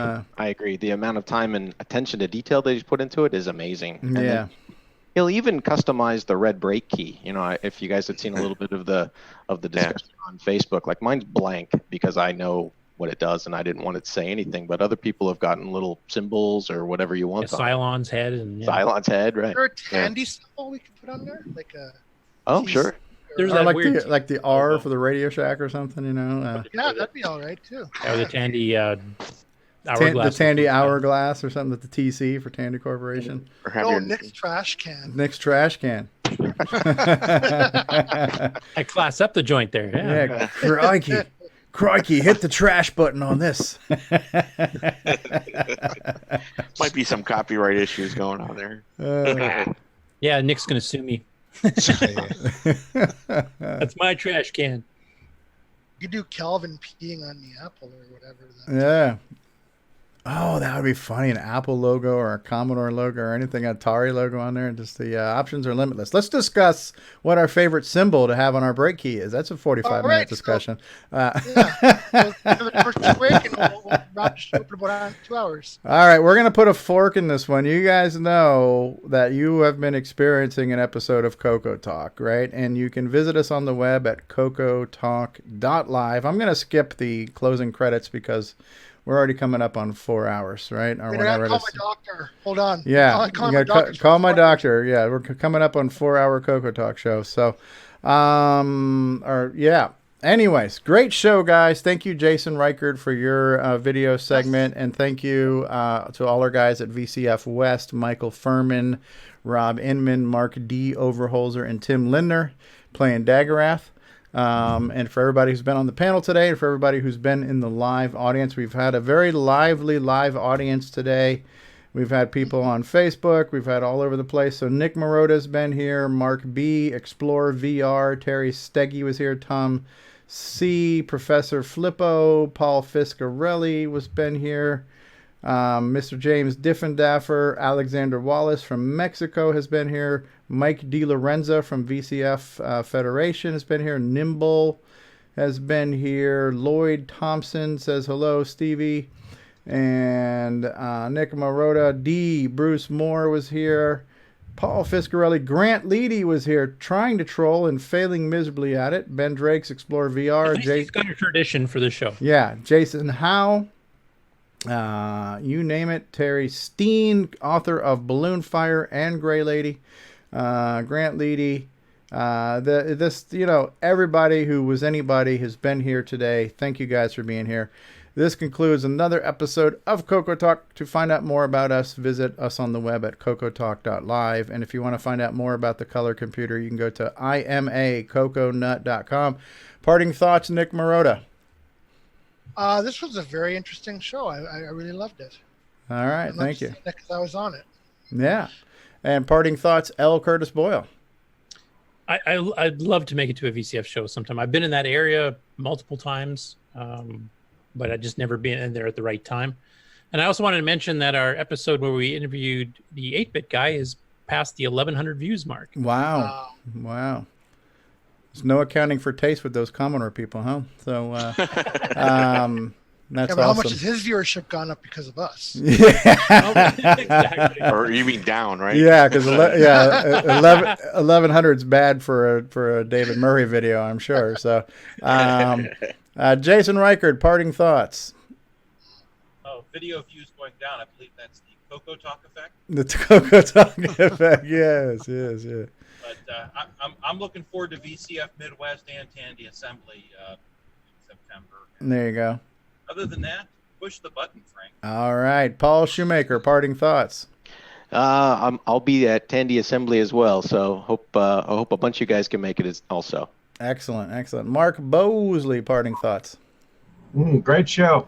You know what? I was thinking, Mark, you never got a chance to share one of your favorite stories. We're not going to do it now, but I know when you're going around the panel and you're hosting the show, you're not on the panel. I don't think anybody asked you for that, but did you have any to share? Not that we want to hear it now, but just out of curiosity, did you have a favorite memory? I think I've forgotten it all anyway. Okay. All right. Nick Marentes, parting thoughts. Yeah, good show. Very enjoyable. Wish I was there. Absolutely. John Lowry. Is Gunstar done yet, Nick? Hang on another 10 minutes. Okay. Well, first, guys. Because level 1's working, right? Level 1. Yeah. Just waiting for the OS 9 to finish compiling. All right, there you go. Yeah, I'm glad I made it in here at the last minute to get a taste of what was going on. My schedule's changing. Actually, got to pick my own schedule this time around, so I get the weekends off, and I'll be able to join for the whole show. But and I have a fun story to tell sometime too. So excellent. And Tim Franklin in Facebook says hello. Joe Burnett says good show, guys. Nick Marota says thanks for being here, Joe. We had a small but proud showing in Facebook as well. So Tim Fadden was here. Evan Koblenz says hello. Evan here from the Vintage Computing Federation. Antonio Jimenez was here. Chris Martin was here. Erico was here. Luciano was here. David Croker, thanks for the VCF West coverage. Next best thing to being here. Brian Weezer stopped by. David Lafanous from the Florida Retro Club was here. Christian Turner stopped by. Mark D. Overholser was here. Tim Franklin. Matt Witt was here. Simon Jonason stopped by. Ron Delvaux was in here. And that's it. All right, guys. I have been your host this week, your guest host, Stevie Stroh, on behalf of all of us here at CoCoTALK. Have a CoCo day. And bye-bye, everybody. I'm pressing the button. Pressing the button.